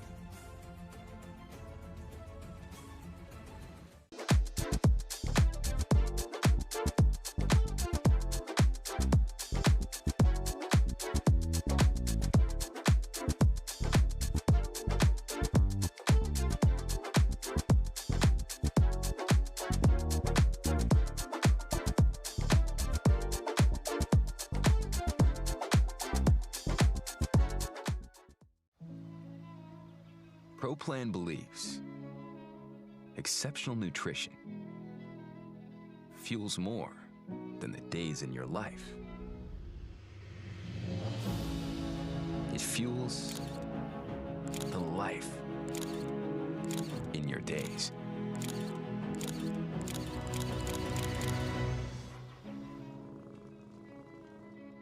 ProPlan. Fuel for life. ProPlan believes a promising beginning, fueled by exceptional nutrition, has the power to become a legendary win. The Best in Show winner is the Bloodhound. ProPlan. Fuel for life. It takes healthy joints to be a co-star, co-worker, and trusty co-pilot.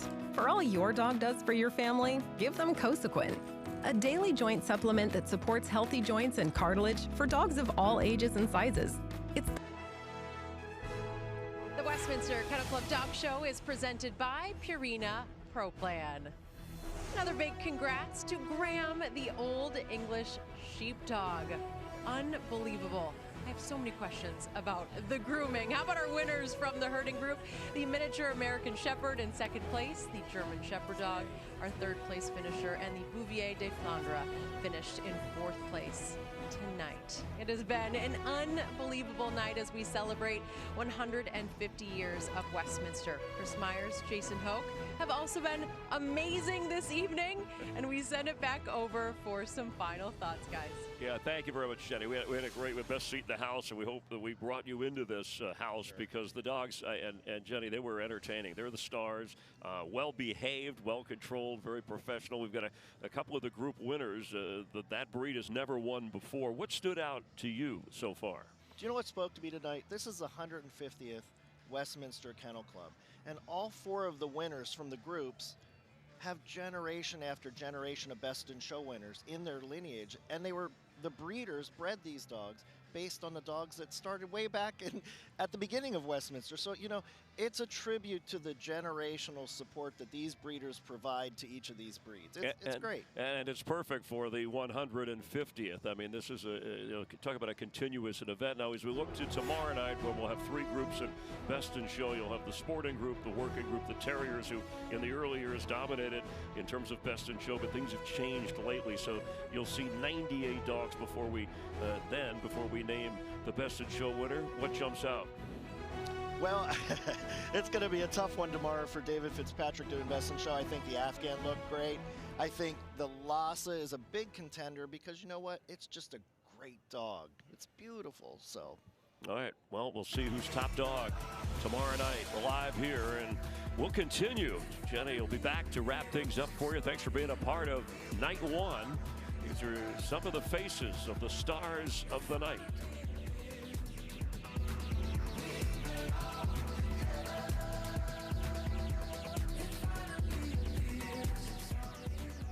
supplement that supports healthy joints and cartilage for dogs of all ages and sizes. It's the #1 veterinarian recommended retail joint health brand. For your dog, your co-everything. Choose Cosequin. Cosequin, the official joint health supplement of the Westminster Kennel Club Dog Show. In a place where champions are made and tradition meets perfection, the world's finest dogs take the stage at the Westminster Kennel Club Show. Each step, each stride, each moment of glory rests on Field Turf Landscape, the official turf provider of Westminster 2026.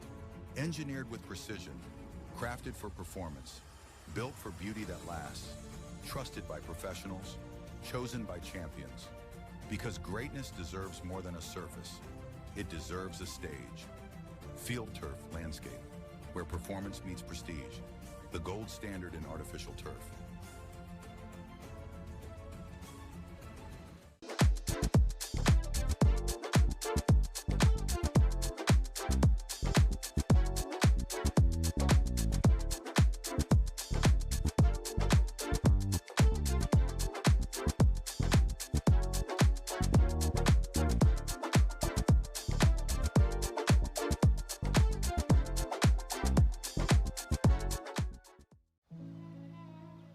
ProPlan believes exceptional nutrition fuels more.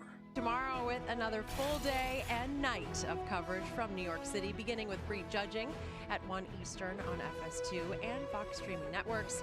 Our evening kicks off on FS1 at 7 Eastern with Westminster Pre-Show Live, followed by judging for the 3 remaining groups and culminating with the ultimate prize for everyone. It is all about best in show, and the best thing about all of this, we're going to do it all over again. Around here at Fox, we love our dogs and we love putting on the show. We'll see you tomorrow.